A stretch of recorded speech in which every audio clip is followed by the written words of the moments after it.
What's up, my fellow men of culture? Today we're diving into a wild story where one guy gets done dirty by his childhood friends, and I'm telling you, it's pure cinema. Plus, you've got this absolute Chad summoning dragons like it's nothing. This is peak beast tamer life. We kick things off in the mid-village of Grayla, where our MC is seconds away from having his whole life wrecked. It's job appraisal day, the ultimate gotcha that decides your entire future in one brutal swipe. Our boy Locke dives into the Beast Tamer class. Sounds badass, right? Spoiler, he's about to get absolutely cooked. Emmy, his friend, somehow lands a magic user too. And at just 12, she's already giving Major future top-tier waifu energy. Isaac turns into a gladiator, and Kara steps up as the Santies. So the whole squad is stacked to the max, except for our guy. Isaac won't shut up about how he's the strongest in the world. Pure shonen NPC energy, running his mouth like he owns the stage. Kara's chasing the dream of becoming the ultimate healer, while Locke just wants to tame some beasts. And yeah, it sounds sweet until the betrayal hits. They roll out the classic, let's make an S-rank team, fist bump. And yeah, we all know how these childhood friend promises usually explode. And look at them smiling, totally clueless that three of them are about to turn into ruthless snakes. Locke decides to go full ultimate support bro, throwing everything he's got behind his friends so they can chase their dreams. Absolute simp energy, no question. 3 years later, we're back in the royal capital, and the rain is falling like a funeral curtain, setting the world up for some heavy, soul-crushing despair. Locke's only 15, yet he's hauling a literal mountain of luggage like a pack mule, while his friends quietly plot how to take him down. Isaac's in the room, firing off pure trash talk, saying Locke is totally useless since he hasn't tamed a single monster yet. Emmy rushes to defend him for a split second, but the doubt is already blazing in her eyes. Kara is so fixated on her thick asset and her outfit that her real teammate might as well not exist, and the audacity is unreal. Isaac starts praising some hero like it's a business pitch, chasing clout hard, while he swears Locke is blocking them from their real greatness. Locke is plastered outside the door, soaking through, and he hears every last word. This is straight-up villain origin story gold. They plot to meet the hero, then dump the Locke the second the next dungeon ends, like he's nothing but trash to them. Kara shoots off, asking if she should drag her fancy dress into the dungeon, then smirks that Locke won't care if she takes care of it. Mommy, sorry? Mommy? Nope, she's a full-on brat. Isaac ends the meeting like a total pushover, and the betrayal gets locked in for good. Locke tries to pretend he didn't hear it, but the pain hits him like a gut punch and won't let him ignore it. Check the shadow creeping over his eyes. Our boy's officially been shattered. He says tracking magical beasts is like hitting the lottery. So when luck never lands on him, he's not to blame, even if it feels like the universe is picking on him. He's been secretly supercharging them and enchanting their gear the whole time, but these NPCs are so clueless they can't even see it coming. He handles the cooking, the scouting, the tanking, and even grinds through the dull guild paperwork, while the others just lounge around like they're there to look pretty. He's slumped in the dark hallway like the world turned off. Somebody rush in and hug him, or hand him a dummy mommy before he completely spirals. Meet Kid the hero, looks like some copy-paste shonen protagonist, but he's got zero riz. Locke tries to play nice, but Isaac instantly shuts him down, cold shoulder and all, like a total jerk. The kid immediately starts ogling the girls, blurting beautiful ladies nonstop, while he completely ignores the guy who's actually doing all the work. Then he whips around, locks the door, and drops the servant bomb. Tell me you wouldn't want to punch him for that. Locke's done like his soul clocked out already. Look at that face, he's fully checked out. Even after the girls insist he's not their servant, they still shove everything onto him, right down to Kara's dress. The kid yanks out a dragon-slaying blade and starts strutting like a full-on gigachad. But Locke clocks something real sus. Our boy clocks a crack in the hilt and scrambles to warn him. But the hero is too busy breathing in his own fart like it's some kind of victory toast. A kid starts calling him a loser and Isaac just snaps. Ignore him, like it's nothing. Yet the disrespect is so loud it practically shakes the room. They all pile in for this brutal group sword clash, then slam him out of the circle, straight up peak middle school bullying. Locke looks back at the old days and finally sees the truth. Those smiles were nothing but a carefully staged lie. He's been the quiet lifeline in the shadows, keeping everything alive while they stole the spotlight and all the credit. They slam into the dungeon of flames of destruction, and Isaac is already screaming at him to move faster. Locke cranks his monster radar to dodge every fight like a ghost, and the others can't read his genius. They just call him a coward. And Isaac starts getting all aggressive, acting like he's the main character when he's really just a side hoe. Kid tries to play it polite, but the girls keep apologizing for Locke, and watching it feels downright nauseating. The hero clocks that there are way fewer monsters around, and Locke can only pray they don't stumble into something totally unhinged. Kid spills this wild tale about how a trash adventurer nearly killed him, and it's totally obvious he's talking about Locke. He says he'll never team up with trash again, then looks straight at our boy like, yeah, the shade is painfully real. Locke has to rush in and wipe out the bugs himself, because the elite party is too busy jawing to realize they're getting surrounded. But Isaac is losing it because they still haven't reached the boss. Like, wow, he's got absolutely zero patience left. The hero yanks out the map, and his stomach drops when he realizes he's been marching the long way the whole time. He snaps that Locke did it on purpose, and the girls instantly look absolutely sickened. Isaac can't shake the feeling that Locke is coming after him for revenge, and honestly, at this point, he really should be. Locke tries to warn them that the short route is packed with high-level monsters, but they brush him off and won't listen. Amy literally slaps the soul out of him. Yeah, I'm retracting that waifu talk because she's built for the streets. She meets his gaze with those ice-cold eyes and tells him flat out she can't trust him anymore. Talk about a breakup scene hitting like absolute cinema. Locke clenches his fists because he knows he's officially lost everything, right down to the respect of his childhood crush. Isaac yanks them onto the short route, convinced he's a total Chad and that nothing can stop him. Just like that, bats swarm them, and the girls get dragged into real trouble, and honestly, they had it coming. They're burning time and energy on trash mobs, just because they're too arrogant to hear the experts' advice. Locke just stands there, glaring at the whole mess as they prove they're clueless idiots, while Kid keeps cracking jokes about shooting him. They finally slam their way to the boss door, and it looks like they're about to walk straight into hell. Everyone's got this intense, serious vibe like they're moments away from unleashing something absolutely legendary. Locke says they need a breather because they're wiped out, but Isaac's not calming down. He just wants to keep yelling. The hero and Emmy roast him as an idiot who can't read the room because these people, they're straight up brain dead. Isaac's ready to step in, and Locke finally stops fighting to help, because at this point they're absolutely done for. But before they step inside, Isaac decides this is the perfect moment to unleash his "you're fired" speech. He says it with a straight face too, right after this dungeon, so yeah, Locke's officially out of a job. Everyone glares at him like he's trash, while the hero just stands there grinning like a smug menace. Locke just shrugs it off like a professional simp, but you can literally see the life draining out of his eyes. They slam into another group huddled to celebrate their #1 party, while Locke lurks in the back like a ghost. It mirrors that childhood promise, only now the circle's finally closed and the Locke sits on the outside, keeping them trapped. They storm into the room, and Locke decides to back them one last time, because he's just way too nice for his own good. In the dead center of the room, something huge looms, and it's glowing like the most insane scene in a blockbuster. Those eyes in a dungeon. If you spot them, you don't stand there. You spin around and bolt like your life depends on it. A massive white wolf sprawls there, dead asleep, still radiating pure danger and majestic power.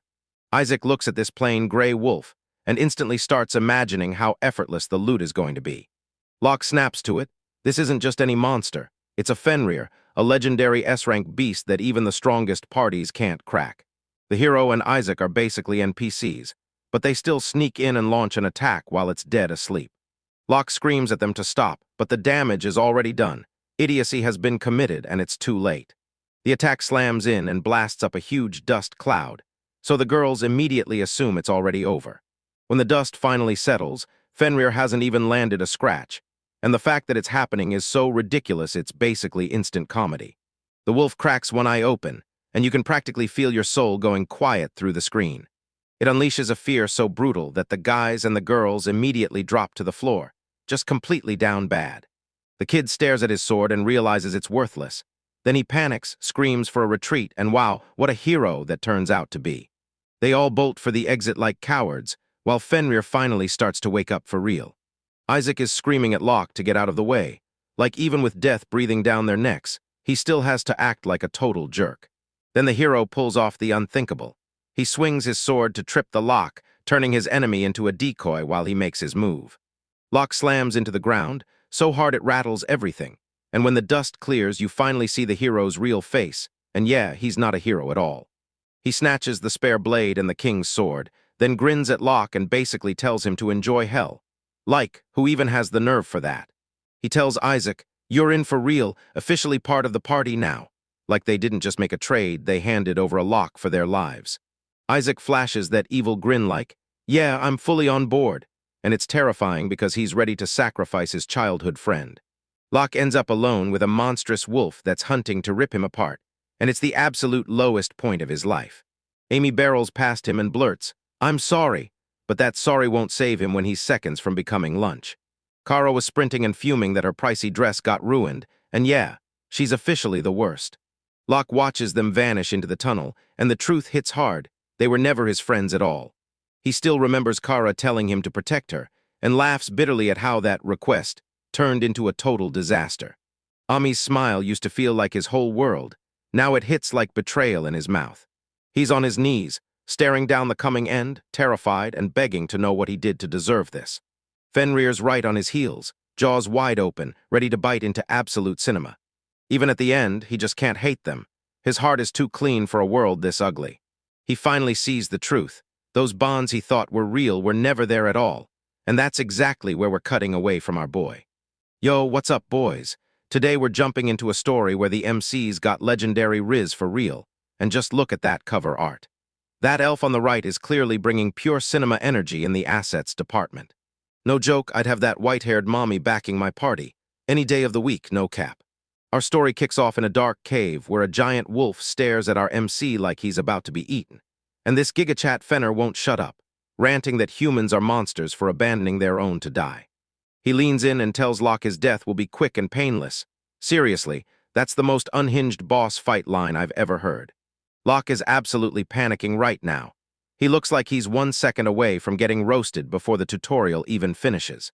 But then boom, he hears the wolf talking in human words and his brain just goes, "Wait, what?"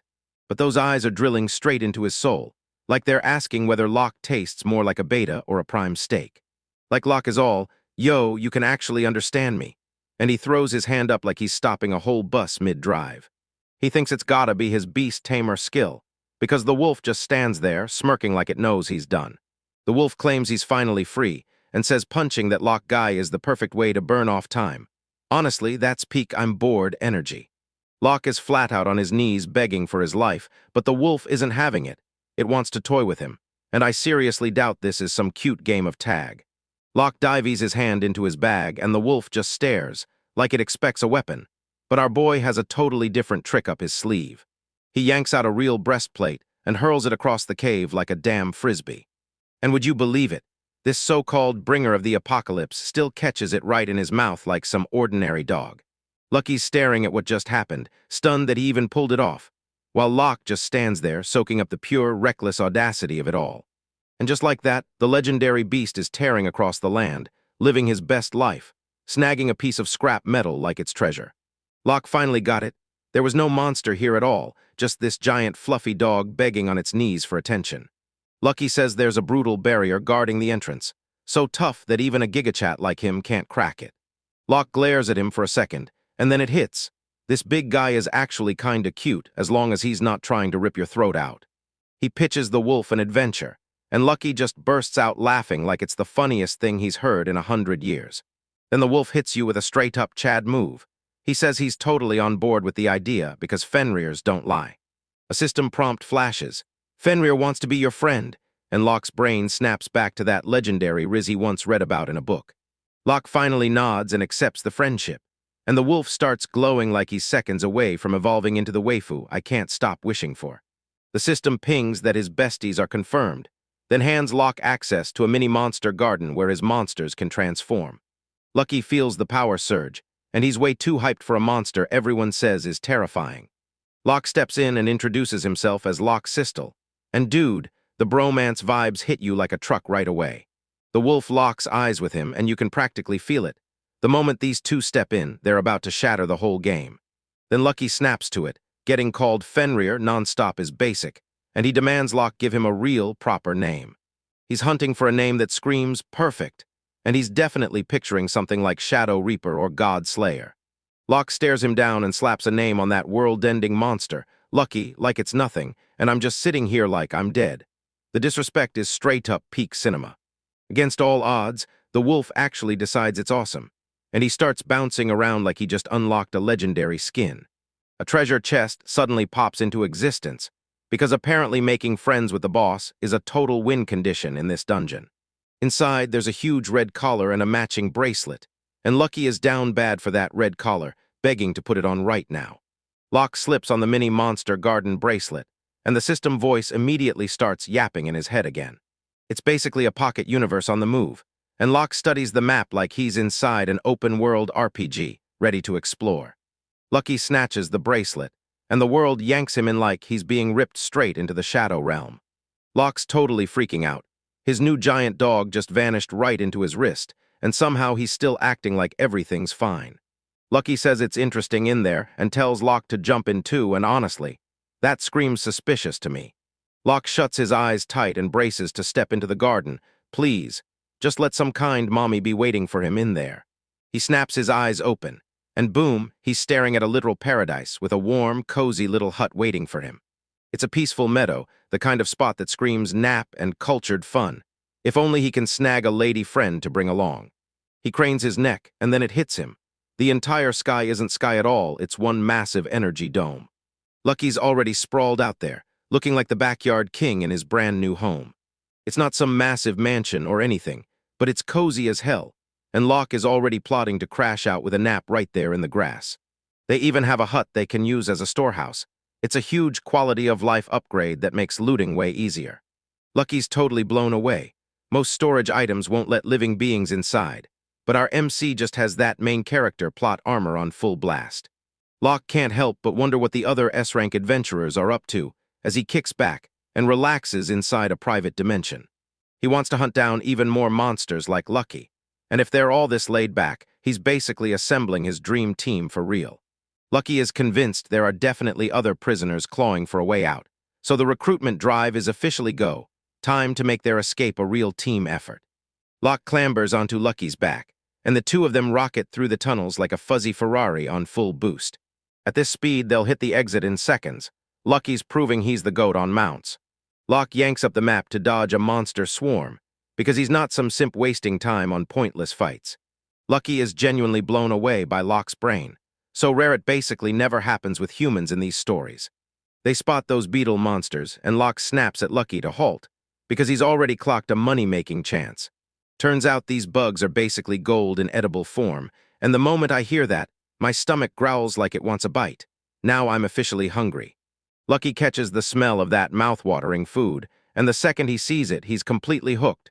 Just look at that starving little face. Locke tries to stash the loot mid-ride, some next-level multitasking that's straight-up insane. He tells Lucky to go for it and stash the materials using his claws. Lucky doesn't even bother holding back. He straight-up nukes the bug into a million shredded pieces. He tries being gentle the second time, looking like a giant cat stalking a mouse, like he genuinely wants to play. Nah, he just smacks it again and again, zero mercy, and zero chill because this wolf doesn't do gentle. Lucky's whimpering because he can't loot worth a damn, and Locke snaps at him to quit smashing the merchandise. They finally slam into the barrier that's kept Lucky trapped for ages. Lucky jabs it with his paw, and nope, it's as solid as a brick wall. He thinks the adventure is finally done, and that he's doomed to rot here. The look on his face is just heartbreaking. But Locke's like, yo, did you forget the portable garden? And he tells him to just jump straight into the bracelet. Locke slaps his hand against the barrier, and you can practically feel his nerves screaming because he's betting everything on this cheat code actually working. And boom, he strides straight through it because that barrier only shuts out monsters, not humans. Lucky bursts back out, and the second he's free, he's going wild because they actually escaped that hole. They finally burst into the outside world, and Lucky screams a huge howl, like pure freedom is finally within his reach. He's genuinely thankful to Locke for pulling him out of danger, and man, the Riz is hitting critical mass. He's got his sights set on what's coming next, and I'm straight up buzzing, because I can't wait to see who they recruit next. They seal it with a sweet fist-to-paw bump, like boom asterisk. The ultimate bro bond is officially locked in. Lucky's still stuck replaying the moment he totally botched storing those bugs, and it's honestly hilarious coming from a legendary beast. Next, Locke straight up claimed a Fenrir as his new best friend, and trust me, this is only the start of his legendary run. Yo homies, we're back with another absolute banger. watch the MC get absolutely cooked, then come back swinging with the ultimate riz. We're jumping straight into it at the Adventurers Guild, where this massive wolf rolls up like he pays rent. Look at Locke stomping into town with this beast, like it's a golden retriever that somehow hit legendary tier. And the local NPCs are freaking out, because they've never seen a familiar this huge before. The guild guards barrel out with spears like they're itching to throw down, and right there, Locke just stands there grinning like a doofus, basically saying, "Relax, bro, I'm with him." Like everyone should chill and stop clenching their armor. But hold up, who's this? Riche, the bunny girl receptionist, just stepped out, and she's got the kind of wow that makes your brain short-circuit. Mommy? Sorry, mommy. I know exactly what you're staring at, and honestly, I can't blame you one bit. Rica's totally confused. Our boy was supposed to be trapped in a dungeon today, but she doesn't know he just got backstabbed by some pathetic main character. Loser. Locke just drops the bombshell. This big dog isn't big at all, it's a full-on Fenrir. And Riche? Her face goes rigid with pure shock because watching a waifu get genuinely blindsided is absolute cinema. She's actually buzzing for him, unlike those beta guards who are still trembling in their boots. It's a full-on man of culture moment because she's the only one out here giving him real respect. Look at that random hooded NPC in the back. He looks completely cooked, like his little brain can't process how a weak beast tamer just landed a legendary familiar. Fenrir's an absolute gigachad.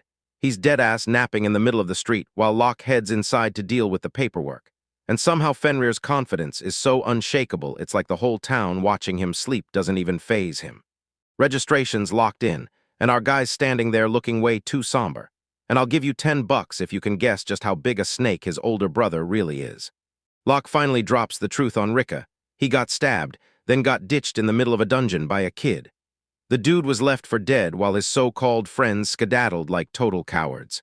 Riche's spiraling with worry, but Locke's out here acting like a total beta, claiming he didn't sustain any injuries like that excuses anything. Bro literally tried to wipe your save file, so grow a spine. Turns out this kid is a notorious fraud, always somehow the only one crawling back from the deadliest missions, like luck's rigged in his favor. That's not S-rank power, it's straight-up professional griefing. Rumors are screaming that kid slips out by using his own teammates as decoys. So if you spot one like that in your lobby, hit Alt plus F4 right away. Seriously, trust me. Locke over here is glazing his old party like, "I was the least useful one." Bro, the audacity is wild, especially after he just got shanked. Then Riche shuts him down and declares he's the squad's most essential piece, while Locke's face flickers like a busted screen, because his whole life has been nothing but gaslight after gaslight. Her rage is so loud her cheeks are practically ballooning, and I'm not even joking. That's peak waifu energy, because she's about to knock that whole fraud party down to C rank for breaking the guild rules. She lays it out straight. Betraying a teammate is a one-way ride to getting banned from the server. Finally some justice for our boy, and yeah, you know it'll never be that simple. She's dead on. If they can't come back yet, it means they're trash without a lock, and trust me, you're about to watch those bums scramble. Locke spots a wild vision of the party girls, plus that villain kid, and he's straight-up demon-level scary. And even the NPCs freak him out because once he locks in, his hero complex won't let him breathe. Our boy rockets out of the guild like he's got something to prove, and Riche's screaming at him to stop, because she knows he'll just get played and treated like a simp again. Locke shoots her that delusional grin, drops some, "I just want my luggage back" line, and then you're like, "Are you serious? You're about to go save the folks who ditched you to die. Stand up." Riche looks crushed, honestly, same. And we've got to slap some self-respect into this guy, then set him up with that bunny girl ASAP. He's barreling through the streets like a man with zero clue, like he still doesn't realize he's the one who's supposed to carry the whole thing. Meanwhile, Fenrir's out there clowning around with the local kids, acting like the ultimate good boy, and the way he just sits there letting them climb all over him. That's full-on absolute Chad energy. Fenrir's the only one here with a working brain, so he warns Locke, "You think this ends any differently? They'll betray you again." And the giant wolf isn't guessing. He's lived through so many plot twists he can practically smell what's coming. Locke swears this is the very last time he'll bail them out. I've heard that "last time" speech before, so let's see if he's really done, or if he's still down bad. The wolf calls it a bet, 8, and then bids his tiny fan club goodbye. Now it's time for these two to rocket back to the dungeon and teach those frauds a lesson. Locke vaults onto Fenrir's back and they rocket through the city gates like a blur. This familiar's speed is straight up unreal. And yeah, that's exactly why he's legendary. Back in the dungeon, Kid is straight up losing it because they're completely lost. No clue where to go.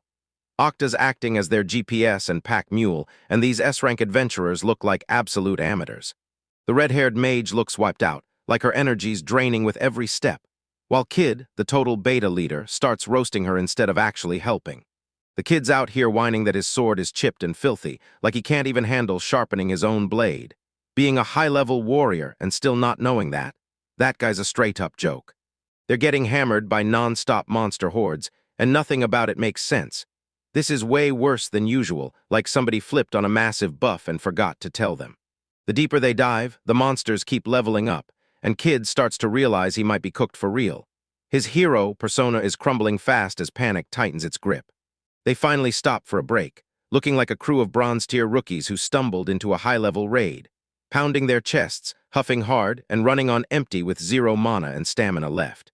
Kid stares at Isaac's sword, perfect edge, no wear, no damage, and his whole world goes upside down. He can't wrap his head around it because his gear is trash while everyone else's looks like it just rolled out of a shop.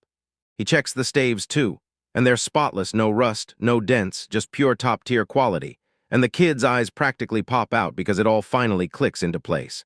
It hits him like a truck, and his face goes pale like he just saw a ghost, because now it all clicks. They weren't merely talented, they were getting powered by a god-tier support. He starts molding his thoughts into excuses, yelling moronic fools because he can't stand being wrong. This is the walking definition of a toxic teammate who blames everyone else for his own mistakes. Kid breaks down divine protection, this passive shield that only kicks in when the caster is close by, and then it clicks. Locke has been the one tuning their gear and stats to peak performance the entire time. Isaac's trying to calm himself down, bragging that he and the others got to S-rank purely through their own effort. Yeah, buddy. But you were on easy mode, and the game just flipped to straight-up insane difficulty. Watching the party screen tells the whole story. Just having Locke around boosts weapon durability and supercharges their base abilities, and Locke's basically a walking cheat code, while these guys can't even manage a single thank you. Take away that divine protection and Kid snaps, telling them they're nothing, because they've been leaning on a man they treated like trash, and now the reckoning is finally here.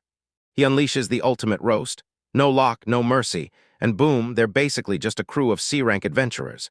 Imagine the ego dev getting dragged from S-rank to instant fodder in 5 minutes, and the expressions on these girls are priceless, like their world just shattered because they just figured out their whole life was a lie, and right then and there they realize they're trapped in a horror manga, not some upbeat shounen.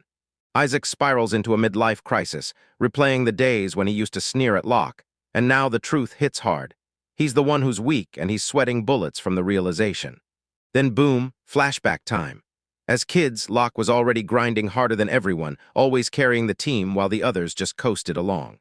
While they were messing around, Locke was out there clocking hours, full grind mode, because they were coasting on plot armor until it finally ran out. Isaac clenches his fist, refusing to swallow the truth. He's drowning in denial, fighting it with every breath, but the monsters couldn't care less about his feelings. Emmy spins the healer and the Kid blurts, "How many heals do you have left?" And right in his eyes, you can already tell he's cooking up something nasty. She's nearly out of juice, barely holding enough power for 1 or 2 more spells. And if I were her, I'd sprint for the nearest exit, because this Kid is seconds away from doing something nasty. They spot a pack of giant ants sealing the road to the stairs, monodead, exhausted, and boxed in on all sides. Yeah, this is the part where it feels like it's over for us. Kid knows a straight-up brawl is suicide, so he starts plotting a way out. Because his plans usually end with someone else dying, so keep your eyes peeled. He snaps the formation into place. Isaac in front, the healer right behind. And then he grins and says he'll hold the rear guard, basically admitting he's planning to bolt first the second things get ugly. Emmy fires off her final scrap of magic, swearing the whole crew up like a perfect Santies, actually believing they can hack their way out together. Oh, sweet summer child, you have no idea. They're burning with the last scraps of power, bracing to slam straight into the horde. Yeah, it screams power of friendship glory, but this manga hits totally differently. They storm the ants, weapons whirling as they hack their way toward the exit. Everything's at stake, and the tension is so thick you can barely breathe. Holy crap, this Kid just carved the healer wide across the back. No pause, no mercy, and somehow he still turned around to stab his own teammate like it was nothing. Look at that evil grin. Yeah, he's a full-blown psychopath. He waited until she dug in with her last heel, then he tossed her aside like she was nothing. That is straight-up cinema. He actually thanks her for the heel and then tells her they don't need her anymore. Yeah, I've seen plenty of trash villains, but Kid is taking the whole landfill. Emmy lies on the ground, bleeding out, and Kid leans over her, grinning, telling her he's glad she'll be the decoy so they can slip away. Because he's willing to sacrifice his own healer, all just to save himself. She reaches out, pleading for them not to leave her, but they're already sprinting off, and that betrayal hits so hard it feels sub-zero. The ants are swarming in, homing in on that fresh meal on the floor, and Yama is totally finished, with no one left to save her, unless our guy Locke shows up in time. She shrieks one last time as the monsters flood in on her.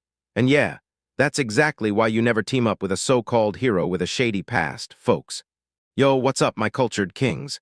Today we're jumping into a story where the party gets absolutely wrecked, because they kick out the only guy with real talent.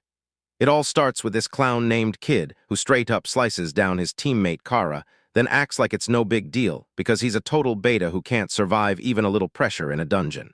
This blonde simp is scrambling for excuses, insisting a sacrifice was the only way they could survive. Bro, you're just trash at the game, so stop blaming the girl. And just look at the audacity. This guy is blackmailing his own party, slamming the truth in their faces like, "You're accomplices now," then demanding silence. The redhead's staring at her situation like she instantly regrets every step that dragged her into this mid-tier mess. He's out here praising himself while ranting about how everyone benefited from that servant they kicked out. Yeah, that servant was the MC, and now that he's gone, you're all stuck looking like NPCs. The rest of the party finally gets the message. They're completely cooked. You can practically see the "we're done for" panic plastered on their faces as they realize they're trapped with a psycho leader and absolutely zero backup. Suddenly, a wild swarm of ants explodes into the scene, and Kid is already getting crushed, yelling that his team are useless fools. But bro, you're the one getting bullied by basic mobs, so where's that so-called hero energy now? Lucas is looser and huffing after just 2 swings, 0 stamina, and somehow even less riz. If this were a Souls game, he'd already be back at the bonfire, no questions asked. He's straight up whining that the 4th floor monsters are too hard. But come on, he's just weak without the MC dragging him along. They're finally seeing the truth. Those S ranks weren't earned, they just got dragged along on the MC's coattails. Strip away that divine protection and it's instant C rank scrub status. What a gut punch reality check. The answer's closing in and the kid's eyes are already glassy. He's about to break. Yeah, it's done for him. No plot armor, no mercy. But hold up, who's that absolute gigached blasting in on a mass majestic wolf? It's Locke, and he looks like he just swaggered out of an alpha handbook. Latch and his wolf Lucky jump in and start absolutely wrecking these ants. Boys, this is pure cinema. One swipe and the trash is gone. The whole party's in full panic. Faithlock is dead, yet he still made one last move and called the ultimate ambulance, just not for me. Lucky's out here munching ants like they're popcorn. What a legend, scrubbing the floor clean while looking absolutely unstoppable. Locke stares down at them like, I survived hell, and you can tell he's officially cut ties, no more simping for this trash-tier party. Locke straight up asks if he should just end them right here, like it's a dungeon nobody would ever know. And the blonde beta, he's sweating buckets. The redhead starts pleading for him to save Kara. After you let him get kicked out, now you're suddenly asking for his help. The audacity is honestly unreal. Locke is hit with pure disgust because he finally clicks. They treated Kara the exact same way they tried to break him. These aren't just cowards, they're full-on villains. Kid goes for the sacrifice survival card again. Bro, just shut up already. You're digging your own grave with every word. Locke basically says, not worth it, and ditches him to rot where he stands, then turns around and sprints off to find Kara. Pure total Chad energy. Lucky goes, bro, you're way too kind. But Block doesn't stop. He locks onto the mission, and when he catches a whiff of perfume, he knows he's right on top of the waifu. Our guy is tearing through the dungeon on that massive wolf mount. Seriously, the level of confidence to pull up for a rescue mission like this is unreal. They slam into the 5th floor, and it's pure chaos, a full-on mosh pit of ants. Locke doesn't even break a sweat. He starts carving through them like a pro chef at work. Lucky snaps out a tail swipe, straight up cheat code, and look at the range on that thing. That's a 10 out of 10 boy moment right there. Even with Lucky acting like an absolute monster, these bugs just keep piling in, blood smell and all, dragging them toward him like simps hunting their streamer's stream. Locke tightens his grip on the sword. Once that MC's eyes turn dead serious, you just know chaos is about to explode. He rockets in, so fast it feels like my heart rate can't keep up. Because the moment a new waifu drops, this is peak action, fellas. I've got luck on my side now, so courage finally kicks in. People love a guy who respects his monster crew and that wolf-flavored attitude. Pure vibe. He's sweeping through the room like he's playing Dynasty Warriors on easy mode. No resistance, no mercy, and the power creep is so real I can't look away. At last, the floor is finally clear. Boom, chaos over. Lucky can't even hide it. He's seriously impressed by Locke's moves because this duo is about to turn into the ultimate team. Locke isn't just fighting, he's asterisk-loving asterisk it, and you can see why. Once he stopped playing the beta life and started grinding his own stats, the rage turned into victory. He slams a fist bump with that massive wolf, pure peak bromance. And right on cue, Lucky spots Kara just a few steps ahead. Hold up, are those actual legs I'm seeing? Yeah, you're looking at that right, and culture is straight up skyrocketing. They finally spot Kara, looking totally wrecked, sprawled in a pile of ants, and for one terrifying second it feels like we just lost our best chance. Locke looks genuinely broken inside, so don't slip back into that simp bro mode, keep the chat energy fired up. Depression crashes in like a wrecking ball. He genuinely cared about her, and seeing her broken like this feels like a brutal gut punch. Then bam, flashback time, she's this adorable little alchemist, and the crazy part. She's the only one who ever treated him like a real human, straight up, top-tier waifu status. They brewed potions together back then, and the kind of nostalgia hits so hard it could make a grown man break down. And hey, that's totally okay. Look at that smile, we have to guard it with our lives. And if she's really gone, I'm gonna need 10 minutes to get my head back on straight. Locke shoves a recovery potion into her hands, blaming himself for being too late, and the drama is hitting peak levels, boys. He's got her in his arms, sobbing like his world is ending, but hold up, why is she licking her lips? Hold up, she's totally awake, chugging that potion like it's a snack, not dead at all, just brilliantly unhinged. I swear I love a cultured weirdo.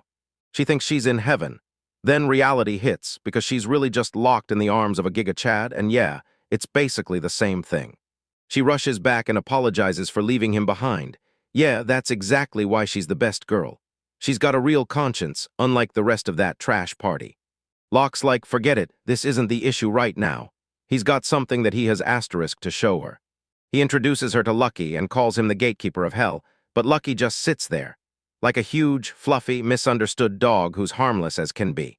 That next panel shows her face, and it's pure gold because you can tell she's getting wrecked right now. And then she faints. Lucky's furious because someone called him the gatekeeper of hell. But come on, he's a Fenrir, not the damn bouncer of the underworld. Cut him some slack. Locke orders Lucky to haul her back to town, and honestly, Lucky's back is now the most comfortable ride in the whole kingdom. Lucky's like that, sure, but it's only because I'm into you, don't you get it? I gotta lock it in on Sunday with Wolf I Ka. Locke thinks he's adorable, don't make it weird, bro, but honestly, I get it. They stumble on a secret entrance to an ant nest, and Lucky's eyes blow wide, big as dinner plates, because all he can think about is digging into those delicious eggs. Look at him go. He's sprinting for those eggs like they're the last limited edition waifu figurines. They spot the eggs, then one starts glowing like it's screaming, rare drop incoming. Almost all the eggs are cracked and smashed to bits, which is heartbreaking, but that one special egg is still perfectly intact. Suddenly the eggs burst open and hatch right before their eyes, like nature just hit the miracle button, or like the game just spawned a whole new wave of mobs to smash. Locke grips his swords, ready to unleash, but the little ants aren't charging at all. They're just vibing in the background like they own the place. That's when he called her Papa. Locke's officially a girl dad to a whole army of ant monsters, and in the background, Lucky's cracking up so hard his tail, practically losing it. The system asks if he wants to befriend them. And come on, how do you even say no to those huge, bug-eyed cuties? He figures why not? Because he's got that kind-hearted Chad vibe, and honestly, free minions never hurt. Holy mother of culture. Boom. They turned into these tiny humanoid girls, and suddenly the whole plot just went up 10 times in hype, boys. They even pull off humanoid forms, absolute cinema. Locke's totally baffled, and honestly, I'm not complaining one bit. He ships them off to his mini monster garden for total safety. Basically Pokémon, but with way more culture. He finally gets to upgrade his garden, and suddenly it's turned into a full-blown base-building playground. There are so many options he doesn't know where to start. He upgrades the hut, the river, and the fruit trees himself, turning the place into a full-blown paradise so his new daughters can live like queens. Everything's lighting up and leveling up at once. Pure, ultimate dopamine crack for any gamer. That garden feels ridiculously cozy. I'd genuinely move in there in a heartbeat. It's massively bigger now. Locke can't stop grinning as he checks his own architectural handiwork. The ant girls are already hard at work. One of them even has a butcher knife in hand, so should we panic?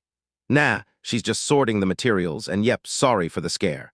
Papa, am I really a good girl? My heart's melting right now, and this is pure agony in the worst kind of trashy manga way. Head pats for the Ant Queen. She's even rocking a tiny tiara. This right here is the absolute peak of the whole series. Locke jolts back to reality. Wait, I'm still trapped in this dungeon. He's gotta break out and get back to the real world, because duty won't let him stay. He bursts back out and there's Lucky waiting like he never moved. But the wolf looks straight up traumatized. Locke's spiraling about Kara, and yeah, Lucky's upset, but it's not for the reason you think. Lucky is bawling because every egg finally hatched, and now he can't even eat breakfast. So I'm telling you, this guy's starving out loud like it's personal. Locke just shot him a "that's rough, buddy" look like poor doggo, because all he really wanted was a snack. Locke promises him a delicious treat later, and that's exactly how you land your summons. Stay cultured, my friends, and I'll see you in the next recap. Alright homies, we're back. And this time Locke, the most based beast tamer of all time, just dragged that cute Kara back to the guild safe and sound, while the blonde fraud locked inside is probably spiraling into a full-on midlife crisis. Locke tells his wolf, stay cool out there, because things are about to get wild, and yeah, you already know the wolf is the realest one in this whole story. Inside the guild, Isaac and Kid tried to wriggle out of getting banned with some slick lies, sure. And while you're at it, check that bunny girl receptionist in the back. I already know exactly where your eyes are going, you cultured degenerates. Locke strides in like an absolute gigachad, and every single person freezes, mouths hanging open. And the bunny girl is serving top-tier perfection today. She's got mommy material written all over her. These two losers are insisting their testimony is the truth, but they're basically trembling in their boots. Locke just stands there, letting them dig their own graves. Kids tries to pull the good friend card and tells Locke to back him up. Seriously, the audacity on that blonde simp is straight up unhinged. Locke doesn't even pause, he snaps. Why'd that kid cut Kara down and leave her to die? Then Absolute Cinema drops a nuke on their lies. Kids loses it, starts screaming like a beta, and Isaac fights to stop him from crashing out. Yeah, they're officially cooked, and they both know it. Kid demands proof like some clueless NPC thinking he's untouchable. Locke just hands it over, and that's when he's basically like, yeah, I'm ending your whole career. The waifus are stuck in the back looking totally wrecked. Yeah, I get it. But don't worry, girls, the chat's ready to take care of business. Just look at Amy's face. She knows she screwed up the second she trusted those clowns. Kid tries to puff up his hero title to scare everyone off, but even the bunny girl looks completely fed up with his non-stop yapping. So don't even try to make a run for it, buddy, because this is attempted murder. Kid snaps into full psycho mode, rocking a face straight out of a villain's nightmares, thinking he can scare Locke. Locke yanks the kid's sword and drives it straight into the dent in his own armor. Pure, high-level IQ genius in action. The blade slid right into the dent, sealing it. Kid was the one who tried to kill him. Kid's face is priceless, and he's shaking like a leaf in the wind. If this loser really goes to stab himself just to frame them, the cope levels are gonna hit record highs. Kid sweating buckets like he's about to drain himself dry, because he's down to his last 0 cards. Locke shouts Kara's name, and Emmy freezes like she's just seen a ghost, because the big reveal is about to hit. Emmy drops to her knees and breaks down in tears, apologizing like she's finally seeing the truth. Too late, or can she still fix what she's messed up? He's so far gone that he starts spitting. Kara died because she was weak. Like that's supposed to be okay, honestly, what a piece of trash. He's convinced that no body means no crime. Bro's just stroking his own ego while he stands on the edge of a cliff. Locke just stares at the dead girl and snaps, "Wake up," like he timed it down to the second. Locke has to yank her out of her dream, because she's out cold, staring through fantasy dresses. Sure, she's a little ditzy, but hey, we're not complaining. She's the cutest airhead waifu there is. Kara is alive and kicking, and the entire guild is staring in disbelief at the miracle, while Kid looks like he's one breath away from a heart attack. Kara jabs a finger at him and spits, right to his face, "Murderer." The crowd erupts into whispers and screams that Kit's a fraud, and just like that, his hero status gets tossed straight into the gutter where it belongs. Mommy Bunny strides right up and declares they've got everything they need, straight-up evidence, and honestly, With that look in her eyes, I'd let her arrest me any day. The kid S about to lose his title and his sanity, while rage boils in him like he's been kicked and left there to fume. Locke's about to bail, but Isaac the redhead is staring like he's moments away from a desperate move. Isaac slams into a deep bow and pleads for mercy. Man, the whole beta move is so humiliating it's painful to watch. He's on his knees begging to stay an S-rank adventurer, because he's got nothing, no real skills, just pure pathetic desperation. Locke glares down at him with brutal disappointment. She really thought he'd do better, but these guys are nothing but bottom-tier trash. Latch drops the bombshell. Isaac knew about the attack the whole time, so don't call him just a coward, he's an accomplice. They set out to kill Locke from the jump. And yeah, the betrayal runs way deeper than we ever imagined, homies. Isaac kicks off with, "All right, I'll be good now. But nah, bro, you're not some misunderstood hero, you're a snake." Locke basically tells them they're not even good enough to be S-rank. Then Mommy Bunny smacks them with the truth. Locke was the only one hauling the whole party. She straight up says, "Without Locke, these losers can barely scrape B-rank."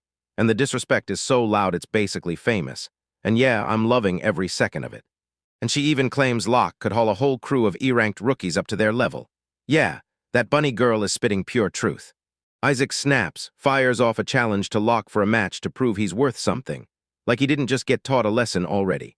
He swears that if he pulls off the win, every crime will just vanish, like this guy's living inside some fantasy movie. Old Mommy Bunny lays down the rules like it's gospel, so Locke's about to team up with the rookies and prove what a real S-rank is like. And honestly, she's looking dangerously good while she's doing it. Locke takes the challenge without flinching because he's the kind of Chad who never backs down, and Isaac is over here convinced he's got a real shot. Honestly, it's adorable. The kid's not making it into the match, because everyone thinks he's a suspected murderer, so just look at him in the corner, brooding like some rejected emo kid who's somehow too guilty to hide. Kid smugly believes he's untouchable because nobody has any proof of his old crimes, and in his head, he's the smartest one in the whole room. Right out of nowhere, a hooded gigachat materializes, and this mysterious guy makes your skin crawl. Who is he really? He finally blurts out that he was once part of an A-rank party, then got left behind years ago, and now that past is storming back to expose this fraud. He jabs a finger and blasts the whole guild, accusing that kid of abandoning his friends to die, like the walls are tightening around them. We hit a flashback and watch Kid become the ultimate snake, villain material from day one. The witness finally turns to Locke and apologizes for staying silent for too long.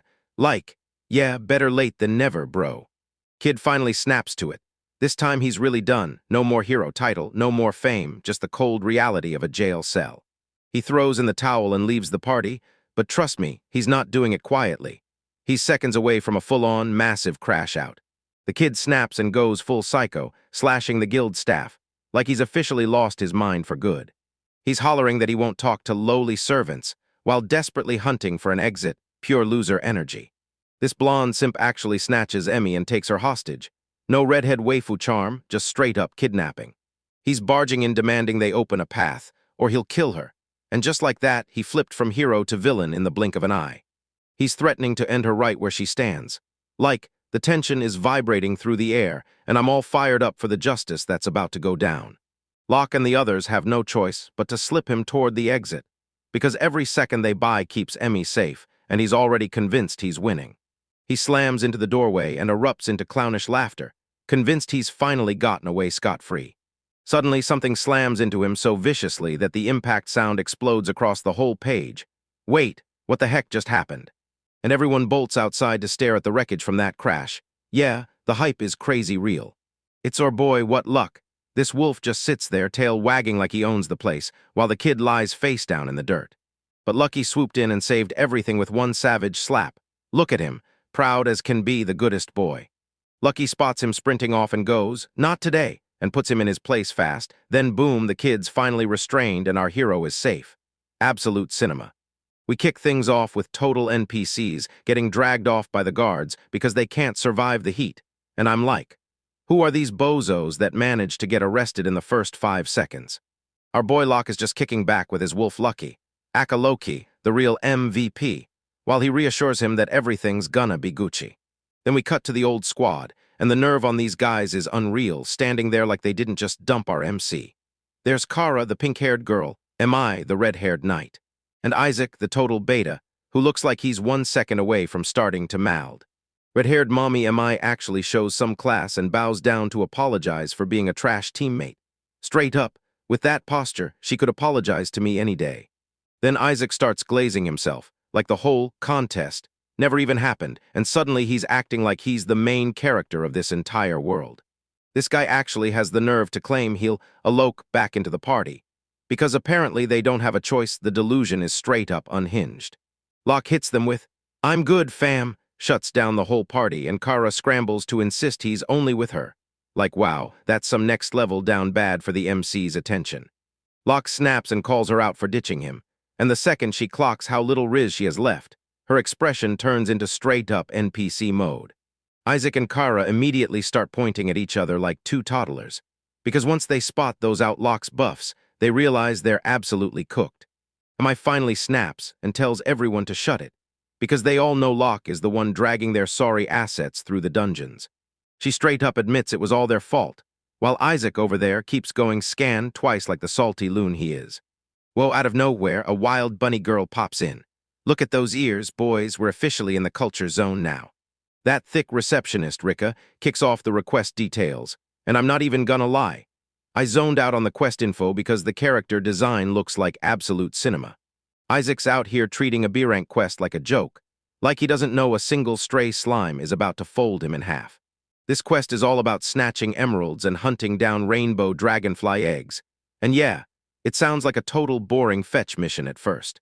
They still need dragon scales and fangs, and they've only got 1 week to pull off the impossible. Isaac's still laughing, but Locke spots the fine print, prove the power difference. Bro's the only one in this crew with a working brain. Rika's got this smile on her face, but it's clear she already knows those clowns are seconds away from getting absolutely wrecked. Isaac finally spots the trap and color drains from his face. Right then, he realizes the truth. He messed up. Turns out the guild is straight up trolling them, because every item they need is locked behind the exact monsters they're terrified of. Frogs, bugs, and lizards. While the guild master sits there like a certified hater, and honestly, I'm living for it. Riche summons the musclehead security and lets them know, real quick, that the guild doesn't joke around with rule breakers. The old party scrambles off like rats, and Locke is left standing there with that bunny girl, totally picking up his vibe. She says she'll take Locke to meet an E-class adventurer, and Locke, without wasting a second, orders Lucky to hang back for a moment. While they stroll, she leans in and grills him. What's the one thing he hates most about a party member? Locke snaps that he despises betrayal and anyone who disobeys orders, and then Riche drops the bomb. She's really the deputy director assistant. Talk about a secret boss showing up in the middle of a made-out mess. She's been the receptionist for 3 years, but right now, she's radiating full-on dummy mommy vibes. Now Locke can't stop thinking. She's way older than she looks, and honestly, I don't care how many years are on that clock, she's still a 10. He brings up this E-class adventure, and Riche suddenly goes mysterious, like there's more than meets the eye. Turns out this girl is in one of those wild situations, because trust me, her backstory is downright insane. Riche tells Locke she wants him to lay into that girl, like straight up beat her up. And I'm like, Riche, at least take the guy out for dinner first. They stride into the training grounds, and the air suddenly feels thick with tension. And there she is, boys, a silver-haired elf girl, straight up glowing like she just spawned from a high-tier gacha banner. Hold up, check her neck. That's a slave collar, plain as day, and this manga's culture is absolutely hitting critical levels. Meet Shannon the elf. Locke's jaw drops so hard it might fall off, and honestly, same. Riche leans in and tells them the truth. She's a slave adventurer the guild scooped up for a very specific, dangerous reason. They call her the Grim Reaper because every one of her 5 previous masters got wiped out in horrible accidents. That's not bad luck. That's a full-on, ironclad curse. She's getting thrown off cliffs, getting swarmed by demons, and even getting poisoned, like the universe itself refuses to let her die.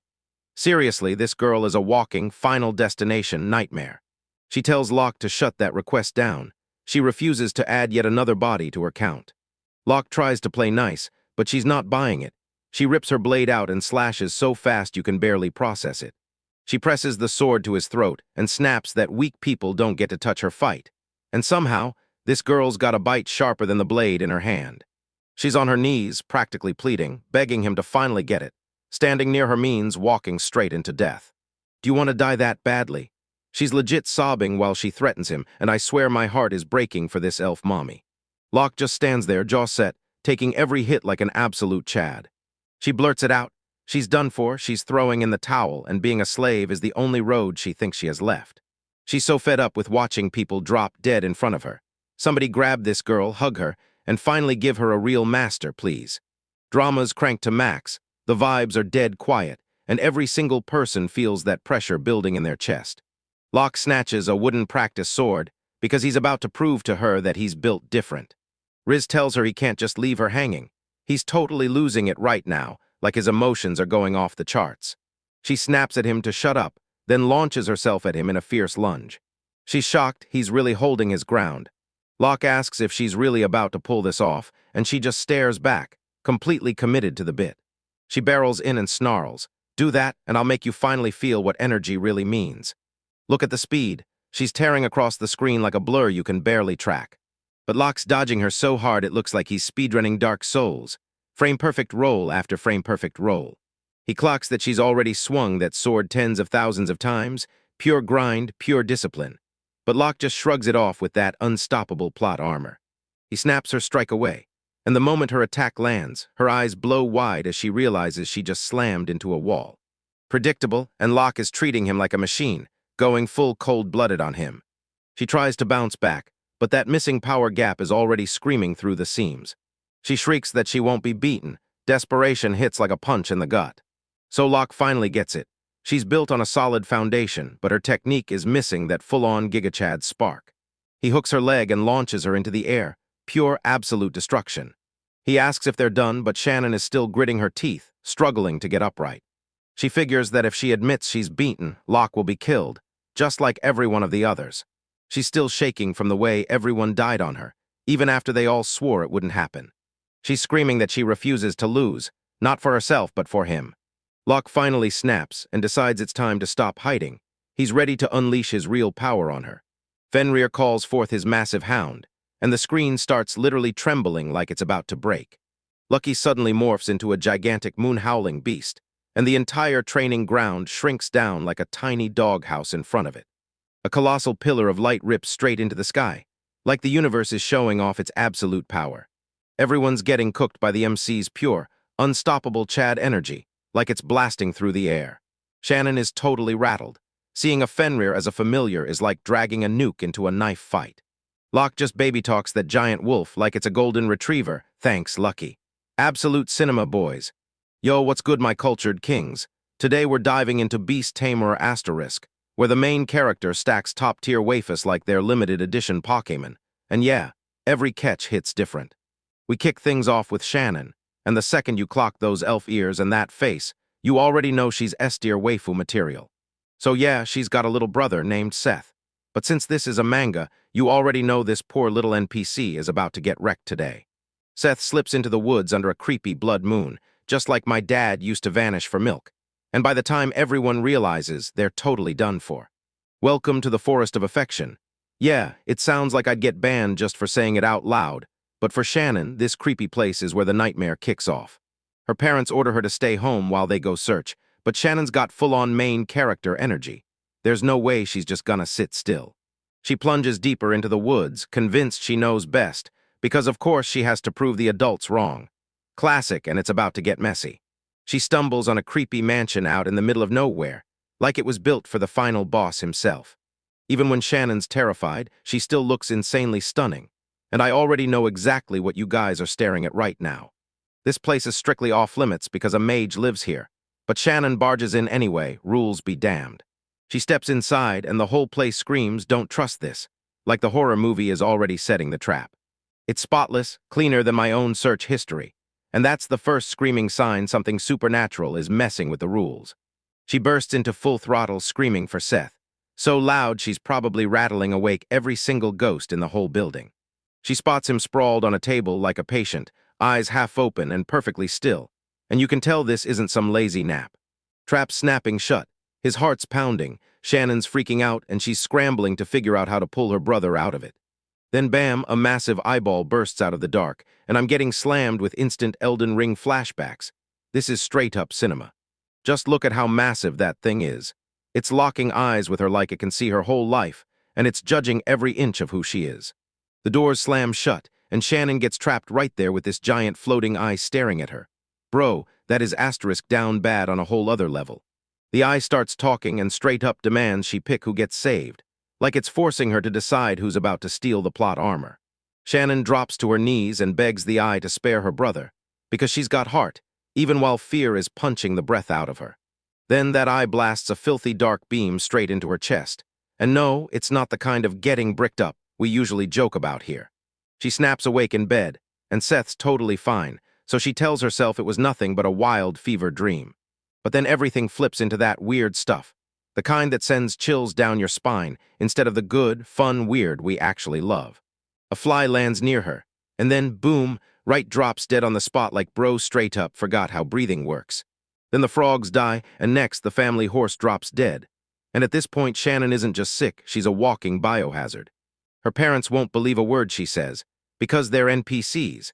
And that's the moment she snaps and bolts from the village before her own power accidentally wipes everyone out. Outside, the world chews people up. Right away, she gets snatched by low-level thugs and shipped into slavery like cargo, and she's absolutely finished. Her first master is this grumpy old geezer, who looks soft-hearted enough to teach her everything about the world. But 6 months later, that fool's sealed in a coffin. R.I.P. Bozo, because that curse never misses. The next master topples right off a cliff, and the one after that drops dead from an illness. Shannon's basically a walking elf, and anyone who gets too close ends up cursed. One swallows poison while the other gets snatched up by a monster. Now she's branded the Grim Reaper, and it feels like she's already thrown in the towel on life. She's shoved into a cell, begging to be left alone. Then, bam, a bunny girl strolls in like she owns the place, and suddenly some serious culture shows up. She puts on a tough act to chase everyone off, but deep down she's just trying to protect them from the ugly vibes she knows she's carrying. They're calling her a Reaper bitch, and this guy is literally trembling like crazy. He can't stand her aura. Then Locke shows up, looking like an absolute gigachad, and he doesn't care one bit about her reputation. She snaps that if he stays near her, he'll die. But Locke's got main character Riz energy, and he isn't backing off an inch. He tells her, "I'll show you why I can't die," then starts calling up something huge. He slams a legendary Fenrir onto her head just to flex. Absolute cinema. And yo, look at the size of that wolf. Shannon's jaw drops in shock, while that bunny girl just keeps vibing in the background, like she never saw it coming either. Locke's out here calmly petting a legendary beast like it's some golden retriever. What an absolute chad. Shannon finally realizes she's been bottling her feelings for far too long, and now she's at the exact point where everything snaps. She breaks down in tears and finally confesses, "I don't want to die, I want to live, and I want to lean on someone for once." The emotional blow hits like a truck, and she drops unconscious right there on the spot. A bunny girl swoops in and catches her, and man, those assets in this panel are unreal. Mommy, sorry. Locke tells them to give her a breather, because it's obvious she's been through the ringer. Lucky the wolf is secretly a giant softie, and he's panicking that his loud bark might have been too much for the waifu. Suddenly, a colossal bird plummets from the sky, cracking under the group's overwhelming aura like it couldn't breathe it. Dude, the bird literally face-planted after hearing Lucky howl, like that straight-up elite power scaling. That bird's begging to be friends right now, and Locke's just gobbling up monsters like he's shredding through Pokemon on easy mode. Nice, Lucky's already wondering if that bird tastes good, but Locke snaps in quick. "We don't eat our teammates." Shannon finally comes to, looking way better now, though she's still clearly thrown off and confused. She drops into an immediate bow, then blurts out a full apology for acting like a total drama queen earlier. She asks if she can join Locke's party, and honestly, who in their right mind wouldn't want to slide into the Chad squad? Locke flashes her the hero's grin and pulls her into the team like she's always belonged there. They seal the deal with a fist bump, but Lucky can't resist. He wants in with that massive paw.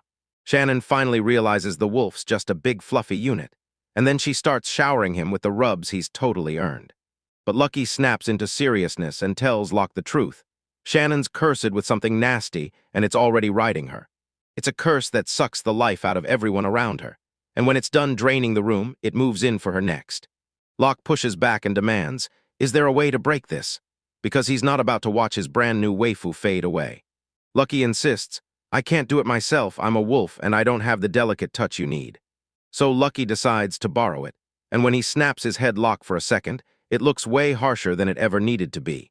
He straight up clamps the MC's head between his teeth.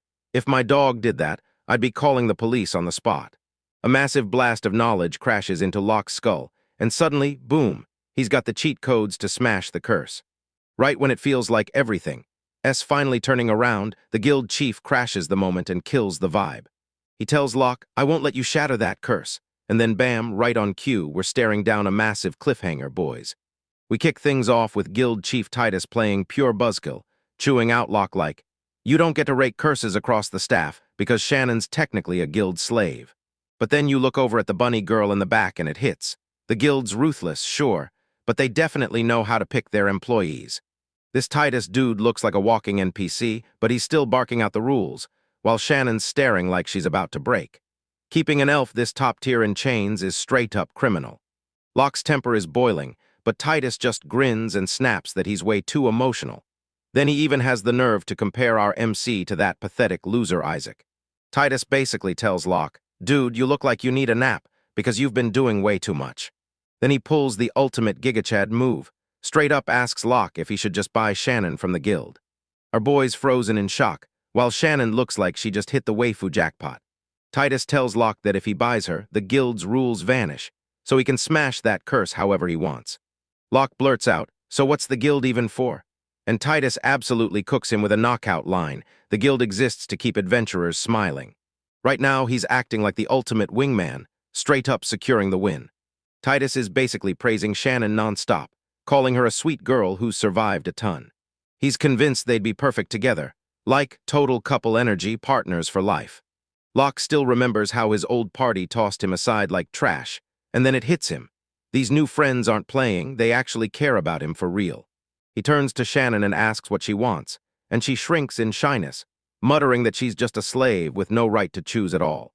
But then she locks eyes with him and straight up says she wants to go with him. Bro, the riz is off the charts. Locke agrees to take her, and the bunny girl smiles as she names a price that matches his quest reward to the exact coin. Seriously, talk about plot armor for his wallet. Now we're getting serious. Locke tightens his grip and prepares to shatter that filthy curse for good. He powers up his hand, and Shannon just fully trusts him like, "Yeah, I'm all in, no questions asked." Out of nowhere, a gigantic black void eye snaps into existence. This isn't some petty curse, it's a whole demon crawling into the world. He lunges for the lock and tries to yank him down with it. Our boy is in trouble, looking like he's already been turned to ashes. He powers through and absolutely obliterates that trash like a total boss. Titus is rattled, blurting out that was the Magin's curse. Turns out some ancient demon once ruled the world using summoning magic. Yeah, future Locke is definitely about to deal with that nightmare. Shannon's officially on the squad now, and with the curse finally gone, she's looking downright stunning. They rush back into Locke's private pocket dimension hidden inside his bracelet, and the moment Shannon sees it, her reaction is pure gold. She's never seen anything this wild, while Locke just casually flexes his legendary items like they're no big deal. Even Lucky the Wolf is out here playing the ultimate bro, though you just know he's really locked in on one thing: food. They spot a rare sky bird circling overhead and Shannon grabs Locke like, "You're a freak of nature," because he's befriending all these wild, rare creatures. Then she straight up says he's downright abnormal. Lucky starts bawling right on cue because he's starving. Yeah, typical dog behavior. He leans in and tells Locke, "The ants didn't just move in, they built a whole dungeon under the house while we were gone." They step outside, and boom, there's a massive hole in the ground that was not there a second ago. Out of nowhere, a tiny lowly girl pops out and yells Locke Papa, and Shannon just stares at him like he's the biggest degenerate alive. But Lucky's no help. He just tells Shannon that Locke is into that kind of stuff, and man, bro's a straight-up menace. Locke is freaking out, desperately trying to make them see it's all just one massive misunderstanding. Shannon can't figure out that ant girl, but Patra is the real deal here. She's got that leader energy and top-tier negotiation skills. She just touches Shannon and bam. Translation skill copies itself onto her like magic, and this Anne is way more useful than most MCs in this whole genre. Now Shannon finally gets what the wolf and the ants are trying to say, and the moment she does, she's instantly best friends with that little one. Locke decides to call her Patra, and the moment the name lands, she's absolutely buzzing with excitement. Then bam, a whole squad of identical ant girls swarm into the scene. Locke can't tell them apart at all. They look identical in every single way. Then he drops the biggest NPC name list ever, Orange A, B, C, D, and E. They crash into total devastation for a split second. Then bam, they launch into a full-on festival like nothing happened, built different for real. Patra fires up their underground dungeon like a secret command center, real cold storage for meat, plus a whole room dedicated to demon rocks. And honestly, these ants run logistics better than most government agencies. Locke's jaw drops and he wastes no time. All right, time to cook up that meat. They rush to a camp for supplies, but Locke suddenly remembers, way too late, that he left his cookware behind like a total beta. He's all set to cook up fried chicken with cabbage, then the merchant cuts him off. They're completely out of stock. Right when Locke's wallowing in his dire lack of cabbage, some familiar garbage suddenly rolls back into the scene. It's Isaac and his harem of midwives, and he's standing there acting like the protagonist, until he realizes our boy Locke is about to absolutely destroy him. Today we're jumping into a wild tale where our MC is a total Chad, except he's surrounded by some of the biggest NPCs I've ever seen. So it all kicks off in a packed market, where Isaac, that bandana-wearing clown, is trying to flex on our boy Locke. This absolute beta actually has the nerve to tell Locke, kneel down and beg, and maybe I'll let you back into the party. And Delulu's level is absolutely through the roof right now. Right when I'm about to reach through the screen and slap this guy, a wild wife pops up. Watch Shannon step in like, "Don't touch my man," and the whole vibe changes fast. She's got that top-tier elf riz, and she's not letting Isaac's trash talk slide. She straight up presses him like, "Who the hell do you think you are?" Locke finally snaps and tells that loser to stop bothering them. He's officially done with their mid-tier party. Isaac gets so triggered by rejection that his tiny ego snaps. Then he tries to swing at a girl, and yeah, this man is officially cooked. Balak isn't some simp. He's a full-on gigachat, and he catches that punch like it's nothing, no flinch, no fear. Absolute cinema, boys. Locke hits him with that, "I'll end your entire career" stare, and you can practically see Isaac's sweat soaking through his headband. Isaac refuses to take the L, so he starts glazing his own party like it's a crown, and he drags Shannon as an E-class loser just because she's not in his elite squad.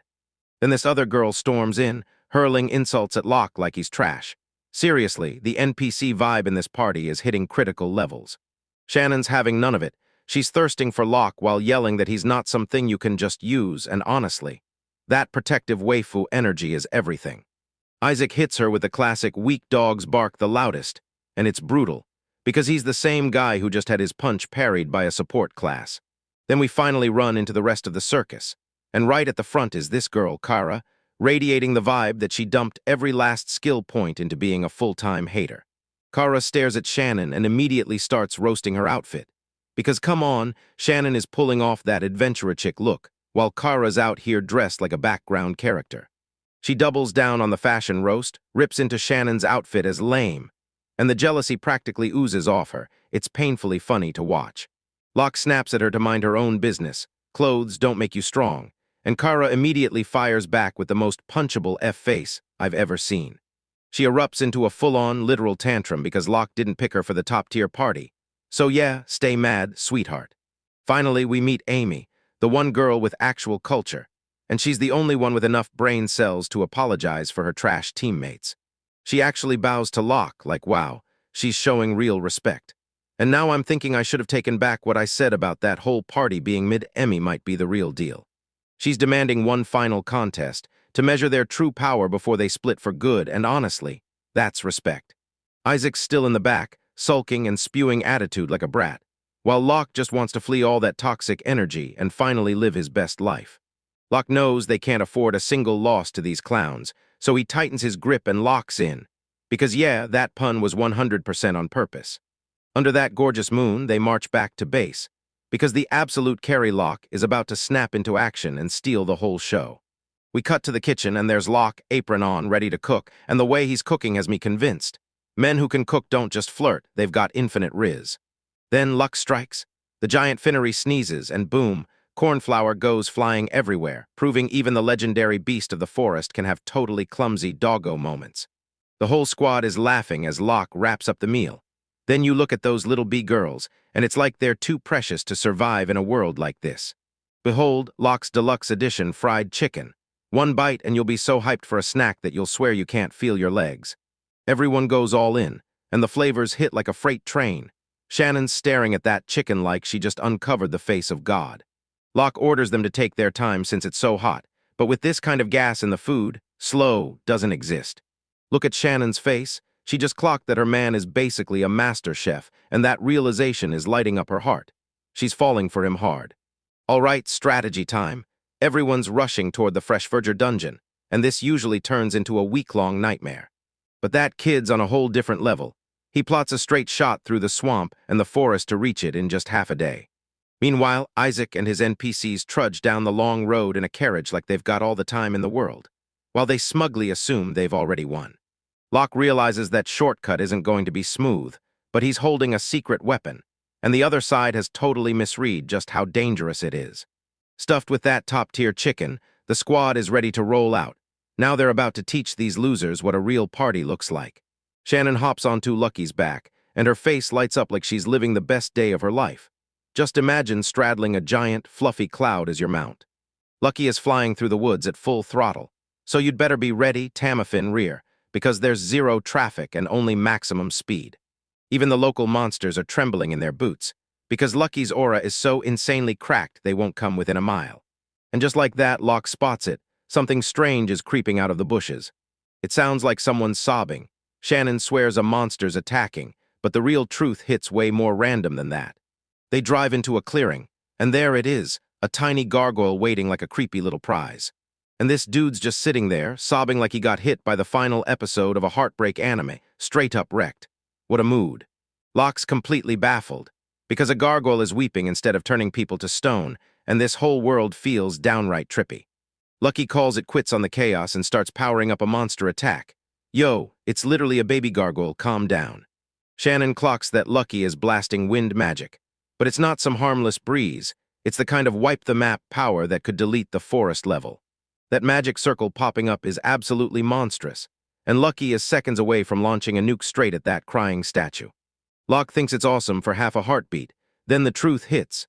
If Lucky fires that shot, the whole capital city in that direction gets wiped out in a flash. The spell keeps swelling, and Locke is spiraling into panic. Good thing, Lucky, because we warned you about the collateral damage. Locke yells at him to stop. Too late. The spell's already beyond saving, and if it lands, the city is finished. Lucky stares at me like I just detonated his plan. He can't cancel the spell, and Locke realizes he's got to pull off something absolutely insane to save everyone. Locke launches off the edge and slams his own magic into the blast, trying to steer it away. Only the raw pressure starts splitting the ground with violent cracks. He's forcing all that energy into one tight point, then aiming to kick it upward and deflect it. This is straight-up high-level mage stuff. The energy is exploding out of the screen, and these visuals hit like a straight-up 10-10. This is pure, absolute cinema. Locke's losing his mind as he shoves the beam of light away from the city, blasting mana so hard it has to be absolutely insane. He's gripping a disaster-level spell with nothing but his bare hands, and if that ain't full-blown chat energy, I don't know what is. He pleads with his magic power to just hang on for a few more seconds, because the strain is hitting way too hard, fam. The beam finally splits, rockets into the sky, and blasts right past the capital, probably sending every NPC for miles into full-on panic. The dust finally clears, and there it is, a massive crater where the forest used to stand. Locke is gasping and wheezing, but he pulls it off. He saves the city, and somehow it's all because of his own dog. What a wild day, seriously.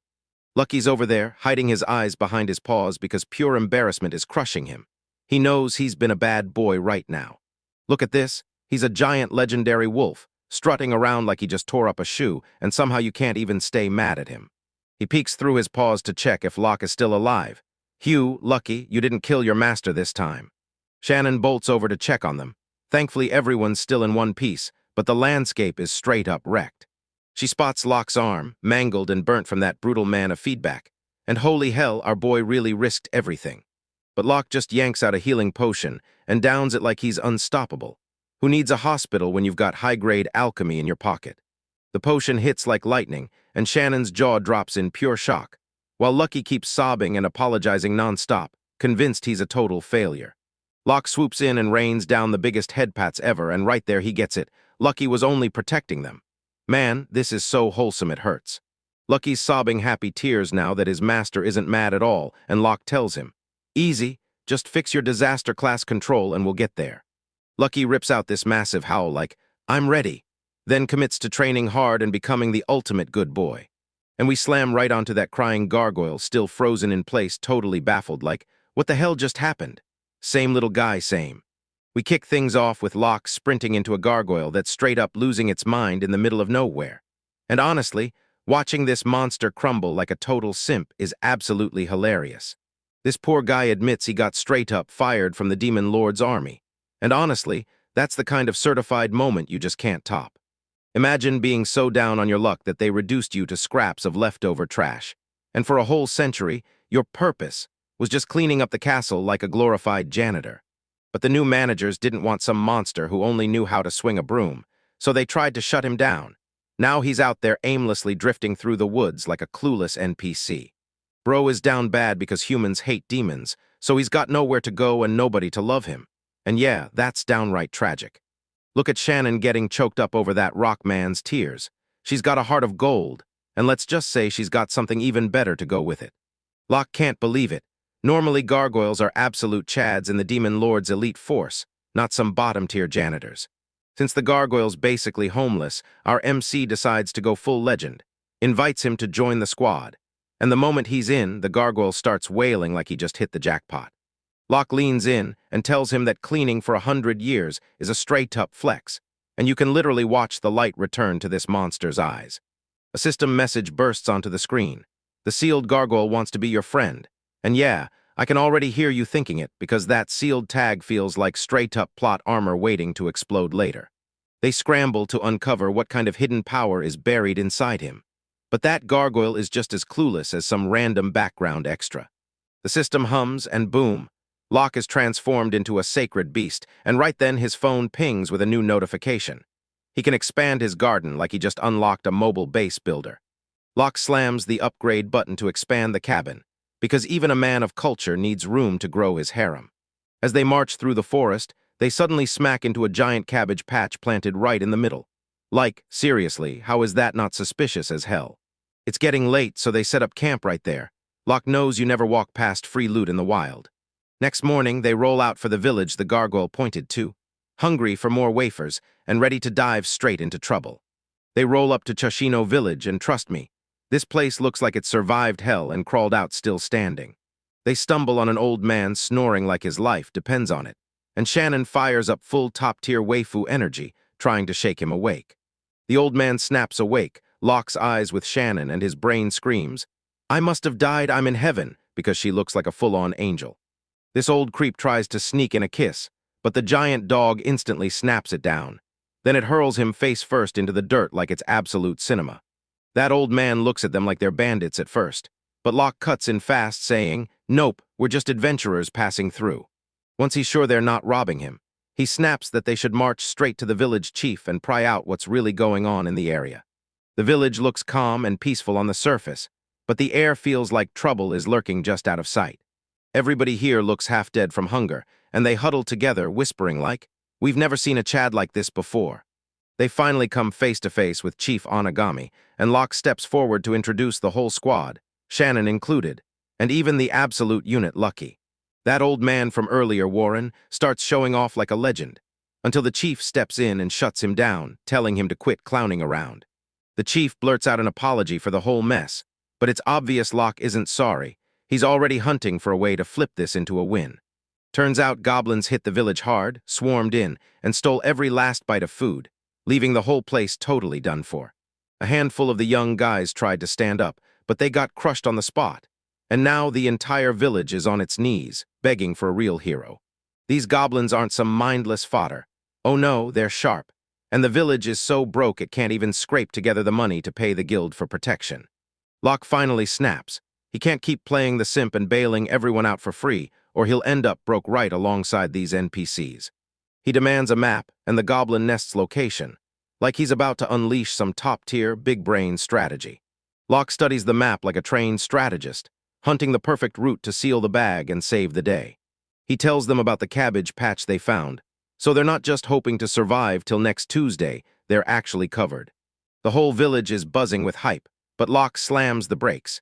If they don't smash the root of the problem, the raiders are going to hit them again, and this time they won't be so lucky. Locke drops the bombshell. He's going to level up the village and keep them safe, but then he slips in his wild demand. 20% of the future revenue, because this dude is a straight-up business mogul. The chief is drenched in sweat. 20% is a mountain of gold, and he's terrified he might not be able to make that call. Locke clocks everyone's hesitation, then slashes the price to 10%, but only if every single person in the village shows up and puts in the work. He leans in and says it's only 10% of the profits, then grins, promising he'll deal with the goblins himself and make sure everyone gets fed. The villagers start whispering in panic, trapped in a nightmare between a rock and a hard place, because their trade routes are cut off and they can't move. The chief needs a little time to rally the whole village, because he has to figure out if they've got the guts to actually survive. Luck isn't even sweating. He already knows he's handing them a deal they can't possibly refuse, unless they're totally fine staying losers forever. After a quick breather, the chief strides back and drops his answer, while Locke just waits there, cool as ice, like he's running the whole place. He admits it's split down the middle. Half the village is staring at one guy, suspicious of him, just because he's smart enough to use his brain. Locke tells them to back off and let him take every bit of danger head-on, so they can just worry about staying rich enough not to end up broke. But then Warren, the old man from before, steps in and flat-out declares he doesn't believe a single word that comes out of Locke's mouth. Warren's out here struggling to cope, grumbling that if he hadn't been injured, he'd be soloing Lince himself. Total classic NPC energy. Locke spots the injured guys and goes, "All right, time to flex," and he pulls out that MC Riz for real. He yanks out a custom healing potion and thrusts it at Warren. Warren recoils like it's poison instead of salvation. To prove it's legit, Shannon downs a huge swig first. Then you look at her and swear she's making drinking a potion look like a whole commercial. She starts glowing and blurts, "It tastes amazing and it makes me feel weightless." Like seriously, it's the best marketing Locke could ever hope for. Even Lucky the dog wants a bite of that goodness. And when a giant holy beast is begging for a sip, you already know it's the real deal. Lucky is absolutely vibing after that drink, grinning like it's 100% safe. And yeah, it's probably delicious too. Warren finally caves in and gulps the potion, still trying to play the tough guy while his curiosity is screaming all over his face. And then, boom, his mind gets completely shattered by the flavor of this elite brew. He bursts into screaming praise for how delicious it is, and his tough guy act collapses in the blink of an eye. He claims it tastes like fresh squeezed apple juice, nothing like those rotten water potions he's been stuck swallowing. Bro suddenly turns poetic, saying the flavor hits like his first love, and the glaze is climbing to record-breaking levels right now. Right then, his injuries just disappear, and he's bouncing around like he's 20 again, like some real miracle got trapped in a bottle and finally popped. Locke offers to heal the rest of the wounded villagers the same way, if they'll back him up and help him out. Warren is totally won over now. He grabs Locke's hand, shakes it hard, and vows the whole village will cooperate 100%. The chief scans the room and dares everyone to step up and throw down, or admit they're finally ready to sign the deal. The deal's locked in, the whole squad's buzzing, and they've only got 6 days to wipe out the goblins before the deadline. So hang tight, boys, because the chaos is about to blow the roof off. Just watch these NPCs lose their minds over a bowl of soup, because somehow they're cooked, and it's hilarious. The whole squad is losing their minds because the flavor is straight-up movie level, and even that big wolf is completely down bad for a bite. Our boy Locke's out here straight up praising his own cooking, bragging it's better than horse feed like an absolute Chad. He even slipped healing potions into the mix to patch up the old man's aching joints. Bro is basically a walking cheat code. Lord Locke orders resident elf mommy Shannon to babysit the ant lollies, while he and the others duck out to grab even more loot. Look at Shen all shy. Now she's overthinking whether she's got enough Riz to pull this off solo. Locke's cooking up a plan to smash through the mess, build the road, boost the economy, and honestly, he's running SimCity with magic. Bro hurls a massive buff spell, and the sheer audacity of that mana flex makes everyone light up like glow sticks. The old-timers suddenly snap into action. Handstands 1 second, sprinting the next, like someone just flipped on unlimited stamina cheats. Shannon's staring at him like, "Mommy, I'm sorry," because the sheer size of his support magic is absolutely unreal. Construction arc time. Every member of the squad is locked in, hyped to the max, and ready to grind. We've got gargoyles and wolves taking the hits and doing the real work, while the ant girls just waltz around being adorable NPCs. Locke is hauling those massive pillars like they're weightless, while Bro's plot armor is basically just his gym routine turned up to superhuman. The sun slipping toward the horizon and the road spotless. Turns out the wolf is the real MVP, clearing the path like a legend. Just look at the squad's energy. Everybody's grinning, the good times are rolling, and the waifu count keeps climbing, steady and unstoppable. Night sinks over the mini garden, everything looks calm and peaceful. Yeah, but we both know that calm never sticks around for long. Shannon slides in looking like an absolute snack, sipping tea like she owns the place. And yeah, she's totally down bad for our MC. She flat out refuses to hit the bed until her master does, pure loyal waifu energy, and honestly, we're eating this up. Locke tells her she's not a slave, and she immediately panics, like her heart's sprinting straight into triple digits. The way she stares at him. If that isn't the look of someone about to go all in, then I honestly don't know what is. Under the stars, they hit it off instantly.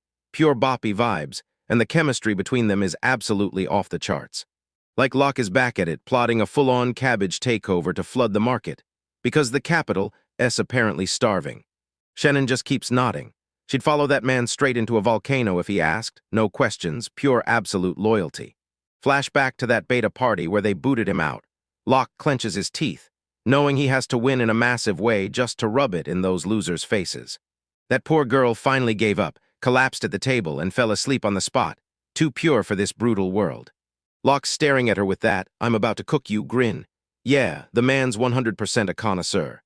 He reaches out for that legendary head pat, and honestly, that's the exact kind of fan service we live for, boys.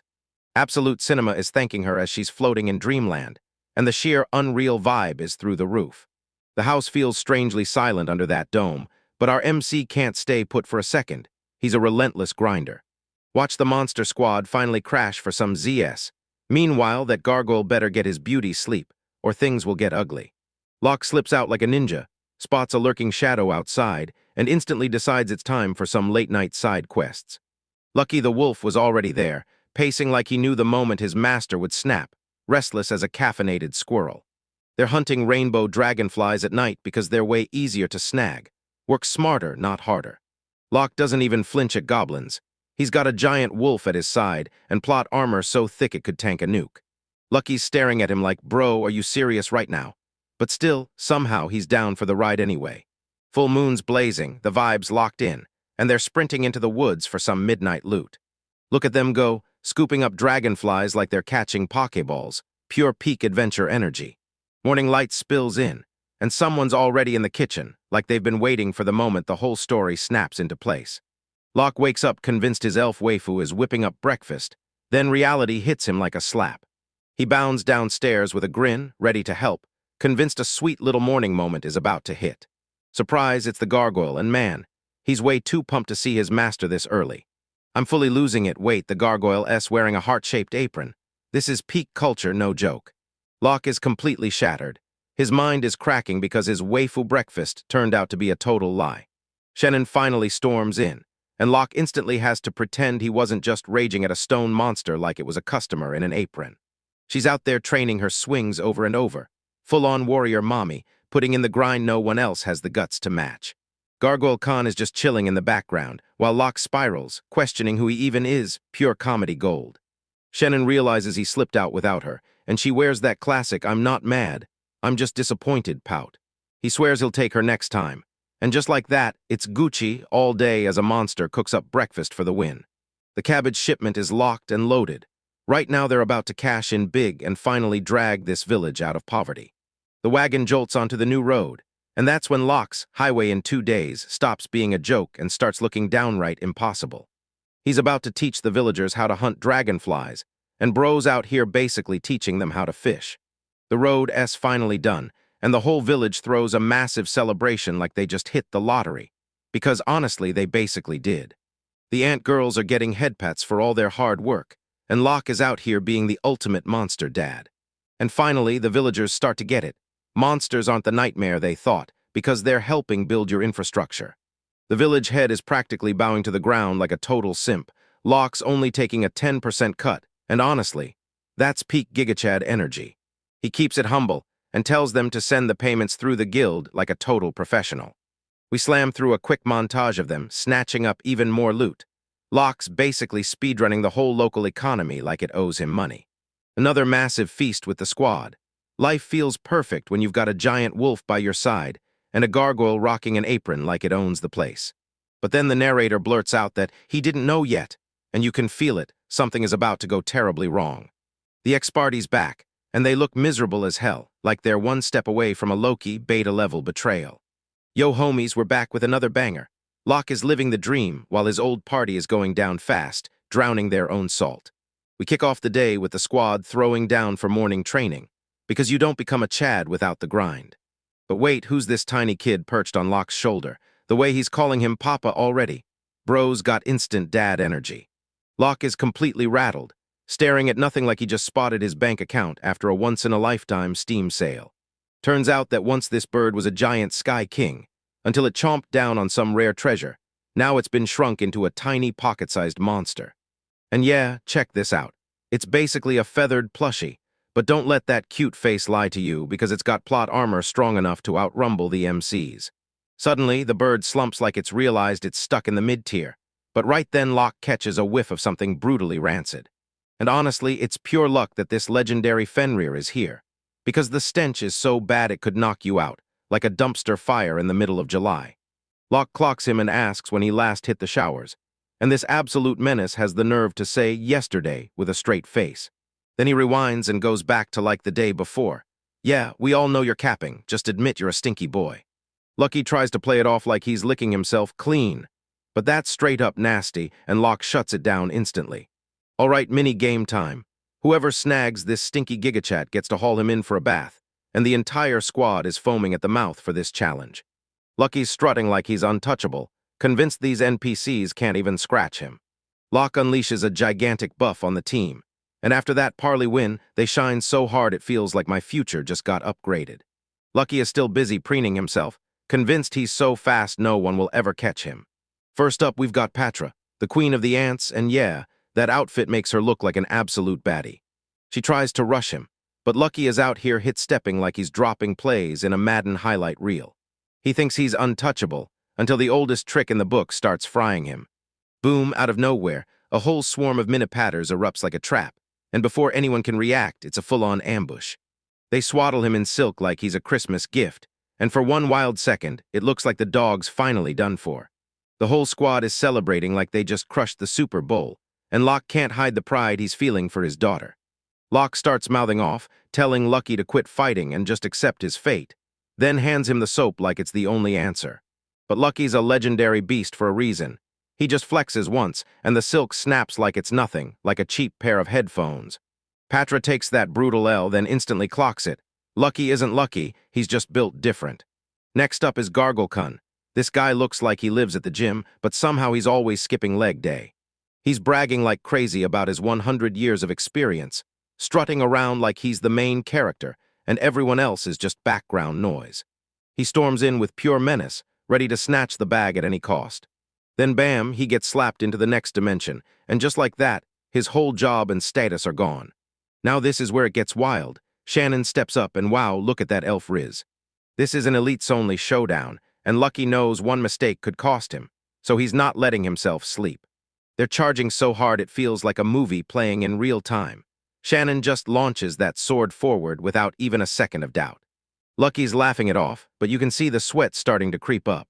Shannon kicks it into overdrive, launching a wild flurry of attacks.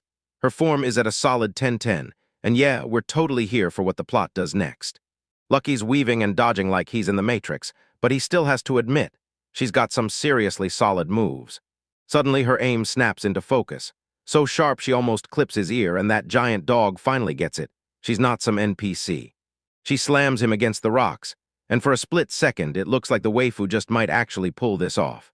She's got the sword pressed to his throat, ordering him to take his bath. And yeah, I won't even lie. If she pointed that attitude at me, I'd probably let her boss me around too. But psych, Lucky is on her in a flash, and if this were real, her head would have gone flying, cause she just got totally outplayed. Shannon shrugs off the loss like a total champ, and under Locke's guidance, you can practically see her leveling up in real time. At last, Lakva's Lucky steps onto the stage, and the stakes have never, ever been this high. Locke yanks out his daggers like, fine, watch this, and you can tell he's about to pull off something badass at last. Oh, sparkles explode in the air, and you just asterisk know some hilariously cheesy MC routine is about to hit any second. Lucky starts sniffing the air like crazy because it smells like flowers, and pure confusion is written all over his face. The bird is back, perched on Lucky's head like it pays rent, acting like it owns the whole damn place. The little guy showed up with a sleeping flower, and Lucky's already starting to feel like he hasn't blinked in an entire all-nighter. He's going down. Yeah, the big bad wolf is officially out cold, asleep on the job. Locke doesn't just win. He outsmarts everyone like a tactical genius, or he dodges the rules like a downright dirty cheater, and either way, you still see the W. Now the whole squad's geared up to scrub that dog like crazy until he's shining like a starlight jewel. Meanwhile, while everyone else is having fun, we cut to the trash squad. Isaac rages in their carriage, punching the walls like a salty loser. The red-haired mommy and the blonde girl are already done with his weak beta energy. Isaac is seething over Locke betraying them.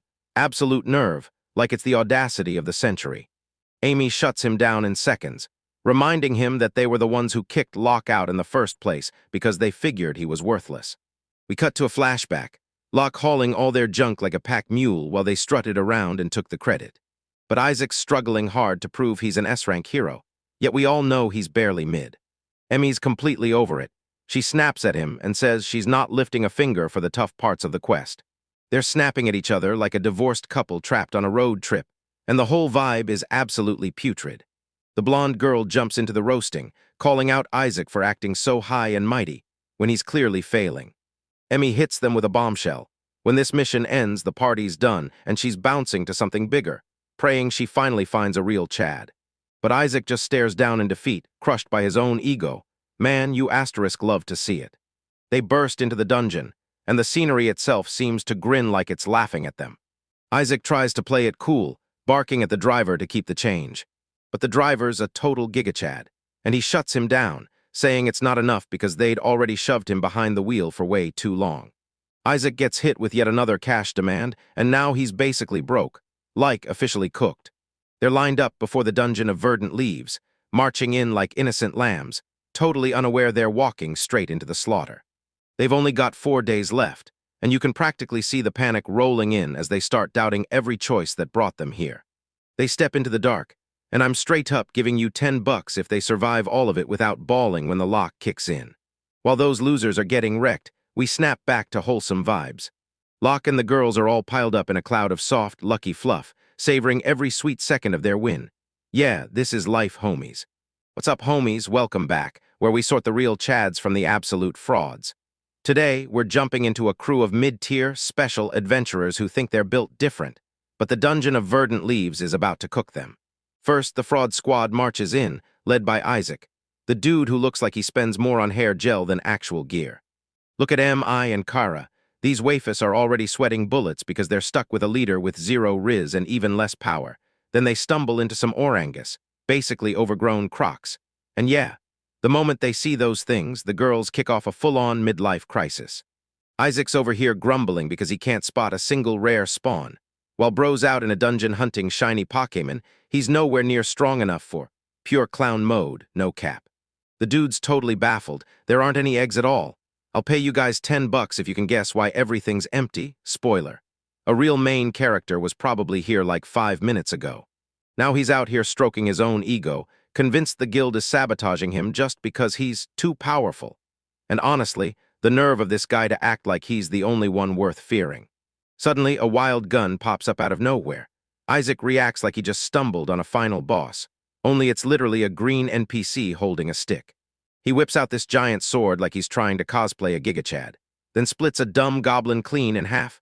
Cool flex, bro, but good luck pulling that move on something that isn't basically running on negative IQ. Uh-oh, the party's getting packed. Then a goblin knight barges in and Isaac's face screams, "Wait, I'm not him." That's what you get for skipping the tutorial. Look at this goblin knight.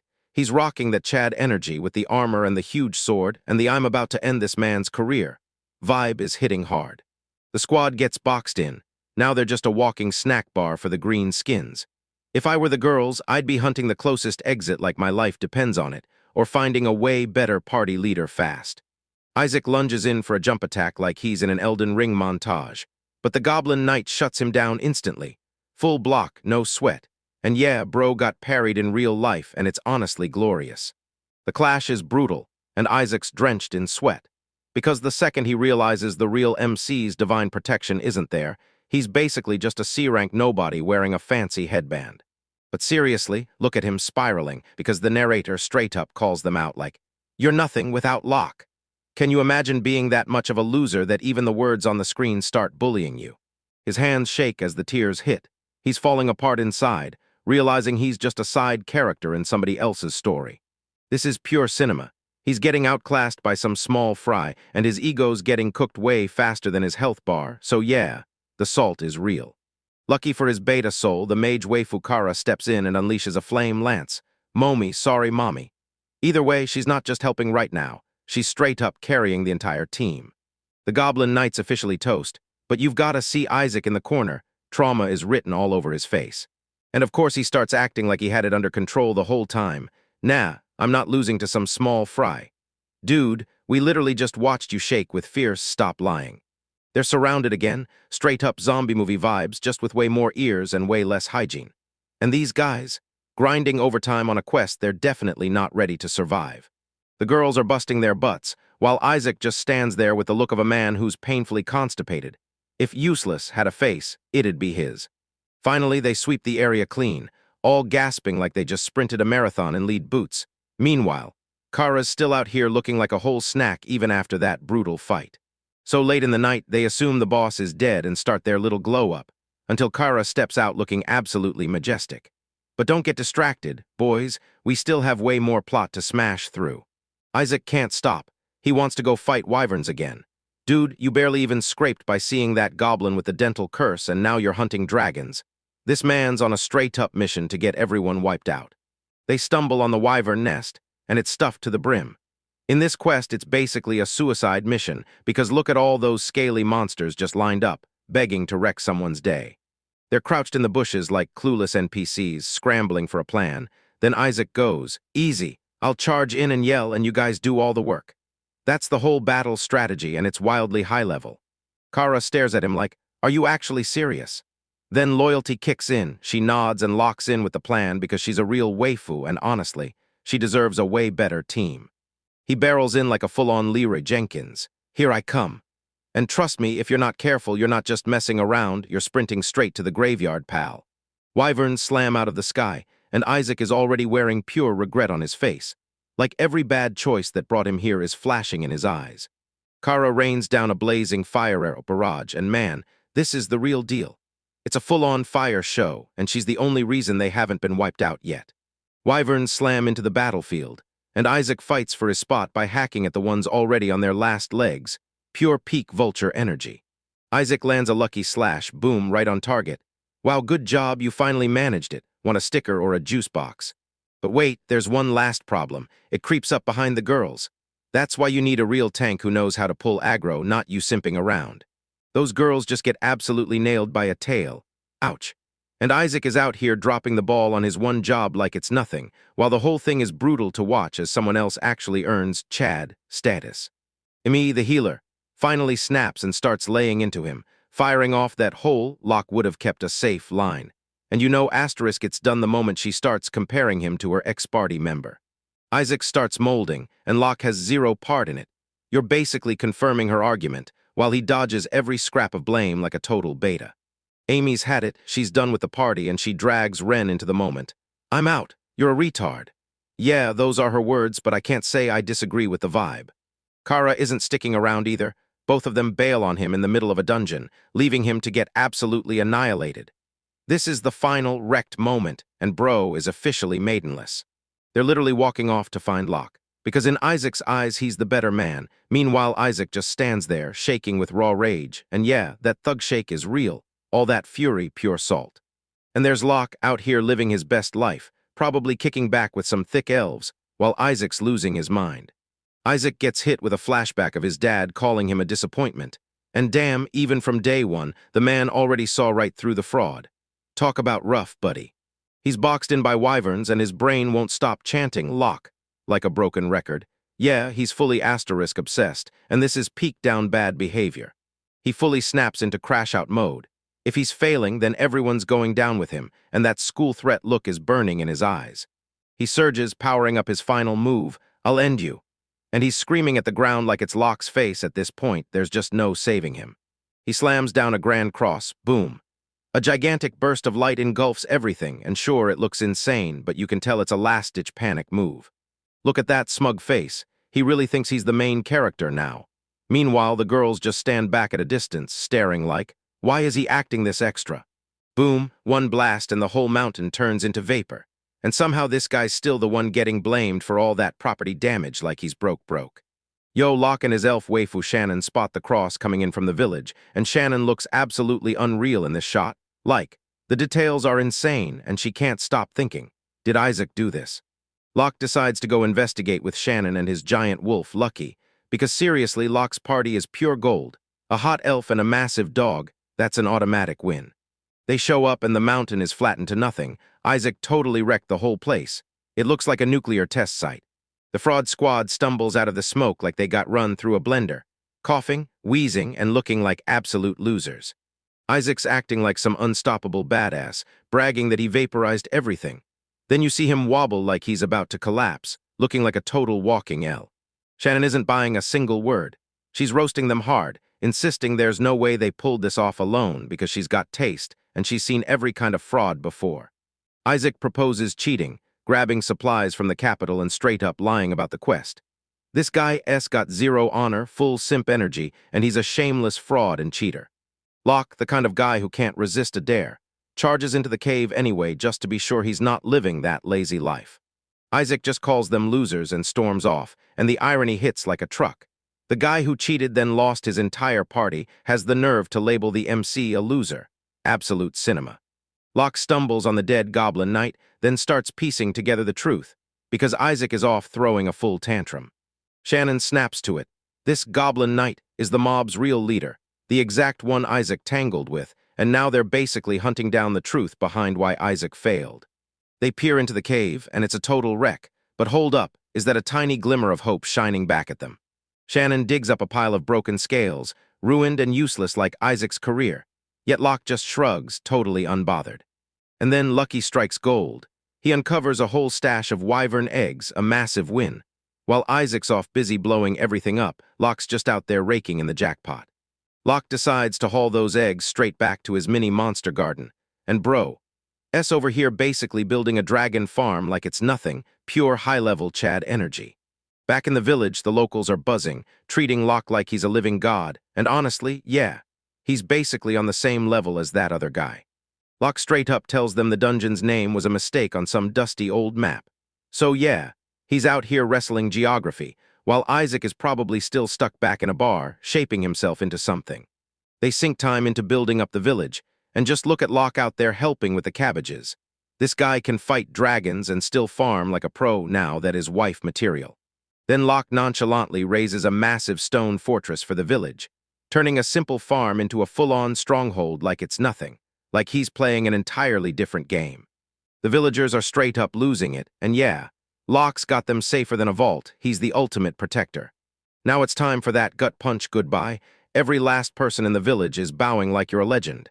And yeah, this is the moment you realize you've absolutely peaked as an MC. They even renamed the whole place to Shishino Cabbage Village. Yeah, it's weird as hell, but once a Chad builds you a castle, you don't question the name. The whole place erupts in goodbye waves as the squad rolls out. Look at those smiles. After all that Isaac toxicity, this wholesome moment is exactly what we needed.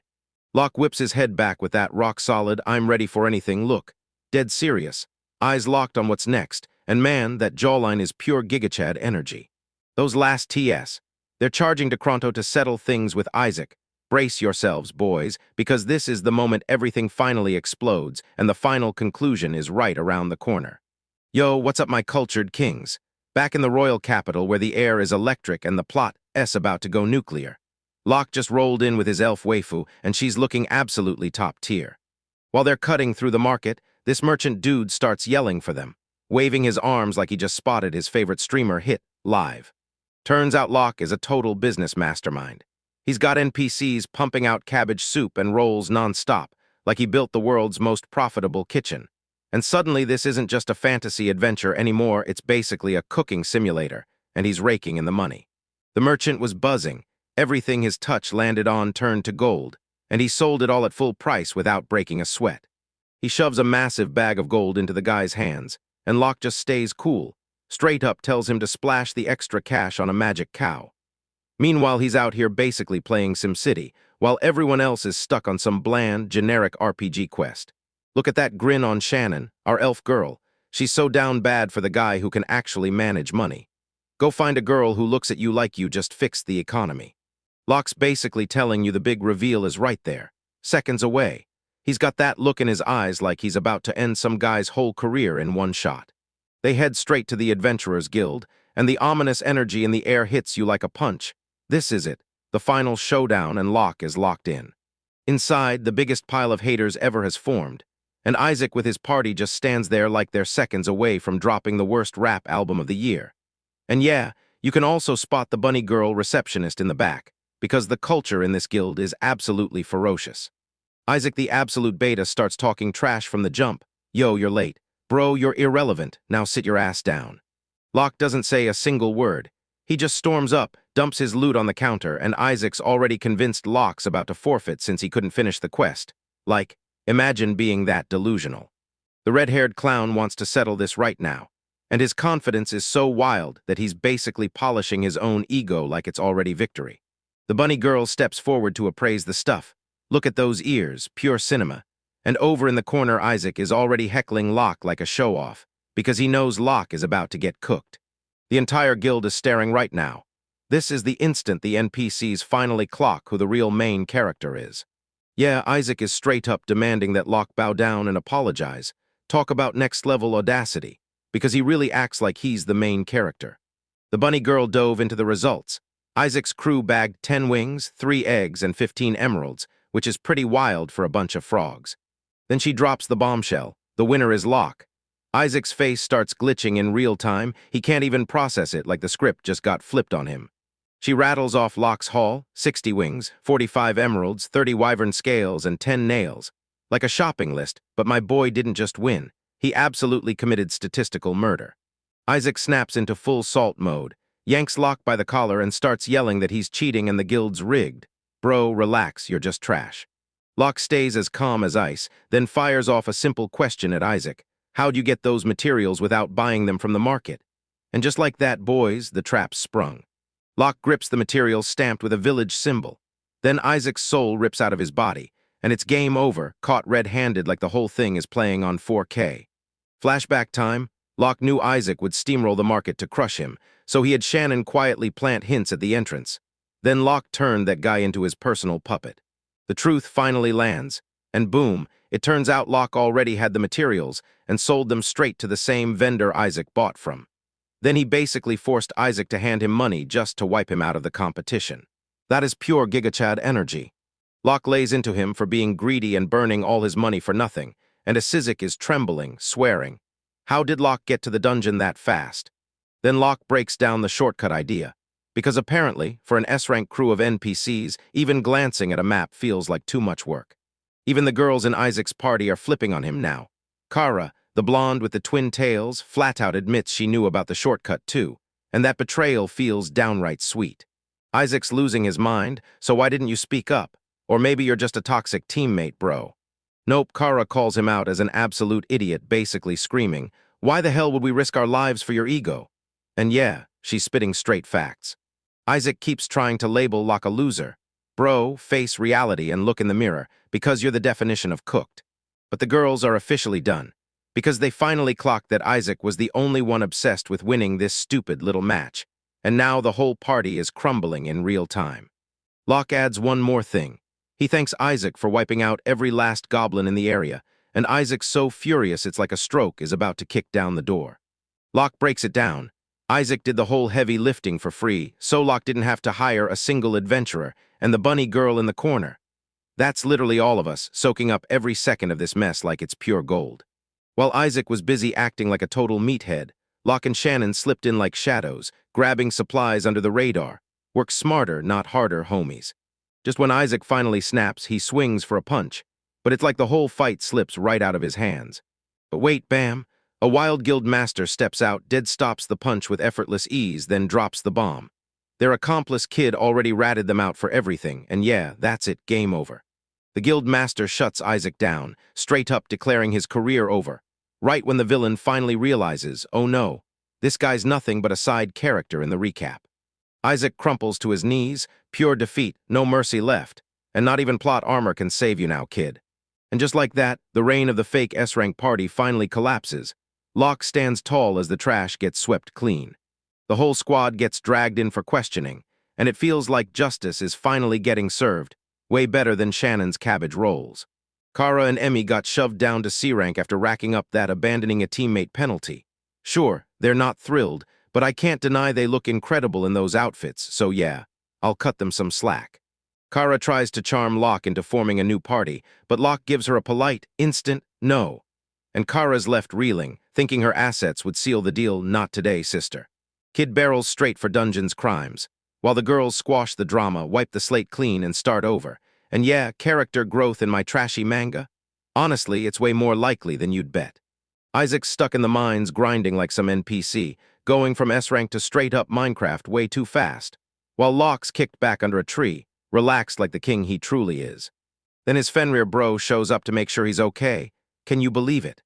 1 minute you're dealing with problems, and the next your best friend is a giant, cuddly fluffball with absolute goals.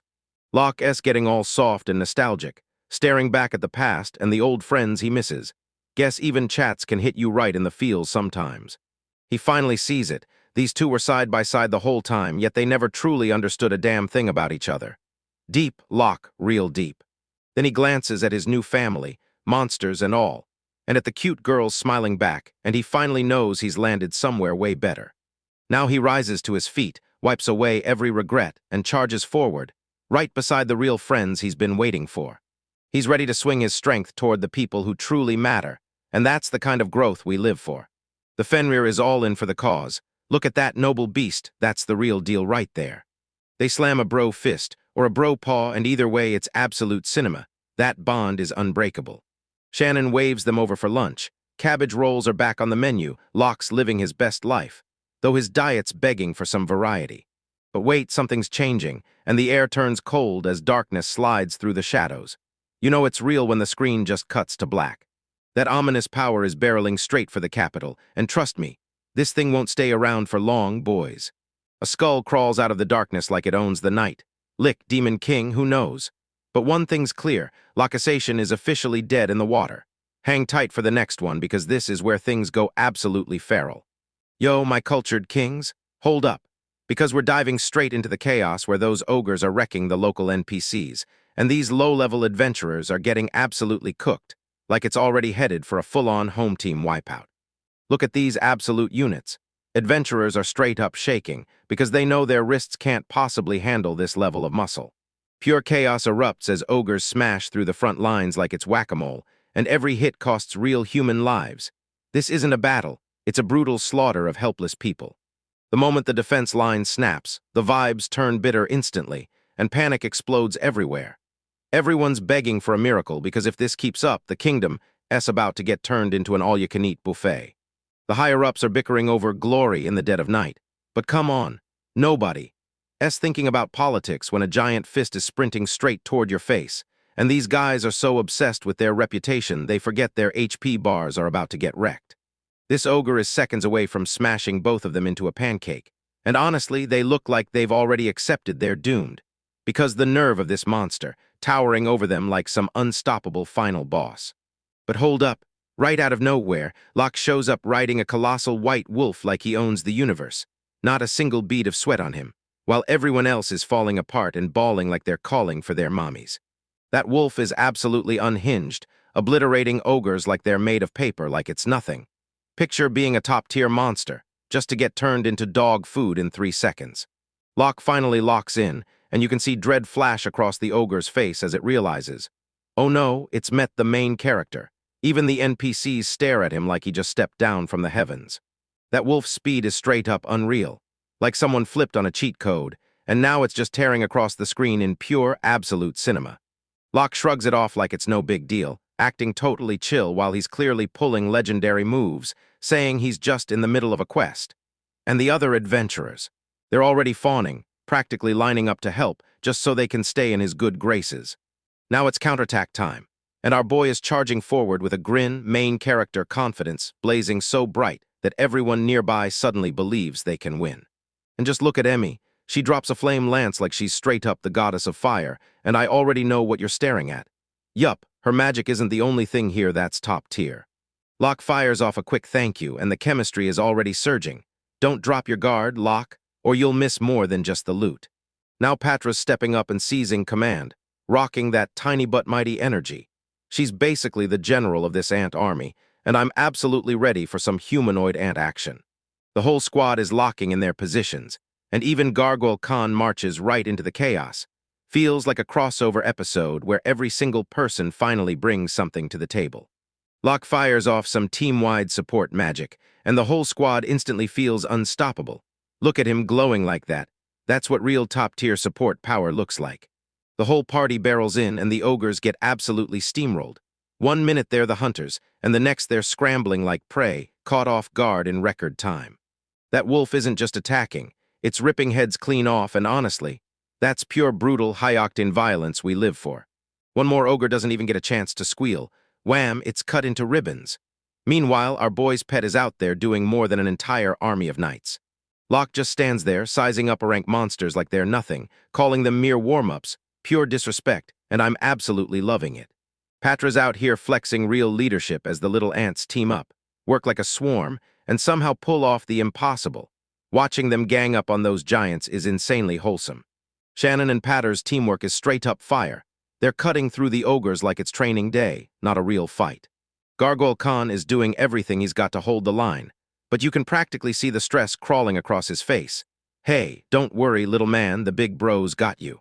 He fires a wind bullet, boom, total flop, 0 damage, absolute disaster. Then he stares at his own hands like, I'm cooked. Locke and the wolf are quietly cracking up at him. His powers are still sealed, so he can't even use what he used to be. Man, it's a brutal life going from monster to a full-on mascot. And just like that, the battlefield clears out, and the whole place erupts with cheers. While Locke stands there, calm as ever, like this is just another Tuesday, and everyone else is staring at him like he's a full-on hero. But Locke isn't just messing around. He's using his brain, staring at the chaos, and asking why a horde of ogres suddenly slammed into the kingdom's gates. Something's seriously off, and it has nothing to do with that elf girl's lunch. The Saintess finally arrives to patch up the wounded, shining like a perfect innocent. But come on, we both know she's really here to chase that cloud. She straight up demands they buy her new clothes instead of even saying thanks. And yeah, she's a total gold digger. But come on, with looks like that, she's probably slipping right through. After all the work is done, the Order of the Knights finally swings in. Classic PCs, always late on purpose so they can swoop in and steal the credit. Marcus, the so-called leader, has that stuck-up noble swagger like he's born better than everyone else. And the second you see his face, you know he's about to be trouble, big time. He instantly starts barking orders, demanding they verify the corpses, then grins. Translation, we're taking your loot and your glory. Stay mad. The adventurers are fuming, but Marcus doesn't even flinch. He's got that, I'm the law aura that makes you just wait for someone to humble him fast. Back at the guild, Titus is in pure rage. He's slamming tables and screaming, because Marcus is basically stealing from them right out in the open. Marcus just sits there playing bureaucrat, claiming it's all for the investigation. And yeah, bro is basically the textbook definition of a mid-tier villain. He tells them, straight to their faces, that the money they got was way too low because it wasn't even a real quest. Like, the audacity on this guy is honestly unreal. Titus yanks him by the collar, and for one heartbeat I swear we were about to watch a full-on brawl. Then Marcus flashes the Order of the Knights card and talks big like a straight-up coward. Thank goodness this thick bunny girl's secretary dives in to calm everything down.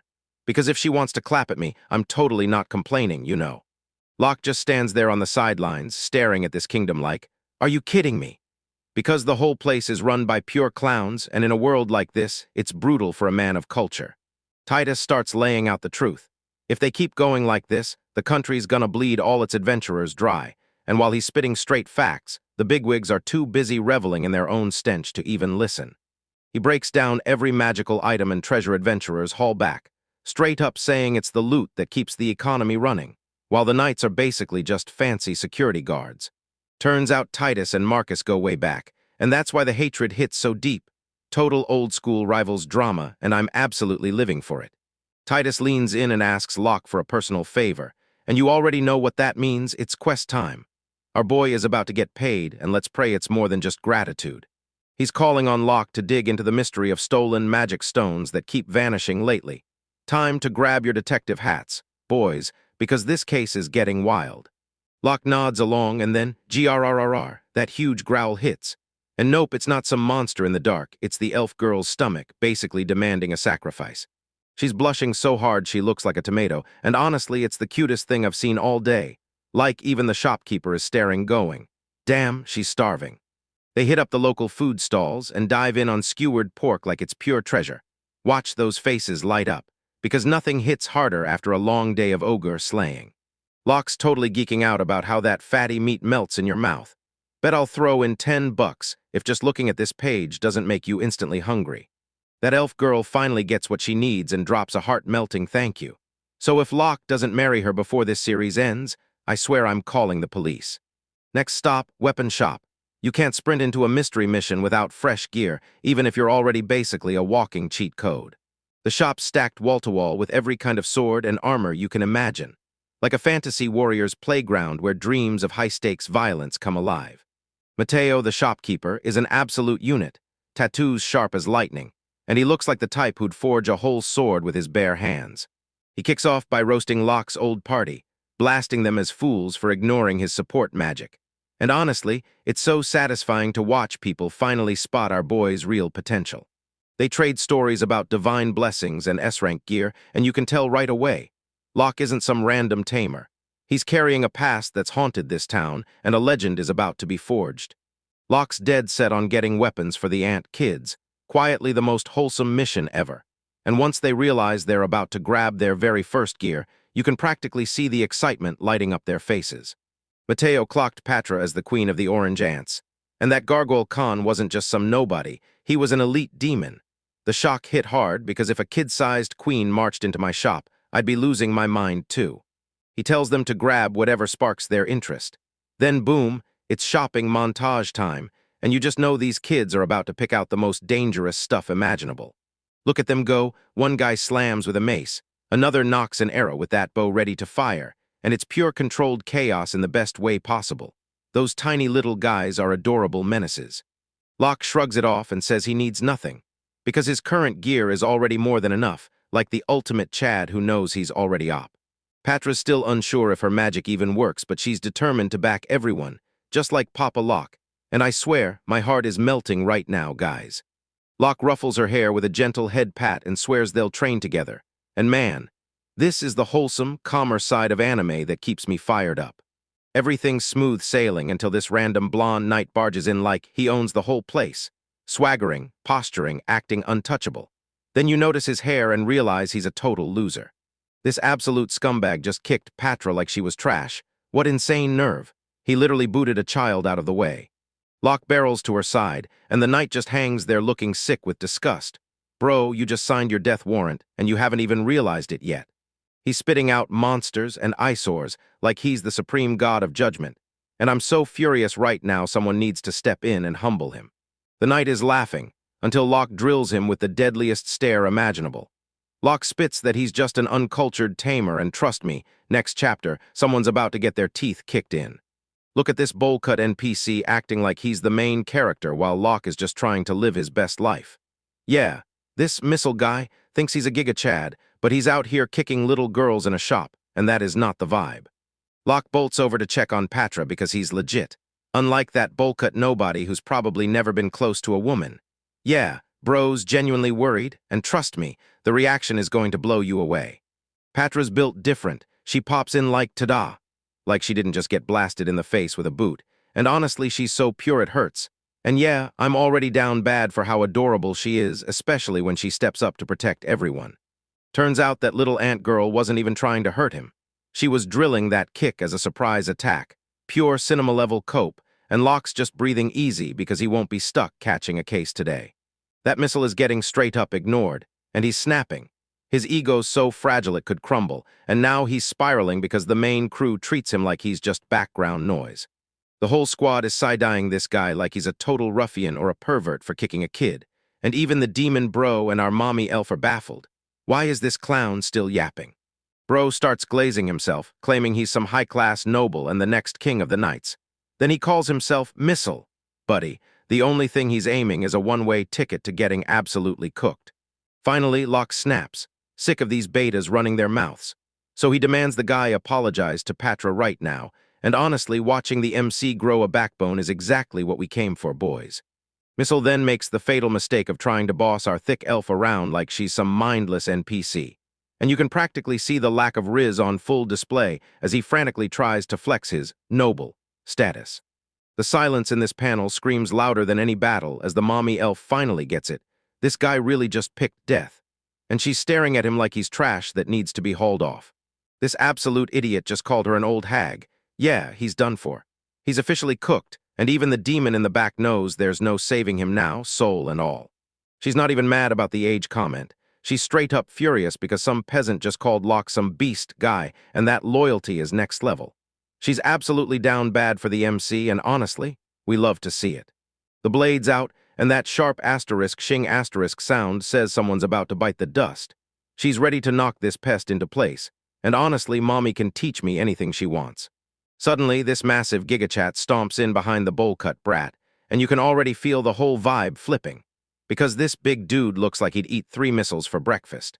Missile thinks his savior finally showed up, but the captain looks like he's moments away from dropping a world-class humbling on everyone, and even the whole squad just stands there, staring as the chaos plays out. He got slapped so brutally his words glitched into a typo, Thurry's peak comedy, and honestly that's the whole definition of fucked around and found out, and I'm living for it. The captain's a real one. He straight up bows and apologizes for his subordinate's smooth move, while Patra back here is roasting the whole thing, saying that Kick was weak, and that's ultimate emotional damage.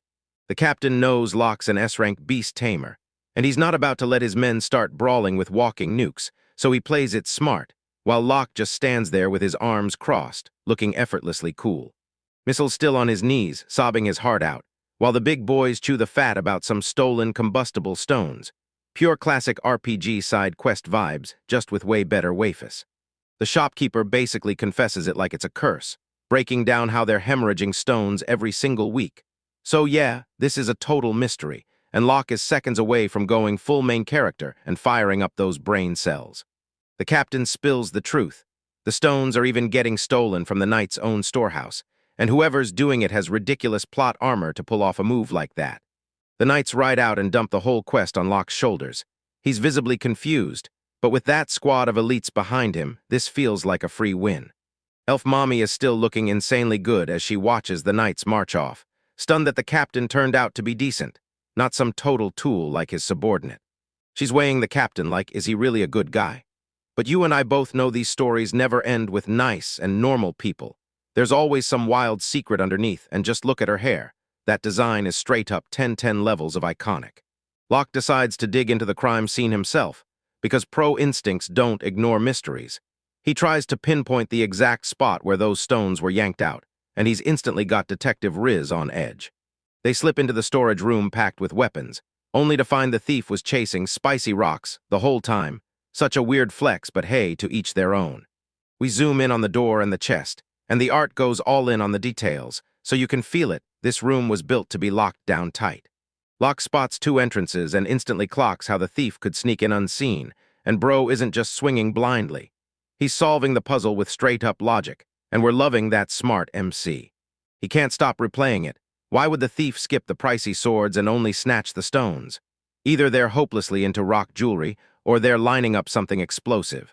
The shopkeeper shows off a chest locked up tighter than my wallet after a Steam sale, meaning the thief didn't just grab anything.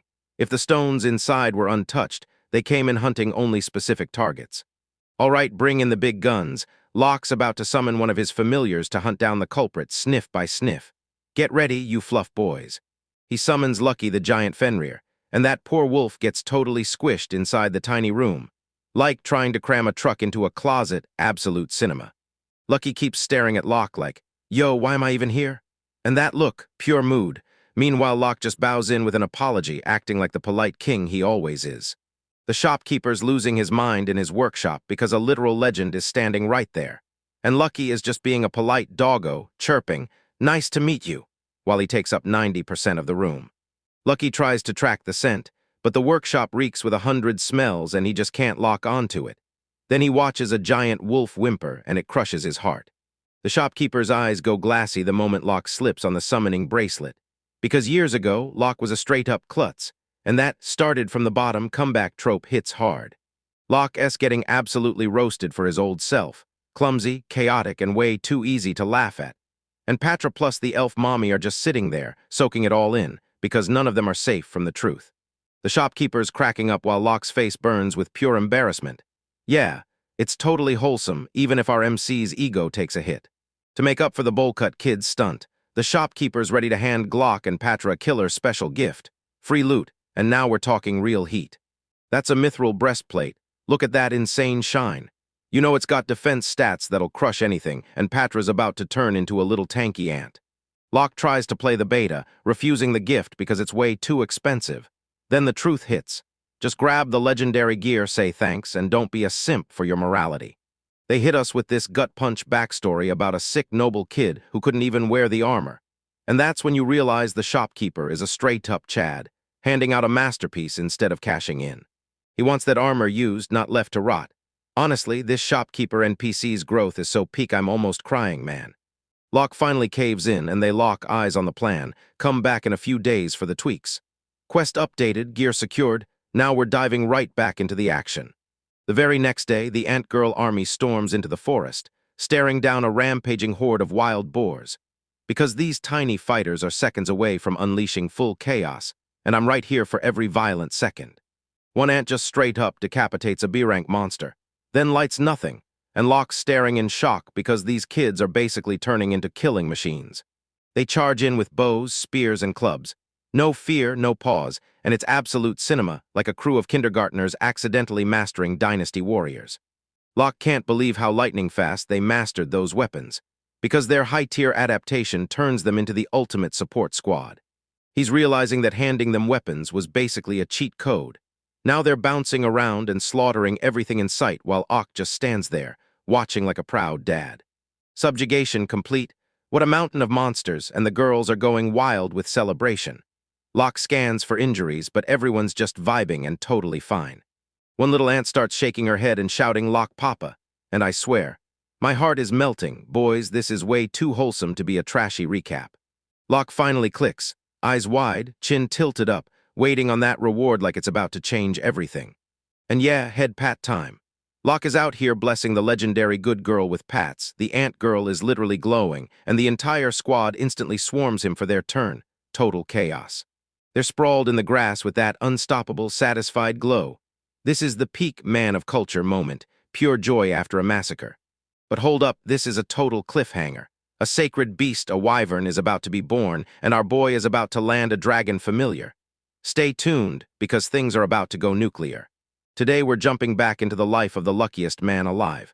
Because the mystery eggs finally start to crack, and when they do, it's a straight-up explosive opening. Just look at these tiny baby wyverns bursting out, already more useful than half the NPCs in this town, and Locke is standing there like a proud dad, grinning through the chaos. The entire squad is losing it because the family just dropped a massive expansion pack, and the vibes are straight up perfect. Our boy just snagged a holy wyvern as his familiar. Boom, straight up massive power boost for the whole party, and you've got to be kidding, that's the kind of luck that feels unreal. Locke's out in his own dimension like, time to run SimCity, stacking upgrades with banana tree farms and mines because dude knows resources are everything. The whole landscape lurches and shifts, then bam, a steaming hot spring and a mine just pop out of nowhere like the world snapped open. That's pure cinema. Now that he's got his own personal mind, he's racing to forge legendary gear, like this guy is straight up speedrunning the endgame. With the upgrades finally locked in, Locke and the elf, Waifu Shannon, hit the road straight back to the guild to grab the bag and cash in on their last quest. They're back on Lucky, the giant wolf, and Locke's already salivating, plotting how to whip up some thick boar steaks for dinner. But just like that, Lucky slams on the brakes. Something feels off in the air and his instinct screams sus. They stumble into a creepy graveyard, and right over the headstones floats a ball of fire. Seriously, that's the biggest red flag I've ever seen. Lucky couldn't care less about ghosts. He just hurls it straight into the spooky zone like it's nothing. They roll up to the graves, but the fire dies out like a ghost, gone in an instant, leaving everyone staring around like, what the hell just happened? First, check out Shannon clinging to Locke's arm like her life depends on it. She's terrified, and right now she's painfully desperate for protection. She straight up admits she's scared to death of ghosts, and that mortified blush lands like a critical hit straight in your chest. Locke lands the legendary head pat on her, straight up Riz mode, calming her instantly and whispering that she's safe with him. And yeah, that man is an absolute Chad. Then they spot one grave that screams, Great Sage Demore, and you instantly feel it. This is about to be some major plot armor lore. Turns out this Demorty lady was basically a walking legend. She didn't just help build the country, she forged the whole thing from the ground up. They say she was breathtakingly beautiful and genuinely kind, and just seeing that silhouette makes it obvious. Back then, the culture hit like steel. Apparently, this absolute Shattet just marched into the Demon Lord's castle alone and bullied them into signing a peace treaty. Pure, shameless audacity. Locke's not buying it for a second. He's convinced this is just a wild, overhyped fairy tale, while the girls get shoved into nasty little stereotypes. The sun's sliding down, so they ditch the plan and run, before the real monsters crash the party. They finally stumble back to the guild, only to find some bowl-cut NPC raging non-stop at the counter, making a total scene. This obnoxious noble keeps harassing the bunny girl receptionist, throwing a tantrum because he's a total beta who can't stand being told no. He tries to pawn off his trash like Locke's his personal errand boy, pure disrespect, no breaks. It's a sewers cleaning job for just 30 gold coins, and even Locke can't believe they'd try to pass that as a fair deal. Then this clown actually has the nerve to call the bunny girl useless and ugly. Bro's basically begging to get cooked. And yeah, he just hit the worst possible timing, because that bunny girl is unleashing pure, menacing rage, and she's about to wipe this guy's whole career off the map. She flashes that terrifying customer service smile, like, I'll bury you, and the noble is straight up trembling on the spot. He bolts out of there like a simp getting shut down, and the bunny girl snaps right back into her sweet, innocent act. She's secretly boiling with rage as Locke studies the quest, and then the truth hits him. He's got to wade into the real, literal trenches. The whole squad plunges into the sewers, and trust me, the smell is so brutal it's basically absolute cinema in the worst way. Locke fires off his magic to track down the combustible stones they've been hunting, and just like that, he proves he's the only one putting in real work. Shannon decides to head to another area to be helpful, and that's exactly when the plot starts swinging into fan service territory. She tries to show off her balance, spinning like a ballerina on that slick floor. Then she's instantly done for and starts to topple. Locke moves like a god, snatches her princess style out of midair, and it's peak romance. No debate, boys. Shannon stares up at him like he just unveiled her whole future, and now she's completely bricked up with love. Locke lays into her for getting overconfident, yet he keeps her pinned close, because the Riz is absolutely off the charts. Look at her, she's melting right in front of him because his face is so close, she can't even get a single thought straight. That doki doki heartbeat is going absolutely feral. This sewer's sexual tension is so thick it might as well be measuring methane levels. They finally turn back because the place reeks like garbage, but Shannon is not okay with the way her savior's situation is going. Then Locke drops the ultimate move. He invites her to join him in the hot springs, and honestly, my man's a certified gigachat because Shannon is absolutely spiraling. So Relexia, yo, what's up my cultured kings? We're back with another one, and today your boy's out here stacking baby dragons like Pokemon. The MC is showing off Beast Tamer Riz on these wyverns, joining with a gargoyle-looking guy who looks like he hasn't slept since the Sengoku era. This winged gigachat's out here claiming he can haul the entire squad on his back. Absolute unit energy, no question. And look at Shannon. She's already down bad, spiraling about a hot springs trip with our boy, Mommy. Sorry, Mommy. She's pretending she's cool and casual, but we both know she's one heartbeat away from going all in for the MC's plot armor. They kick off into the skies, and honestly, I'd let that gargoyle sweep me up too, just to sit that close to those assets. Shannon's out here living her best life while the gargoyle eats up all the heavy lifting. Because yeah, this is the friendzone final boss, no cap. The night skyline is pure cinema. So many lights blazing that the whole city feels like a legendary spotlight reveal. They're flying over the kingdom like they paid rent with their wings. Honestly, must be nice having a mount you don't have to fork over $50 for in DLC. MC's just soaking in the view, totally oblivious, while his waifu locks onto him like, let's make a family, eyes screaming it loud. Gargoyle Bro is getting all choked up, because after 1,000 years of just standing there, he's finally being useful for something that actually matters. People are buzzing about a seal and flying together in the future. Yeah, it's a ton of yapping, but don't worry, we're here for the plot twists. MC's locked in a wild daydream, one where a familiar can carry his giant ego and haul his dog too, no compromises.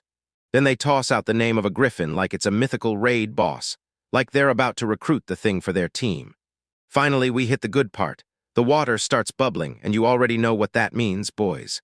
It's hot spring season, and the vibes are about to explode off the charts. Oh Lord mercy, look at Shannon's absolute mountain peaks. That artist knew exactly what they were doing, and they did not hold back.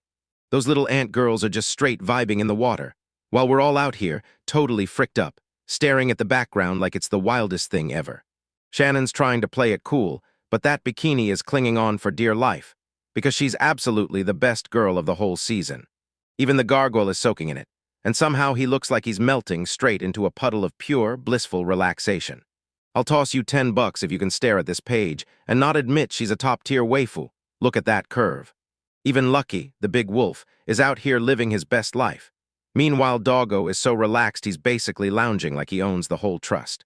Shannon and the kid are messing around, while the MC just sits there acting like a total beta.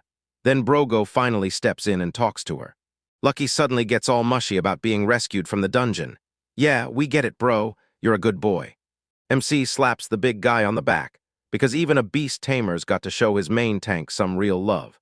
That wolf is practically glowing with pure happiness. Or maybe it's just the steam rising off the water, sending off that bright, wild vibe. Then someone plops in a cannonball and completely nukes the vibe. Bet it's one of the chibis, stirring up pure chaos. The very next day, Patra's little ant girl pops out in a fresh new fit, and she looks so ready for her own spin-off series that it's borderline unreal. The blacksmith Chad hammered out tiny armor for the ant squad, because even NPCs deserve a serious defense buff. This dude's a straight-up legend. He crafts gear for kids just because it makes him happy, the ultimate father figure energy. The girls are absolutely buzzing, but that blacksmith won't see a single coin. Like, can you believe the nerve of this man, being this wholesome and getting paid nothing? The MC refuses to back down and shoves a pouch of gold into his hands, more than that guy probably racks up in an entire year. He tells everyone he quit his S-rank party, and let's be real, if those guys think they can replace him, they're completely done for. Suddenly, the whole situation collapses, and someone erupts in screaming like they just got robbed of a 50-50 in the most brutal gotcha game imaginable.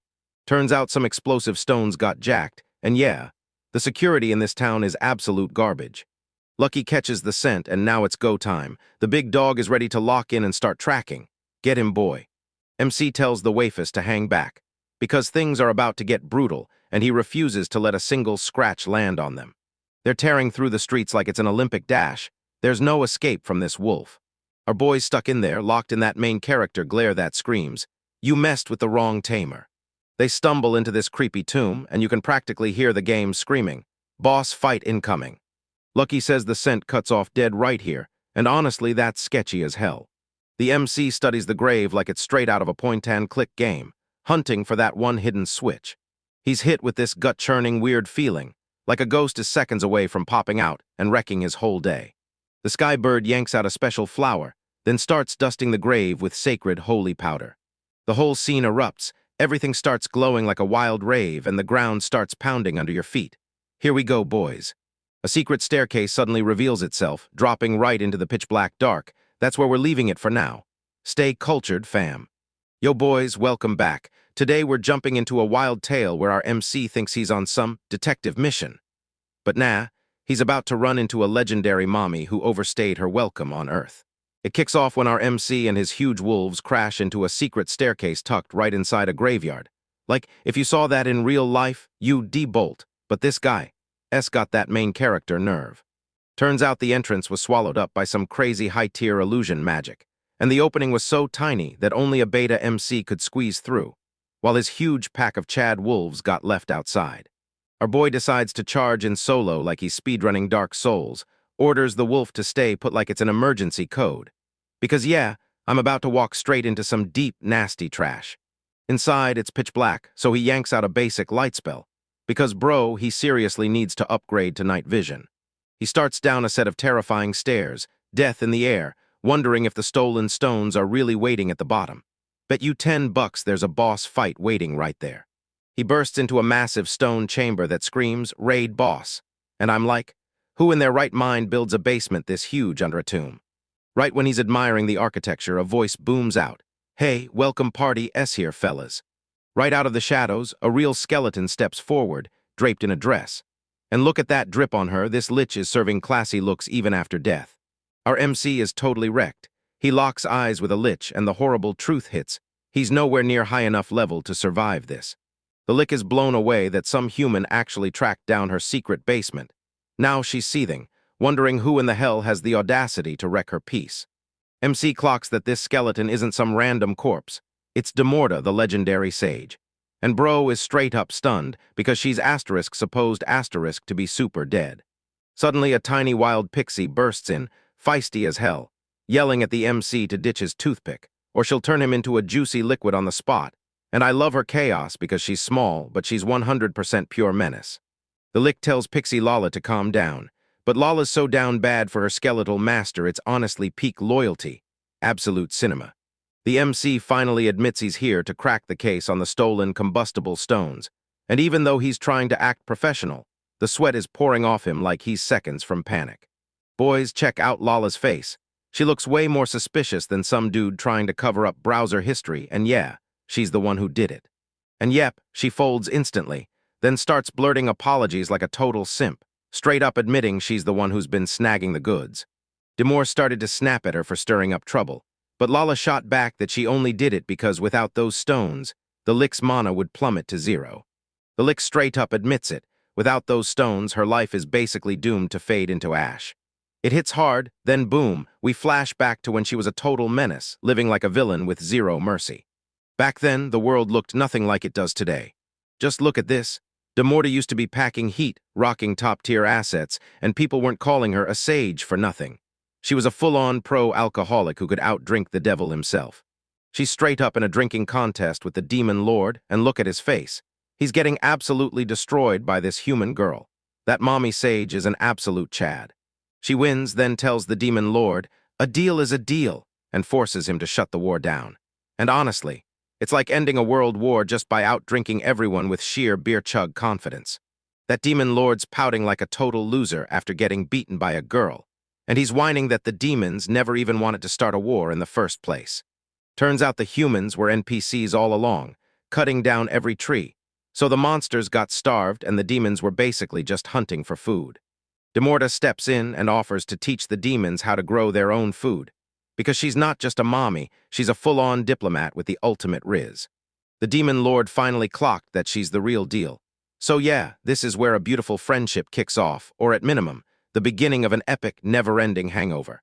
The war finally ends, everyone digs into a feast, and Demorta rushes back to her lab to unleash some serious nerdy research. She adopts an apprentice named Lydia, and wow, she's already looking like a top-tier waifu, kind smile and all, and you can tell trouble's coming the moment she starts winning people over. Demorta had a thing for Lydia, because Lydia could actually talk to people, while Demore was too busy getting drunk on sake to socialize. They were pouring their heart into magic to make the crops shoot up faster, pure, wholesome vibes. But yeah, you can feel the plot twist crawling closer.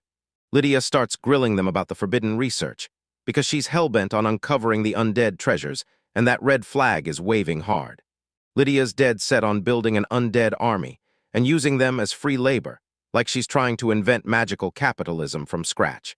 Demorta slams it shut on the spot, saying the research is too deadly to ever finish, like she's got Damie-mommy-level authority controlling the whole room.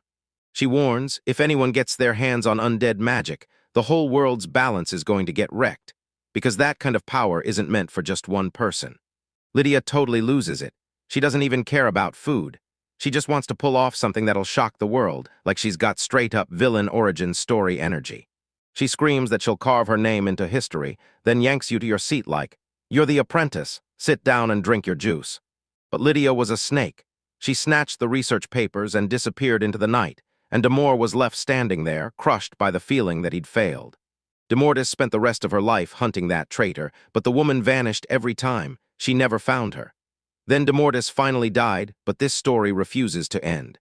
Because her magic was straight up broken, she wouldn't stay dead. Her soul sank into the dirt and clawed her way back up as a lick, refusing to take the L like it owed her money.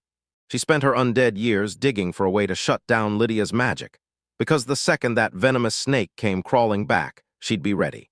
But turns out being a skeleton is brutal. Her mana was sputtering, and she was hitting the wall fast. She was done, ready to give up and turn to dust for real. So she flat out collapsed onto the floor, determined to die this time. That's when she finally crossed paths with Lala, and that tiny pixie shot straight into her tomb like she had every right to rule it. Yeah, Lala was freaking out, because a talking skeleton is totally not on the cute fairy checklist. Demort stayed totally calm. She even welcomed the tiny guest. Then she clocked something weird about Pixie's wing. Lala gets super defensive, convinced her wing is the reason everyone's staring and judging her. Poor girl's absolutely drowning in insecurities. She's drowning in shame because she can't even fly right. At this point, she might as well be a ground-type fairy. Demorrid tells her to focus on the bright side. At least she's not a literal pile of bones. She's out here trying to be a supportive skeletal mommy. Demordy flicks her magic and bam. She shows the pixie her real human form, and even as a ghost she's flashing that smile like she's packing top-tier riz. They introduced themselves, and the connection sparked instantly, because Lala finally found someone who wouldn't judge her for her broken wing.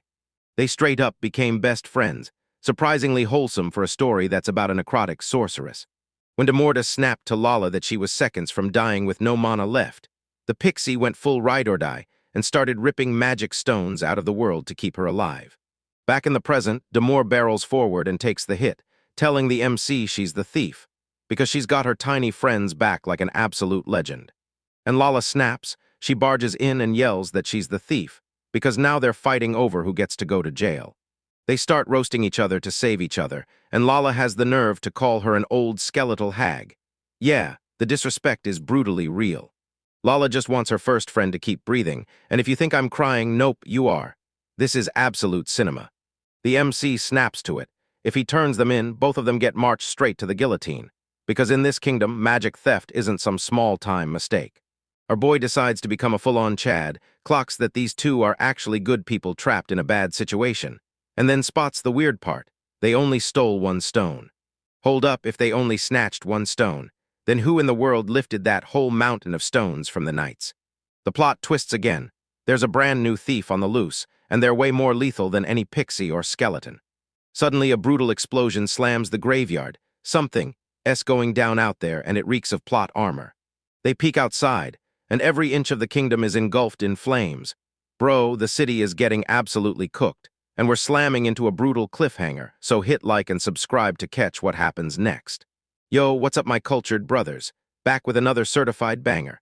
Locke's finally stepping up, letting these NPCs know you don't mess with a beast tamer who's got a full-on monster harem. It kicks off with the kingdom getting absolutely cooked, flames everywhere, while our MC and his giant wolf are just chilling with a skeleton lady who's got more riz than the entire royal guard combined. That skeletal mommy Demore is trying to tag along. And honestly, if she's bringing this much legit, bone-crushing energy to the team, who are we to tell her no? Meanwhile, the city's in total chaos. Monsters are rampaging, and these poor low-level NPCs are getting smashed by 5 werewolves and goblins at once. It's basically a straight-up skill issue. The local guards are shouting at everyone to run, but honestly, they look one bad bite away from being the first thing served. One guard thinks he's him for a split second and lands a hit. Then the monster just gets back up like it's strapped on plot armor, and bro is practically quaking in his boots. Right when he's seconds from meeting his maker, this goblin-looking freak suddenly springs in, claws flying, no mercy, and it looks like he's finished. Hold up, this is absolute cinema. A giant hammer straight up smashes in out of nowhere and flattens that monster like a pancake. And just like that, bunny girl nighttime, look at those ears, look at that armor, mommy, sorry, mommy. She's out here hauling the whole defense on her back, while the rest of the adventurers have completely vanished, pure, carrying the squad energy. Locke finally rolls in, and Rika stares at him like he's the last slice of pizza at the party. Yeah, she is absolutely down bad for our boy. She breaks it down fast. The knights messed up big time, and every monster corpse they were guarding has risen as undead.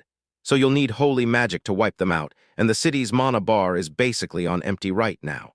Reinforcements are nowhere near, so the city's basically a feast laid out for the walking dead. Riche charges right back into the chaos like an absolute Chad, and Locke and the skeleton lady are stuck scrambling to figure out what happens next. Locke finally pieces it together. This whole nightmare traces back to Lydia, who's been snatching combustible stones to fuel an undead army, and honestly, she's the toxic ex from hell, only now she comes with necromancy. She's straight up using the stones like a power source for the monsters. Seriously, the audacity of this woman is unreal. Locke finally snaps, no more holding back, and calls up his whole squad right now. It's showtime, boys. Bro, look at this lineup. Pixies, an elf waifu, a demon bro, and those adorable little ant girls. It's like opening a gacha pull, except every single card is an SSR. Damorta, the skeleton mommy, decides to flex and plummets a whole castle of hellfire. That flame pillar is so huge. If you aren't getting turned on by this magic, you're basically just an NPC. Locke rolls up and introduces his brand new undead ally to the squad, while Lala the pixie just floats there vibing like it's no big deal. Everyone's baffled. But honestly, when the magic looks this sick, nobody bothers asking questions. After that monster flex, Demorty starts feeling lightheaded, so Locke just whips out a literal mountain of top-tier magic stones, while Bro keeps flexing his wealth like the ultimate gigachad. With these stones, Dahmer swears she can wrap the whole kingdom in a holy barrier and erase everything, zombies included, like she's hitting a tactical nuke. Locke tells the squad to hold the line. She just needs a little time to chant. And then it's go time for a classic Protect the Mage mission. The squad barrels in. Shannon the elf is carving through ghouls like it's butter, and this is peak action, fellas. Even the tiny ant girls, Patris, are out here throwing hands and grinding hard, and yeah, they're small, but they've got that dog in them. Look at this tiny menace go. She's out here bullying a goblin twice her size, and I can't look away. You love to see it. Locke clocks something strange. When his familiars strike, the undead don't just fall, they vanish on the spot. Finally, real progress. Turns out only the familiars' hits actually land, while the so-called regular adventurers just keep flailing like they're swatting toothpicks, and honestly, it's painfully useless. Locke snaps at Shannon to rally the other adventurers. Now they're all in the familiar game, and somehow Locke is already thinking 3 moves ahead while everyone else is still stuck in checkers. Shannon snaps into it. Her skill lets her lace every single attack with holy power, and suddenly the waifu buff level up hits hard. A ray of hope finally shows up, and the squad snaps the tide in their favor. Turns out they're not just fighting, they're hauling away trash. Their teamwork is next level, straight up scalping the monster count, quick and clean like they're getting a fresh cut at a barber shop. Right when it finally feels like things are turning around, they hear the pounding of horses. Could it be the cavalry charging in? It's the knight's order, and finally the real government steps in to back them up. But wait, check the leader's face. He looks like his browser history just got exposed. Locke instantly knows something's seriously wrong when the knights start aiming their bows right at him. They pull the trigger on sheer betrayal, firing at the very people saving the city. And yeah, these clowns are literally the joke. Arrows are crashing from the sky, and Locke just freezes in pure shock, top 10 anime betrayals coming right up. The arrows slammed into the ground with a brutal thud, yet somehow nobody got hurt. Why? Because Lucky is an absolute unit. He blasted his fur with magic and stood there as a walking meat shield for the entire squad. Total Chad Wolf. Locke steps in to reason with them, insisting they're allies. Yet the knight leader stares back with zero soul, like nothing's even in there. Those red eyes? Yeah, every single one of them has been brainwashed. They're puppets now, and the order is clear. Kill every last one of them. Locke snaps at the crew to knock them out, straight up. And honestly, he's way too kind. If it were me, I'd be cooking up some night kebabs. The demon bro blasts them back with wind magic, trying to clear some space between them. It works for a second, but these guys just keep popping back up, like they've got infinite continues, and it's starting to get seriously annoying. Patra, the sweet ant, is gearing up to defend her Popalock, so pure it feels like the world can't touch her. One of the knights tries to creep up on the MC with a sword, like bro honestly thought he could pull off a stealth strike. Whack Patra snaps her staff into his jaw. Bam, sit down NPC. That knight starts bawling like a baby, screaming at her like a stupid ant. But Patra just snaps Locke into staying on guard, because she's the real MVP. Whoa, hold up. The knight is talking, and he's got them figured out. Locke catches the guy's eyes snapping back to normal. Turns out that classic face-to-face vibe check was all it took to shatter the brainwashing. Locke realizes the spell failed, then he clocks the real fix, raw blunt force trauma to break mind control. Science. Shannon screams at everyone to drop the spells and square up. Then she tells them to sock the knights like, "That's the best strategy we've got." Locke leans in and tells the bewildered knight the truth. Someone dead is controlling them. And while the battlefield roars, Bro is spiraling into a full midlife crisis right in the middle of the war zone. Knight Milsil refuses to fall back. He snaps. I'm a knight and it's my duty to protect the people. And the loyal side guy beside him brings that same reckless, heroic, I'll die for it energy.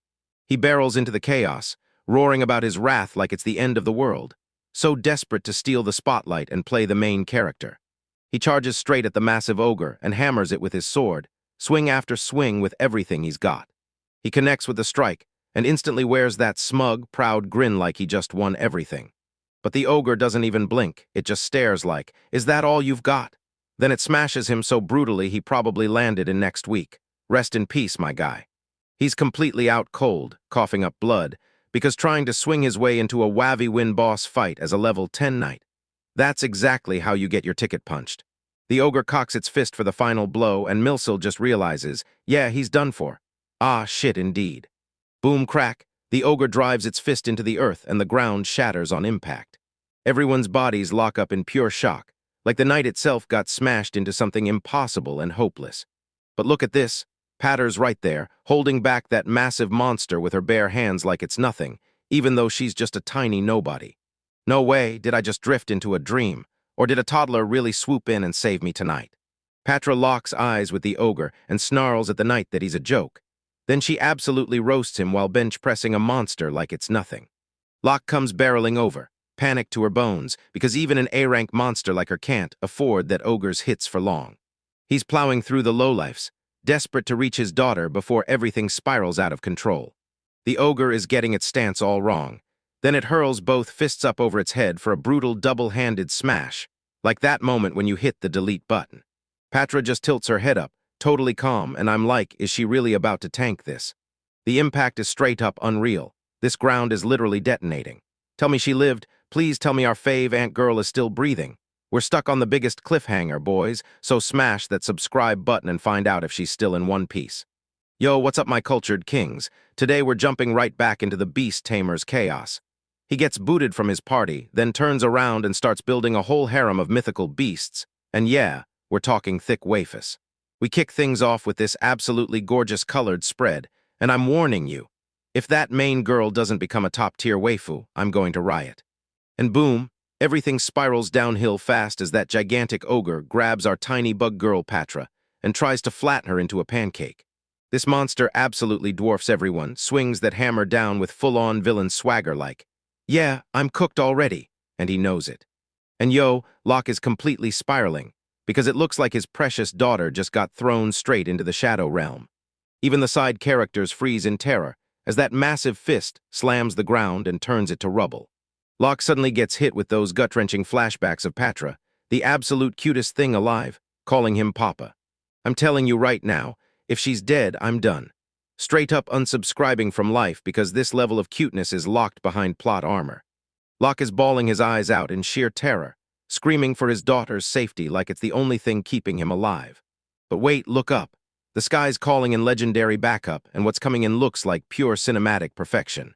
Patra is actually alive, hanging on for dear life as a wyvern carries her, and she's totally unbothered, while Locke is down bad, sobbing like his heart just got wrecked. Lucky the wolf has to snap Locke out of his beta mode and get himself together, because the fight isn't finished yet. That tiny bug daughter is scrambling to apologize to her papa, while still looking like the sweetest little cinnamon roll who could never do a scary thing. And check out these wyverns. 1 second they were average, the next they got a massive buff and turned into absolute chads overnight. Our demon bro breaks it down. This is the holy beastification power, basically a cheat code that lets you level up your pets fast. Even our elf mommy can't hide her surprise, because yeah, she's rocking that combat gear like pure trouble. Loke wipes away the tears, flips back into full Chad mode, and hands Patra a potion. Then they both mount up to hit the air raid. The whole squad is soaring through the skies on these dragons, and yeah, the hype is absolutely off the charts. It turns into a total aerial beatdown on the undead NPCs, and even the elf waifu swears they look like legendary dragon knights. Then Marcus, the knight's commander, throws himself right into the middle of it, acting like he's the main character. He slams into the Locke, and the impact hits like an absolute explosion. Locke gets shoved back because this Marcus guy is on another level, way past some random mob. Marcus starts yapping like the knights are about to wipe out every last adventurer, and the whole thing reeks of major small dick energy. He's slashing that sword with deadly intent, and telling Locke straight up that he's already a dead man. And the sword clashes are brutal, but Marcus is clearly the one with the edge in combat stats right now. Now Locke is getting slammed by this non-stop high-speed assault, and it looks like he's seconds away from getting obliterated. And Marcus is totally smug, bragging that he's sane. But come on, we all know somebody who rambles like that is hiding a psycho smile. The rest of the party huddles on the sidelines, ripping into him because he's absolutely obsessed with the guild chief. That Marcus NPC acts like he's untouchable, all puffed up just because the king slapped a shiny title on him. He's going full edgelord, eyes totally blacked out, like he's already burned through his last 2 brain cells. He lunges in for the final strike, screaming die, but he totally blanks on one crucial detail. Lucky the wolf finally snaps and tells him to shut the hell up like, right now, no more yapping. Lucky didn't even fight back. He just flicked his tail and blasted the knight commander straight into the wall like he was nothing. Our elf mommy rushes to Locke, checking if her man's still standing and fully in one piece after that brutal beatdown. Marcus is sprawled on the ground twitching like he got hit with a can of Raid, and yeah, it's totally embarrassing to watch. Even Locke looks stunned, because Marcus is twitching and stumbling like a busted animatronic right after that tail slap. Suddenly the vibe flips. This clown starts performing like he's trapped inside a full-on Shakespeare tragedy. The Riche shifts and Locke's heart drops. This isn't the same guy he was just tearing apart. The villain drops the bombshell. She's Lydia, the legendary sage's apprentice, and she's been piloting Marcus like a full-on mecha the whole time. She launches into her usual villain monologue, gloating about her research and promising the terrifying power of the undead. Said she's planning to torch the entire country just to fuel her experiments. Straight up top-tier hater energy. Locke snaps at her for stealing the combustible stones, and she just throws it back in his face with a cold, psychopathic laugh. She struts around like conquering the night shift makes her brilliant, but Locke just stares at her, like she's a full-on clown. She orders her undead horde to slaughter everyone, but not a single one of them even twitches. That silence screams and Locke's face says everything. This woman is straight-up delusional. She clocks that her plan is dead, flashes a see you soon, and slips away like the ultimate sore loser. Lucky can't track her scent, big L, but just when it feels hopeless, a brand new challenger steps into the ring. A giant skeleton in a dress walks in with a fairy like it's no big deal. And honestly, I'm absolutely here for every ounce of this weirdness. This skeleton swaggered up, vibe-checked every last undead, and reduced them to dust in a blink. Then this total legend drops the truth. He just wants a glass of beer, and suddenly it's crystal clear he's the ultimate gigachat of the whole series. The skeleton has Lydia's location locked in, then snaps his crew to follow him straight to the final boss room. We end on a towering watchtower lit by the full moon, and trust me, the next chapter is about to hit like absolute cinema. The whole crew's revving to roll up to that tower and crush the mission, and I'll pay you $10 if you can guess how many more waifu Locke drops into his collection after this. Yo, what's up my cultured kings? I'm back with another absolute banger. Last time Locke was out here collecting waifus like they were Pokemon, but today, it's getting spooky as hell. Our whole squad just lined up under a full moon, staring at this massive, overcompensating for-something tower. And look at the roster. The MC, a thick blonde knight, a lollybee, and a literal skeleton mommy, absolute cinema from the very first second. Skeleton mommy perks up. She sensed it. She's here, and you know drama is about to explode.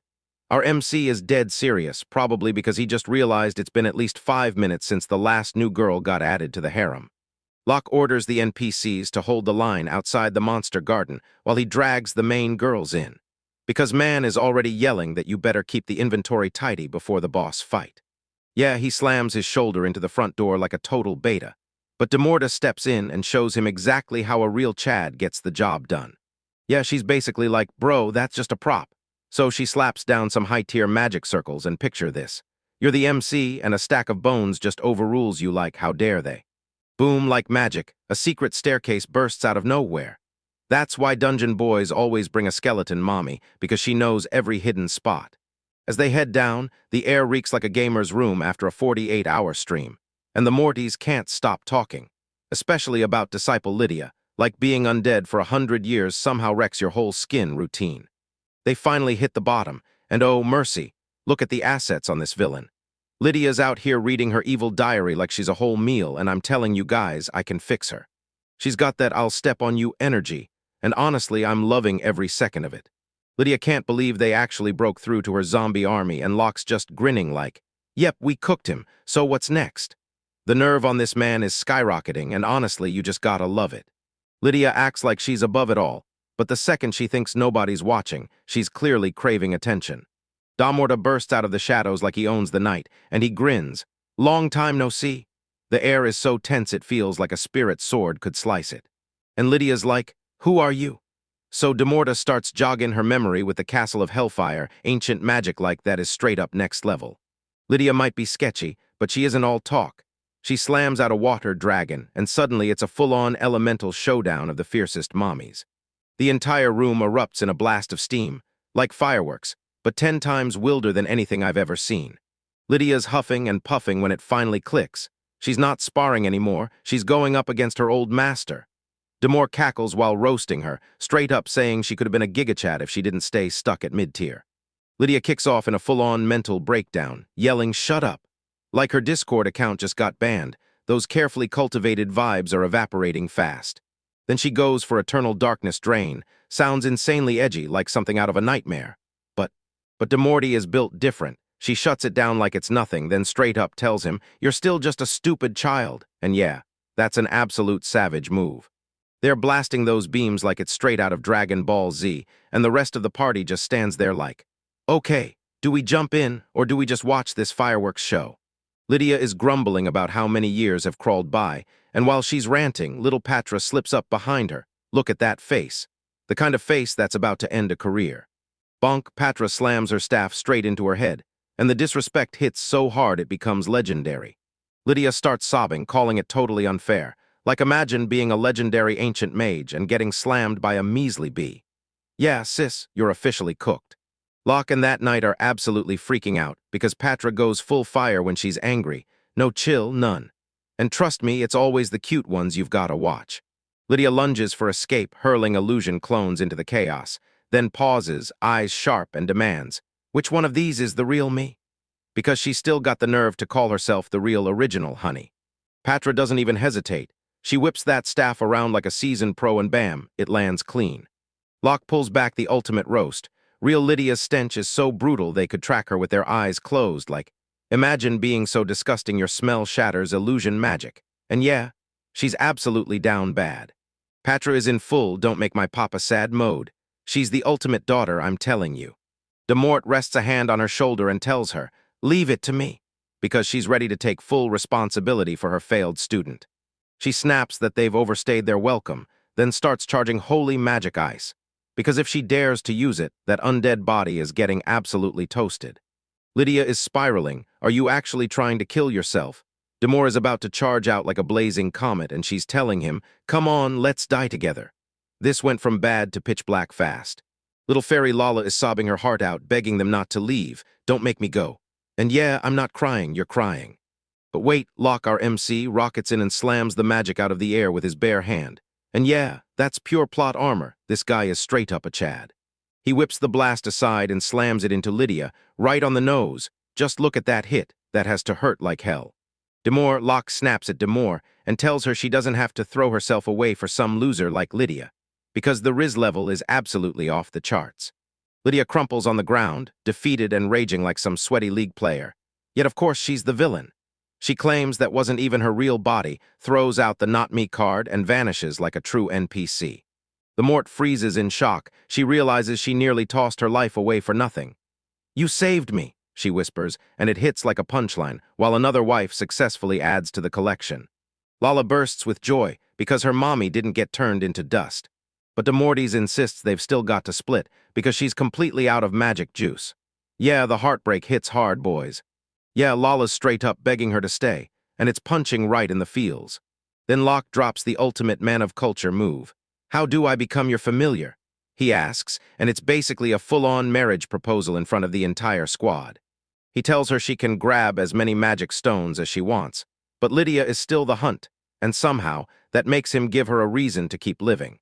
Damorta shoots a warning. Her dark energy could scramble his holy magic, but Locke just shrugs it off like, relax, I'm built different. I've got this. She shoots him a "Are you really okay with this?" question, and he hits her with that classic protagonist stare that leaves every girl in the room practically melting.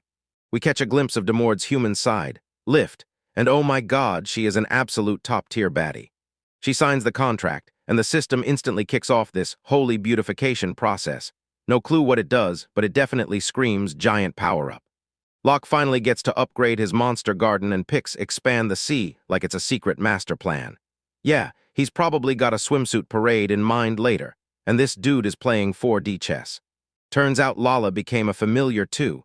She'd already latched onto Lit for just the price of one. And would you look at that?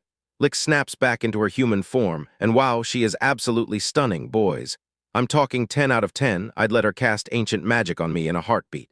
Me and the squad are finally back together, and we're about to dive headfirst into the next adventure. They speed back into town, and you can see it, freshly rebuilding after all the chaos.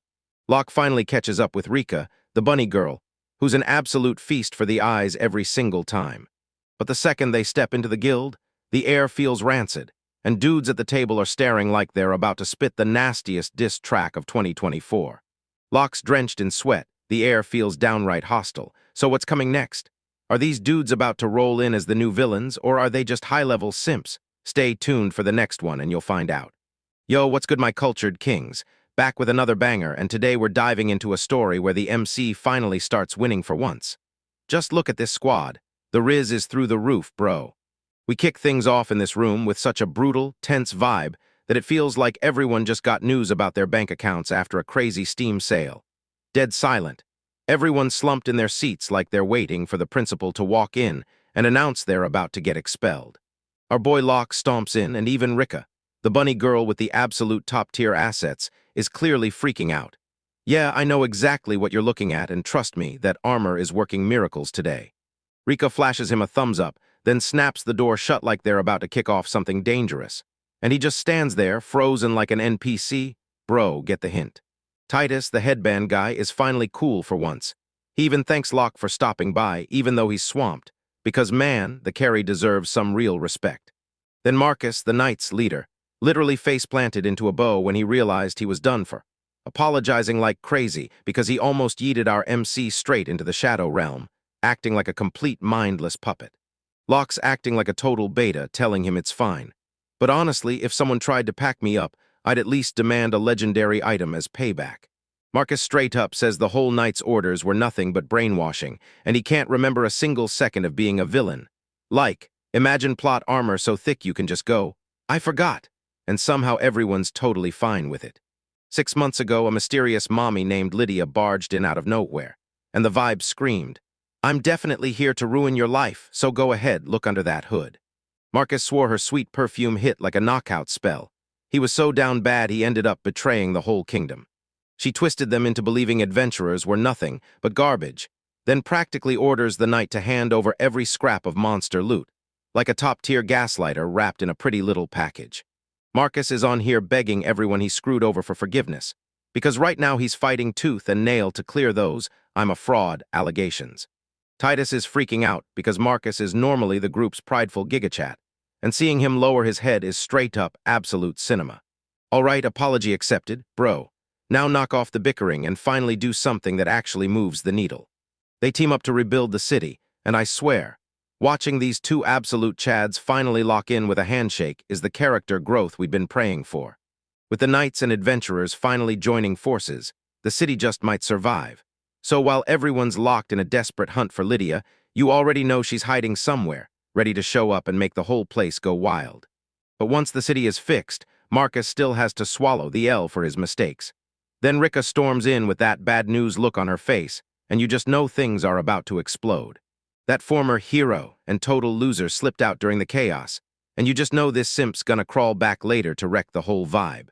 1 month later, all that grind finally pays off. Now it's time for the mandatory beach episode we've all been craving. Look at the culture, boys. Wafers and bikinis, flying monsters, and straight-up absolute vibes. This is exactly what we're living for. The whole squad's out here just vibing, and Locke's got thick queens all around him. Yet he still looks like he's trying to crack whatever 2-2 is. Rhea is out here serving full goddess energy in that bikini. If you're not down bad for the elf girl right now, you're watching the wrong recap. She's giving Locke those save me eyes, and for once he actually clocks it. She's been looking happier lately, progress baby. She credits Locke for her happiness, and yeah, this Riz is finally hitting for real. Just look at that smile, that's top-tier waifu gold. Locke straight up blushing. Yeah, he might be a simp, but at least he's got taste. That huge wolf, Fenrir, crashes the moment like a perfect wingman, reminding them the reconstruction is already going great because the whole team has been pulling their weight. And after all that hard work, it's time for a massive barbecue, Gargoyle included. He's got a hard apron on and is out here grilling steaks like it's pure cinema. Everyone's digging in, and Patra's straight up living her best life. Watching a gargoyle pitch yummy meat like it's gourmet trash content is exactly the kind of chaos I can't get enough of. Look at Rhea go. She's double-fisting skewers like it's nothing. And if a girl can eat like that, homie, you know she's someone worth protecting.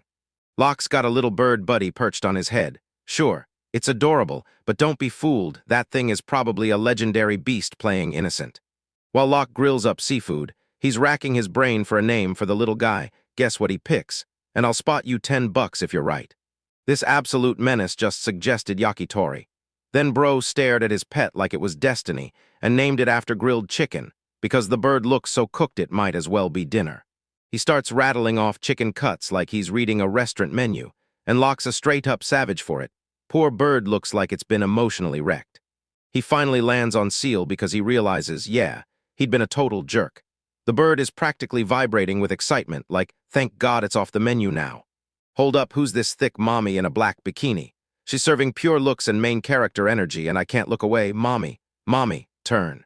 Turns out the skeleton lady was behind it all, weaving illusion magic. 1 minute she's a bone-chilling nightmare, the next she's an instant waifu. She claims a human form would look more pleasing. But girl, you didn't just upgrade the view, you straight up destroyed the whole fan base. Locke can't stop staring at the fact that a skeleton can even eat, but screw the logic. This plot is too good to question. That sauce is so insanely good they've all gone off the rails. Locke's out here spilling his secret recipe like he's Gordon Ramsay in a fantasy world. The vibes are immaculate, waifus are diving into the water like it's a dream, and everyone's just having the time of their lives. Yeah, this is the calm before the storm, I swear. Even the tiny tots are getting in on the water fight. So wholesome, so fun, and honestly just what we needed after all that brutal brainwashing drama. Locke decides to go fishing with Fenrir, the giant wolf, just a lone man and his massive beast, perched on a rock like a legend come to life. Honestly, this is peak male performance. Fenrir thinks fishing looks way too easy and insists he's trying it. Yeah, I have no clue how a wolf's gonna hold a rod, but I'm absolutely watching this train wreck in the best way. This absolute Chad Wolf's like, my tail's so irresistible I don't even need bait, and the audacity of it is straight up hilarious. They're just soaking up the sun, chilling in perfect weather. Like, if I had a giant fee-wolf to lean on, I'd never walk off this beach. Every Locke is knocked out cold on the softest pillow this world has ever seen, and honestly, this is the calmest our guy has been since the very beginning. Suddenly, oh no, it's biting the wolf's tail for real. Fenrir jolts hard and he realizes it's actually working. Locke tells him to yank it free, and the wolf whips its massive tail around like a crane casting a net. Because whatever's about to hit next is huge. They're locked on the water's surface, holding their breath to find out what legendary monster they just hauled in. That's not a fish, that's a scaly tail. Locke's totally baffled, but come on, we all see where this is heading. It's a damn mermaid, and she's not even mad, she's locked in on one thing. That wolf's tail is so fluffy it's basically her new obsession. Welp, boys, the harem just gained a brand new member. Yo, what's up, my cultured kings? Back again with peak fiction. Kaido and his massive wolf just vibing on the beach when something weird suddenly gets stuck in the sand. And yeah, she's a full-blown wild waifu. This mermaid is pure chaos, rubbing her face all over Locke's tail like she's never seen anything cuter in her life. Locke's not buying it for a second. He's convinced this fish lady's a full-on predator. And Kaido's like, throw her back in the drink like it's nothing. This girl is relentless. She keeps chasing those tail lights like they're the last piece of loot from the raid, and F-wafty. Honestly, same girl. Locke is finally done with the harassment. He fires up a giant beam and blasts her straight back to the ocean floor, and he can't help but think, begone. Absolute cinema, look at that splash. Locke's a certified gigachad, and he's not out here simping for the first mermaid he spots. The rest of the harem rushes in, baffled by the loud bang, while Kaido acts like it's totally normal, casually taking out the trash like nothing even happened. But wait, she's back. This mermaid has zero quit in her, bursting out of the water like a torpedo because that fluff is calling her name. She insists she's not suspicious, but her eyes scream the truth. She's just itching to steal a little taste of that fluffy goodness. Look at that face. She's bricked up for a wolf tail, and I swear the ocean drives people totally crazy, man. Once Locke's done messing around, he blasts another get lost beam, while Bra just machine guns her ultimate at a level 1 NPC like it's nothing. And she's still clawing her way back. This mermaid's audacity is straight-up legendary because she's set on getting that fluff or dying for it. Locke's freaking out. Once the waifu gets that thirsty, even the toughest monsters start trembling like they've seen a ghost. Finally, Sand finally steps in. Our beloved demon mommy is done messing around. She cracks into a terrifying charge, dark energy blooming into a blazing sun as she looks ready to obliterate this girl's whole career. In this place, the Sand gives her one brutal option: walk back home or become a fried fish platter, because honestly, that dummy mommy energy is not something you want to mess with. The mermaid decides she's done playing nice and calls for backup. She hauls out the big guns. Come out, Leviathan. The water erupts in explosions. This isn't some run-of-the-mill fight for the fish boys, because a world boss-level threat is finally crashing the party. Look at the size of this guy, an absolute unit. He makes Locke look like a tiny puppy. Everybody's trembling in their boots. This is the king of the sea. If they get cooked right here, it's over, no second chances. The mermaid's buttering up her guardian with every sweet word, like, show me your power, because she swears this is the moment she finally pulls off her win. Then Leviathan straight up bows like it's royalty, nice to meet you. Bro is the most polite sea monster ever. The mermaid's losing it. She wants a full-on fight, yet her dragon's just standing there, acting like the ultimate gentleman.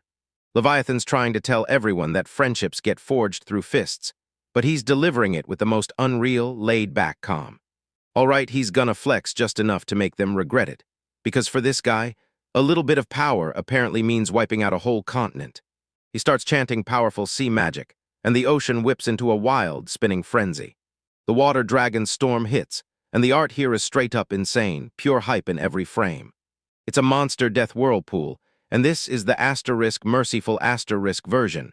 Bro's out here flexing on everyone like it's nothing. San won't be left behind for a second. She's about to unleash her real power, because there's no way she's letting some overgrown lizard steal her spotlight. She calls up a towering skeleton specter. This is peak necromancy riz, no joke. But the Leviathan spots the ghost, and then it squeals and starts screaming like a total little girl, like some kind of monster. He straight up dives back into the water and vanishes, like a total coward. Bro, you're supposed to be the king of the sea, and you're scared of a skeleton. San just stands there, stunned out of her mind, because she already clocked this guy as a total beta. Latch finally clocks it. Sam played him like a chess move, and then she wipes him out by using his one weakness, the ghosts, beating him in the mind battle without even throwing a punch. The mermaid scrambles to pivot and beg for friendship, but Kaito swings back with a cold, no thank you. And that savage level 100 energy hits like a wave. She starts panicking, because it turns out she's not just worried, she's begging for help to save her village, and yeah, the plot thickens, boys. Please help our village, she's begging right now. That fluffy obsession was nothing but a distraction. Then out of nowhere, those nasty fishmen showed up and started wrecking everything. Leviathan finally jerks his head back up to explain things the right way now that the ghosts are gone. And yeah, he looks absolutely ridiculous. 3 days back, their underwater mermaid village got hit. Fish thugs swarmed in and tore the place apart. We get a fast biology rundown. Mermaids are the waifus, and fishmen are the ugly NPCs, all shark and squid looking like they spawned straight from the sea. That village stayed peaceful for 100 years, so they'd never even seen a real fight. Then the moment battle hit, they got wiped out instantly. Even Leviathan, the guardian deity, got captured because he's somehow terrible at fighting. Picture a dragon getting beat by a shark swinging a stick. Yeah, May, the mermaid, was the only one who slipped away and sprinted to the land dwellers for help. Kaito's ready to help, but here's the catch. They can't breathe underwater, and yeah, that's a pretty huge problem. Leviathan yanks out some air grass, an almost plot armor plant that basically lets you breathe straight in the middle of the ocean. Chug this and you'll shrug off water pressure and oxygen like it's nothing. Pure RPG logic, no questions asked. He swears they can take all the grass they want if they save the village, and just like that, the quest gets accepted. Even the tiny kids are begging to jump in. Kaito's worried, but he can't turn them away when he sees those eyes. The whole squad's geared up and ready to roll. Time to dive into an underwater adventure, boys. May is crying happy tears because she finally found real heroes to save her people. And just like that, she snaps right back into menace mode, diving straight into Locke's tail for an all-you-can fluffy feast. Locke slams her one last time, sending her flying, and then, boom, next stop the mermaid village. Stay tuned because things are about to get soaked. Yo, what's good, my cultured kings? I'm back with another certified banger, and this MC dives straight into the deep blue, surrounded by waifus and bikinis, because the plot demands a full-on splash. Just look at these mermaid girls, boys. He's living the dream, and I'm stuck behind a screen pumping out videos for you deans. Our MC's out here trying to pull off his underwater riz, but every step in that water feels like sprinting through a waking nightmare. He can't move, while the girls glide around like it's nothing at all. Even those tiny chibai wyverns are outworking the MC right now. Look at them go. Absolute units going full beast mode in training. Gargoyle Khan is blasting across the ocean with wind magic, ripping through the water like a torpedo, while the MC is stuck there splashing around like some NPC with zero game sense. He thinks he's got it handled, but he's totally lost, like a fish trying to breathe in a place that isn't his element. And yeah, you can feel the struggle coming off him. RIP to that big white wolf, though. He's legit drowning out there while everyone else is living their best beach episode life. Bro's literally crying underwater because he can't swim. Like, that's the real struggle, and the best boy is proving it. They stumble into this creepy cave that spills them straight into the mermaid village. And if there isn't some boss-level mommy queen waiting at the end, I swear I'm gonna flip. Princess May charges ahead. Come on, look from behind with me, fellas. I know exactly what you're seeing, and trust me, I don't blame you for being blown away. Holy peak fiction, look at this village. It's basically Atlantis, but the characters are way better designed, and this is straight-up cinema. I'll give you $10 if you can point to even one character here who isn't a straight-up 10 out of 10, because the vibes are overflowing with pure class. A giant shark just cruises right by like it owns the ocean. No big deal, right? But the art budget is straight-up wild. Look at how massive this place is. May is showing off her home like a full-on royalty flex. My princess, deal with it, and honestly, yeah, she could step on me. Living in a giant shell sounds awesome, until you realize you'd probably smell like calamari even at 7, but hey, the aesthetic is straight-up fire. Everything's glowing and stunning, like the world just rolled out the red carpet for refined fun, if the MC didn't keep acting like a total beta simp. She swears the village is cloaked in magic, so it disappears from anyone flying overhead. Classic plot armor, because if the villains could just blast it from above, the story would be over in seconds. Suddenly, someone lunges in to skewer the MC. Watch out, bro. That peaceful quiet just got thrown into the fire. They plunge into the shadows and May snaps. Everyone shut it. She's finally taking control. Mommy, sorry, mommy. It's a straight-up shark man on patrol. Look at those muscles. This dude has been pumping at the underwater gym and he's skipping 0 fin days. They're slipping through the back alleys in stealth mode like it's Assassin's Creed.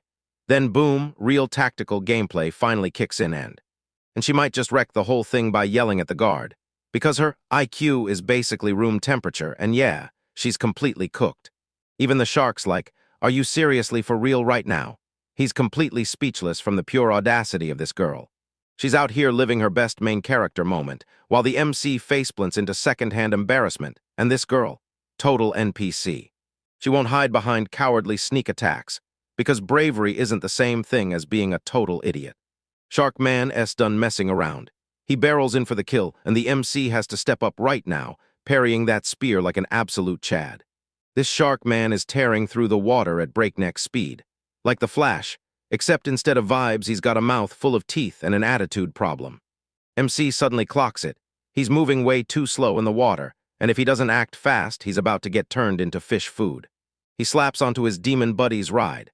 Now it's time to tear through the underwater like a fast and furious dream, drifting at breakneck speed. They unleash a brutal wind burst and shoot forward with a massive speed boost. This is the kind of hype action I live for. The MC charges in and smashes the Sharkman with full force, straight up wrecked.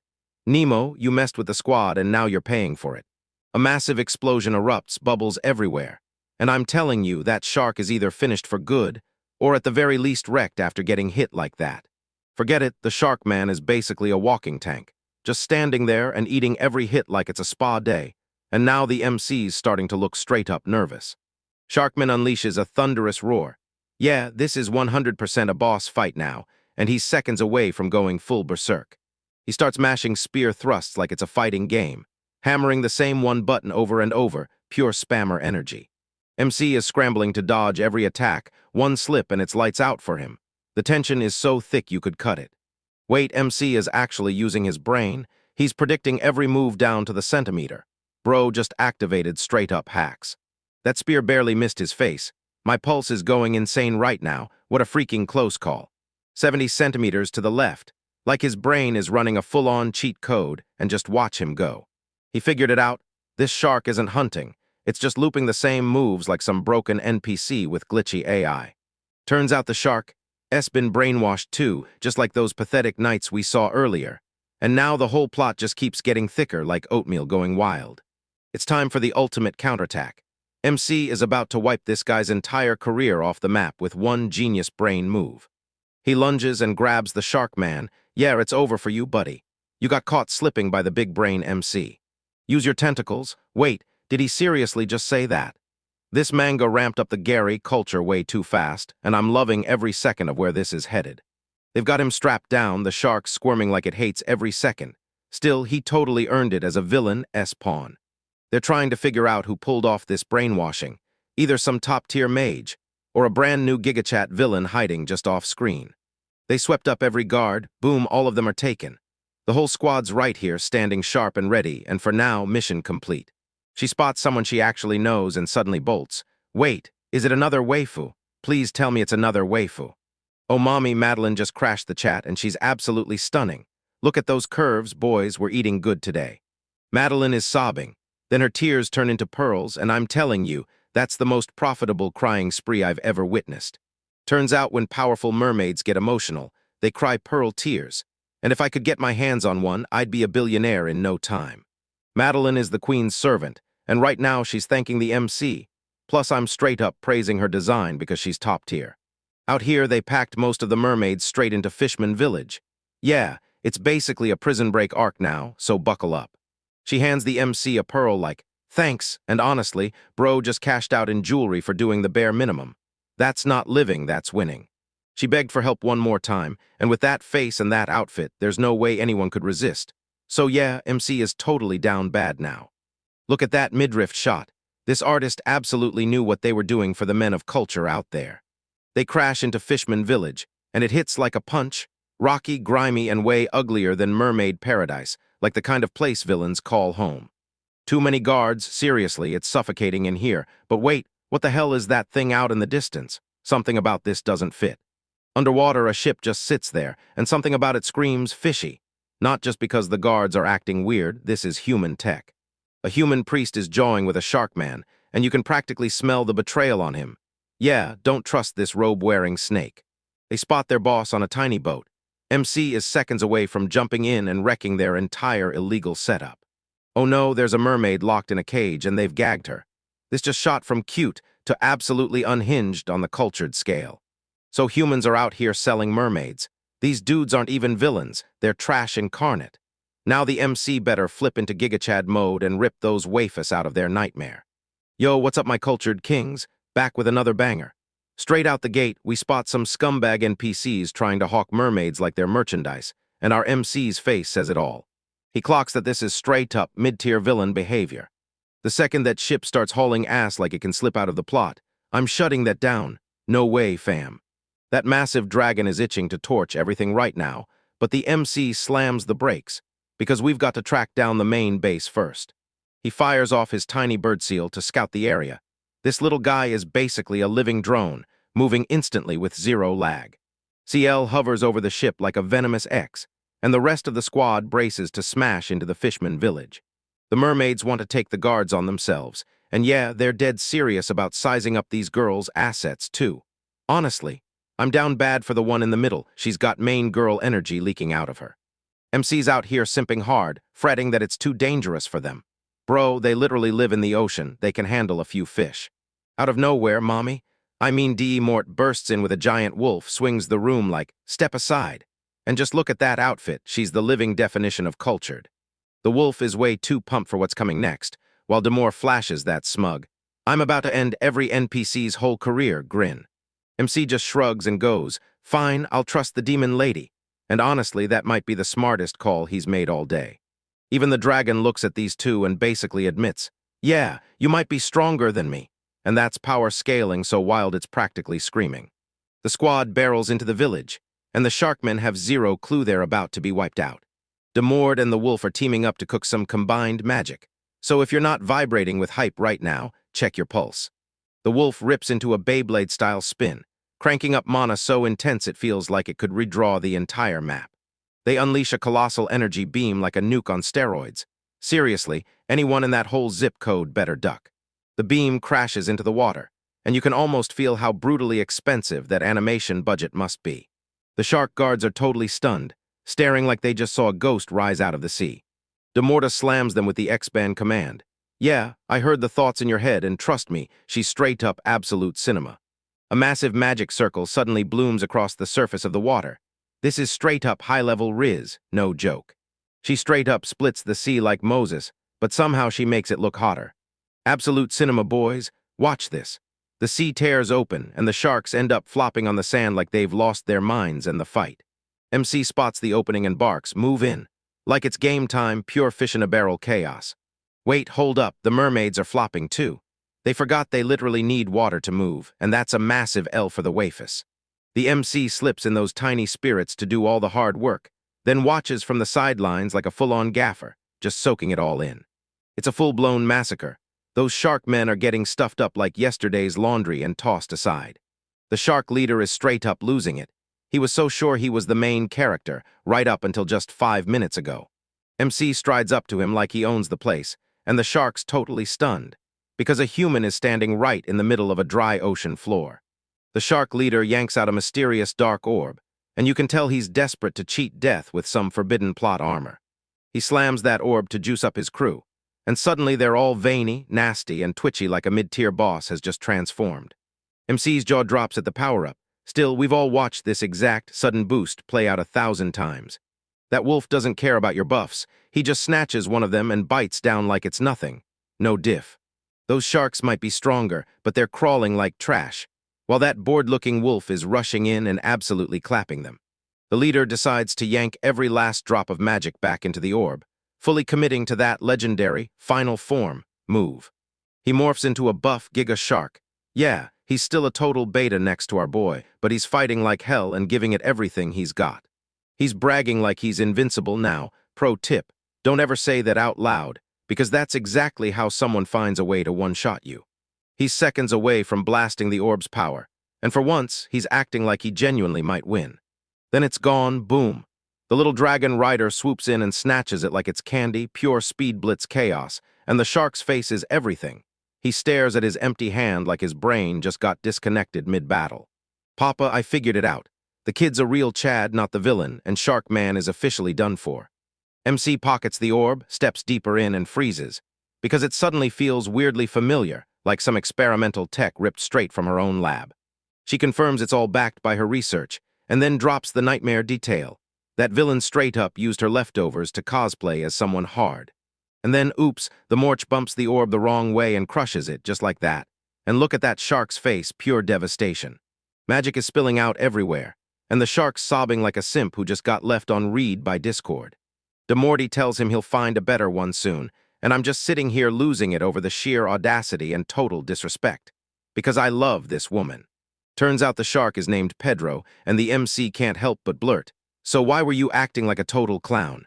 Pedro kicks off a heartbreaking backstory. Turns out he was a total outcast in the shark world. In shark culture, magic power is tied to your fin size, and Pedro's got a tiny fin like the smallest fin energy you've ever seen. 10 days ago, this creepy businessman and a hooded woman crept up on him while he was out there alone on the beach. They handed him the orb to prove himself, but really they just strapped him to their evil gadget plan and turned him into a glorified beta tester. The mermaids are furious, and honestly, you don't get to kidnap Pedro's wife just because you got bullied once. He finally admits the deal was simple. Hand the mermaids to the businessmen, and they'd trade him the orb. He's begging for forgiveness right now, but the damage is already done. He really thought he could buy respect with a glowing ball. Those missing mermaids are probably already on the move, taken to Brandon City, so get ready, because it looks like we just found our next stop in this adventure. The MC pulls Demore in clothes and asks if she can fix the orb, or at the very least, rip the pieces apart and study what makes it tick. She says it'll take time, but she's determined. Just look at her posing with the shards like she already owns the spotlight. She drops a brutal life lesson on Pedro. Real power doesn't come from some magical orb, and she delivers it with the cold truth of a demon. Then she fires off the rumor straight to everyone, saying the shark busted the orb himself, so they can't pin it on her. Absolute legend. Next stop, Brandon City. All right, boys, bam, we've landed in Port City, Brandon, and our guy is instantly mobbed by a top-tier harem of elves and mermaids. The job? Simple as it gets. Track down the mermaids they snatched and drag them out of this hellhole. These mermaids aren't just fish. They can flip into humans and slip around unseen. And yeah, that's basically a cheat code for any man of culture, but half the squad stays in the water, because apparently causing a scene is bad for business. Look at these outfits, fellas, quick-dry clothes for when they blast out of the ocean, and that's what I call peak character design. I already know what you're staring at, and yeah, I don't blame you one bit. While the girls chatter about hunting sunken treasure like it's loose change, our guys roll in and the birdside kick, peepee, drops the intel. The bird finally cracked the secret hideout. Now we lock in, strap up, and move out. They roll up to this gigantic warehouse, and the whole place screams something S off. The squad is sweeping the place like a ghost hunt, and there's not a single guard anywhere. Either these villains are broke, or they're cocky NPCs just standing there waiting to get cooked and MC orders the waifus to hold back and slips in alone for the infiltration. Classic, take the XP for myself. Move. Bro, the door's just hanging wide open. This place's security is totally wrecked. I've seen better protection in a soggy paper bag. He steps inside, and it hits him like a full-blown horror movie. Cages everywhere, and the air itself feels evil. Monsters are piled on monsters in this place, and I swear it's basically a factory that churns out red flags. Look at these things. Somebody clearly threw their designs in a blender, because something is seriously off. Our boy spots a massive glowing magic circle etched into the floor. Before he can blink, it flares up like a gamer's keyboard, and you already know some major illegal experiments are cooking. Yep, it's a synthetic magic circle, and these villains are basically playing God by hacking monster biology, and the whole thing looks downright disgusting. And there it is, pure cinema. A massive tank stuffed with mermaids just sitting there, floating like they own the place. Yeah, I'm down bad, but come on, just look at that view. The MC is going full hero mode, yelling through the glass, yet the glass is so thick nobody can hear his big main character speech. He scrambles to the top, hunting for a way inside, going all out like this mermaid harem is the real prize. The lock's been beefed up with magic, and his little dagger can't do a thing. Then out of the shadows a voice snaps, "So you're human." Meet Drackle, the grandson of a dragon god.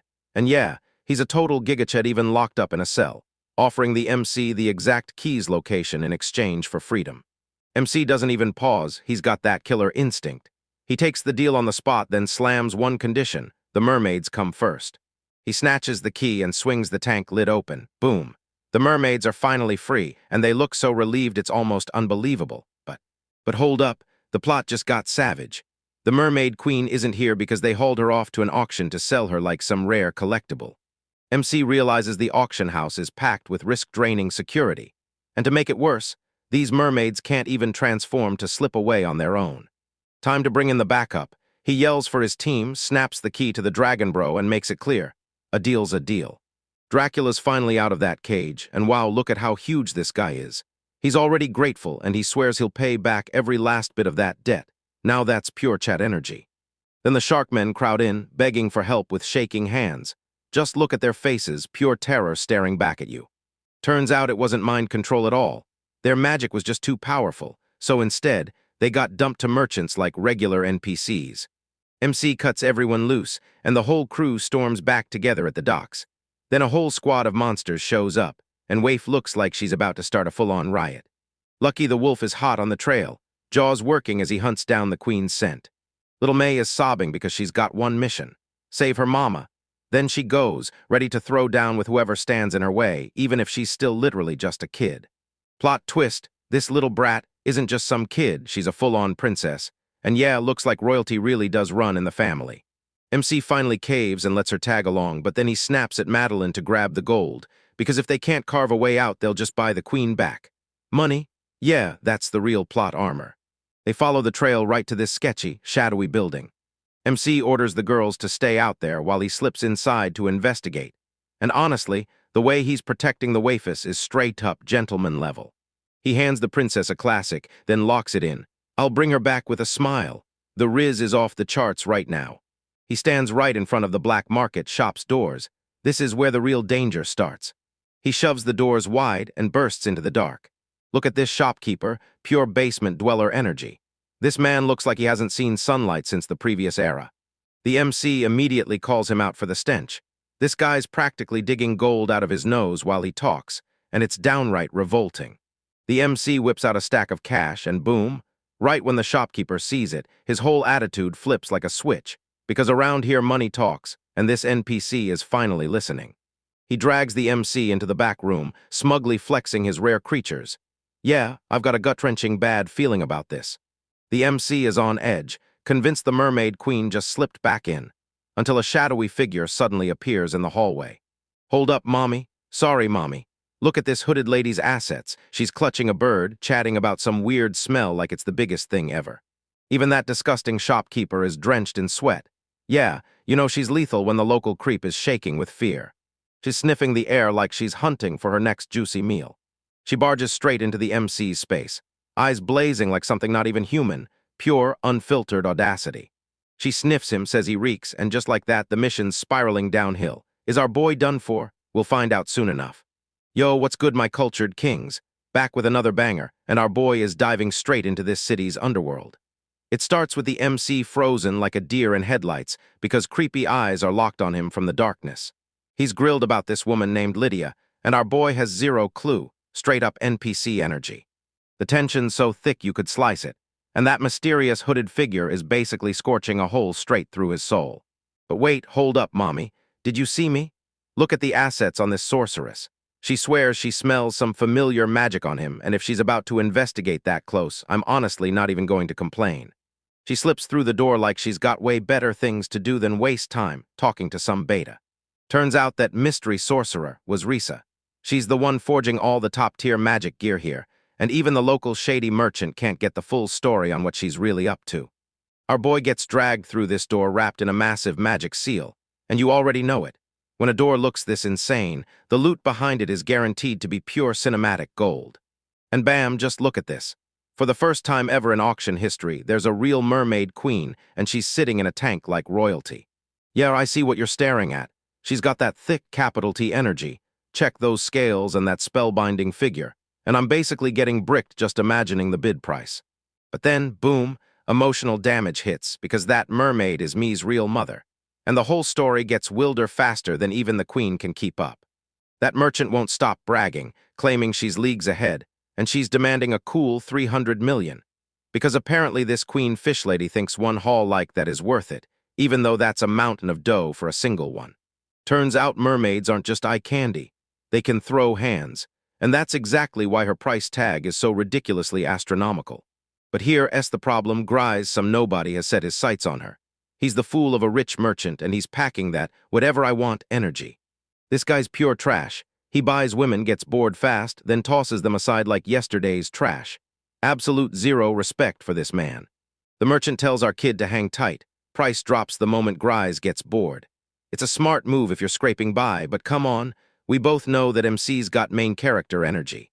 He locks in his ticket for the slave auction. 6 days left, and trust me, things are about to blow wide open. He sprints back outside, and the whole squad, plus that wolf and the elf girl, are waiting right there for him. He's got to tell the little mermaid girl the only good news, that her mama is safe for now. But then he has to brace her for the nightmare. In under a week, she's going on the auction block. They hatch a rescue plan for her, but the shop is wrapped in brutal defensive magic, so you can't just stride in and demand a refund. Then boom, they clock a dragon man named Drackle getting dragged away. Wait, did this guy get caught again? Yeah, that's not just bad luck, that's straight up a serious skill issue. Drackle is shrieking about those illegal slave warehouses packed with demi-humans, but the guards just shove it all aside and tell him to shut up. Those guards are acting like complete NPCs, won't even hear him out just because he's a demi-human. They start fawning over this guy named Chad, praising him like he's a saint who's done everything for the town. But the MC finally clocks it. The Chad isn't just talking, it's behind the whole slave operation. The corruption is dead real, fam. Drackle goes off on them for taking bribes, and the head guard looks like he's 1 second away from detonating. They yank the poor guy away to make him swallow a little punishment. Yeah, these guards are totally paid for this. The MC vows he'll save him soon, and you can practically feel the grit in his eyes. He's done playing simp for the rules. He rallies the entire harem to lay out everything, because before they can take down a big shot like Chad, they need rock-solid proof, no guesswork. They split up on the spot, sending Chad and his idiot son Grise on the trail, trying to find a way around the whole mess. The squad rolls into the market, and honestly, the background folks in this town are way better than they have any right to be. They start grilling everyone, digging for every scrap of dirt on Chad. Every person in town is wrapped up in Chad worship, chanting he's a saint and an absolute gem, while his PR team works overtime to keep the praise pouring in. But the moment sunrise hits, everyone says the same thing. He's a straight-up jerk and easily the worst.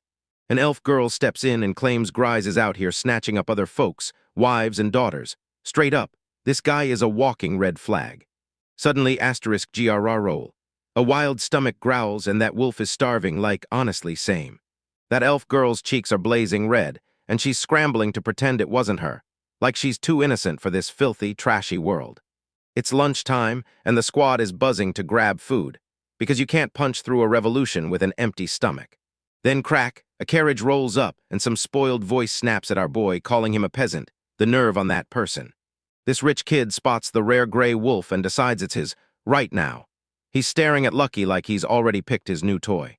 MC tells him the wolf isn't for sale, and that spoiled rich brat immediately starts throwing money like it's club night. He slams down an offer worth 20 times the market price, tells the MC to take it, and acts like money can buy literally anything.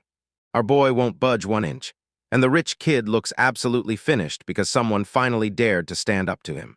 The villain finally steps into the light, grinning, grim, and revealed as Gris, the son of the city's richest merchant. Look at this stereotypical nouveau-rich brat. He's got "my dad will sue you" swagger. I swear, I'll bet you $10. Can you guess just how hard the MC is gonna clap him next chapter? Yo homies, we're back with another banger. Rich guys strutting like they're the main character, but they're about to realize they're nothing more than NPCs while our boys take over the whole world. Watch that fat cat, Grise, rollin' like he owns the sky.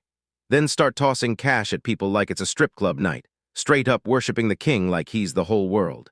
But not Locke, he snaps right back at this overstuffed rich prick, saying his wolf Lucky is his companion, not something you can buy no matter how much gold dumped on the floor. But this dude Grise has straight-up audacity to brag that there's nothing in this town his wallet can't handle. Actin' like's got infinite riz. Look at these servants worshipping him like he's some kind of god. Meanwhile, Lucky, the wolf, just stares at them like they're total clowns. The whole crowd screaming his name like he's the town's biggest rock star. But yeah, it's basically peak simp energy coming from everyone. Locke just smashes him with a stone-cold no, proving this gigachat doesn't give a damn about your pocket change. Grise gets so furious he snaps at everyone to shut up. His ego just got absolutely demolished by some peasant. Then Lucky flips the switch. He steps in with a dark aura that screams, "I'm ending your whole career," and suddenly everyone learns who the real boss is. Earlier, the pressure hits so hard that every guard and servant gets obliterated, collapsing where they stand like they just watched their bank accounts go to zero. Grise is straight up rattled. This isn't some pet wolf. It's a full-blown force of nature that just clobbered his entire squad and left them speechless. Then out of nowhere, the fat guy flips his attitude and praises the wolf's loyalty, offering to feed him the finest steak in the land. He tells Locke to pick a number, multiply it by 100, and call it a day, basically offering life-changing money to buy his way out of a beating by whatever fate has lined up. Locke keeps his cool and proposes a new deal, telling the rich guy he'll lead him straight to more beasts just like Lucky. Grise shoots him a stare like, is Locke a genius? Or is he just riding on that sweet, ridiculous plot armor? Locke drops the bombshell. No cash, no bargaining. He wants the Mermaid Queen from the upcoming auction, a straight-up pro-gamer power move. Grise shuts it down instantly. Mermaids are too valuable to risk, and he's not selling off his best assets just to get a map. He lets it slip that he's cooking up a massive plan, and Locke is finally starting to get that this guy might not just be a walking piggy bank after all. He's honestly blown away by how this broke drifter still has the nerve to challenge him. And yeah, respect is starting to creep in. He tells Locke to bring his elf waifu along too. And honestly, we're always ready for more screen time with that thick elf girl. They roll up to this massive mansion that's probably worth more than the entire starter town put together. Inside, it's dripping with gold and packed with towering statues. Straight up a museum built for people who have got way too much money and absolutely zero hobbies. They stride down a hallway so endless you need GPS to find the bathroom, and Grise keeps flexing like it's part of the show. This man dropped a full billion on a bronze statue of himself. Talk about maxing out self-glazing. And get this, Locke's staring at these rare white wolves lounging around like pets, until he realizes they're actually super rare monsters that people hunted into near extinction. Then they step into a feast so insanely cinematic. Lobsters piled high and steaks that practically scream. Reach through the screen and grab one. And Grise tells them to enjoy it, because he's dead sure they're used to eating literal trash, which is the ultimate roast, especially from someone who's the one paying for dinner. Lucky and the elf girl have their faces buried in the food, living their best life, while Locke sits there praying the whole feast isn't poisoned. Lucky checks the place and assures everyone the vibes are safe, no poison in sight, while Grise scoffs that he's far too high-class to stoop to something that basic. The servants burst into clapping and chanting his name again, and Locke just crumples under the sheer weight of ego in this room. Finally, they sink into the VIP lounge, ready to talk business now that the food has everyone satisfied. Lucky slips into the garden to nap, while the humans and the elf waifu dive headfirst into the nasty, gritty truth about the mermaids. Grise drops the bomb that Lucky wasn't just random. He was the boss from a top-tier dungeon, and Pravin's whole info network is so broken it's basically cracked wide open. He's out here boasting that he's a merchant's son, bragging that all that knowledge, that's the real superpower. When they ask him what he wants with mermaids, he answers that he's planning to use them for training, and honestly, that sounds super sus. But then a brutal legend hits. Fishmen are about to swarm the town, and suddenly everything goes from tense to deadly serious. Another merchant, Chadia, so Chad, it was ridiculous, straight up predicted the attack with an ancient disaster device. Grays pressures the Mermaid Queen to command an underwater combat squad, so she'll shield his investments and keep the town safe. He swears he's trying to cut down the damage, but come on. We all know he's really panicking about his gorgeous mansion getting soaked. He flaunts the device Chad's using, but Grise can't shake the feeling, because it reeks of a giant rip-off scam. Locke clocks the secret plan, and suddenly everything starts moving, because the plot is starting to thicken for real. He leans in and demands Grise tell him the truth, that Chad's secretly running illegal human trafficking and dumping people into those insane chimera experiments. Turns out Chad won the whole town over by tossing out free food and handing out healing. Pure, fake nice guy starter pack, straight out of the classics. Every guard in town's been bought off with bribes, so Grise can't lift a finger against him unless he has rock-solid proof. Otherwise, everyone will swear Grise is the real villain. Grise is absolutely fuming. He despises the slave traders running wild in his town, and yeah, that's a pretty big Chad in disguise vibe. He realizes Locke isn't just some lucky kid. He's way smarter than that, clocking through the bullshit like it's nothing. He laughs and admits he's still a snotty little brat, somehow keeping that rich guy swagger alive even when he's dead serious. That smug grin screams one thing. These talks are about to get way easier now that they finally see eye to eye. The vibe snaps into full serious mode as they line up to strike the fake Chad merchant. But Grise leans in and asks Locke, "Once we've got the proof we need, will you help me trap that guy?" Locke nods along, then pushes harder. If Grise wins that bid for the Mermaid Queen, he's got to hand her over. Grise is totally baffled. He can't figure out why Locke thinks he's got what it takes to survive the train-on and the fishman threat. Then Locke throws the ultimate flex, revealing a harem of top-tier elf instructors and a literal dragon beast lurking right behind him. Grise's expression is priceless. He snaps to the truth and realizes he's not dealing with some peasant. He's talking to a guy who's got an entire army basically stuffed in his pocket. That room goes dead silent as the rich guy scrambles to rethink his whole life and the people he's been running with. He finally demands our boy's name, and once he says it, he realizes for the first time that this kid isn't beneath him. He shoots out a handshake, blurting that Locke has officially earned his attention, then seals the deal like it's done for good, and just like that, the rich guy and the op-tamer team up. So hold up, homies, because the next fight is about to be pure cinema. What's up, my fellow men of culture? Back we go, where taming beasts isn't just a hobby, it's a full-on hunt for the finest wives. And our boy is front and center, looking like he's about to whip up something legendary. We're kicking things off on the beach, but this isn't for a vacation. Our MC is grilling someone for answers about those mysterious orbs, and yeah, I'm mostly just praying I don't miss the view while everything gets weird.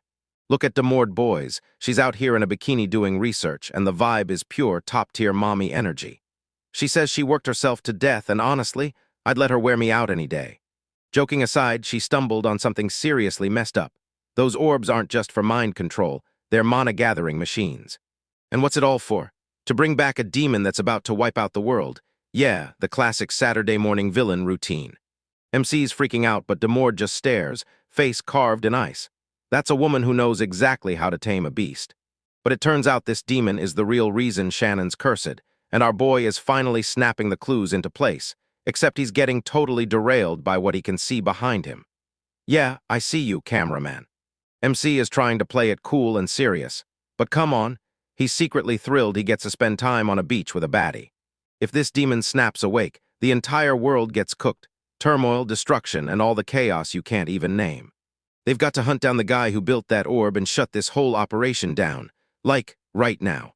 The main suspect is a girl named Lisa working right at Chad's shop, and just picture the audacity, calling herself Chad while posing as a villain, and this NPC actually trying to flex GigaChad's status.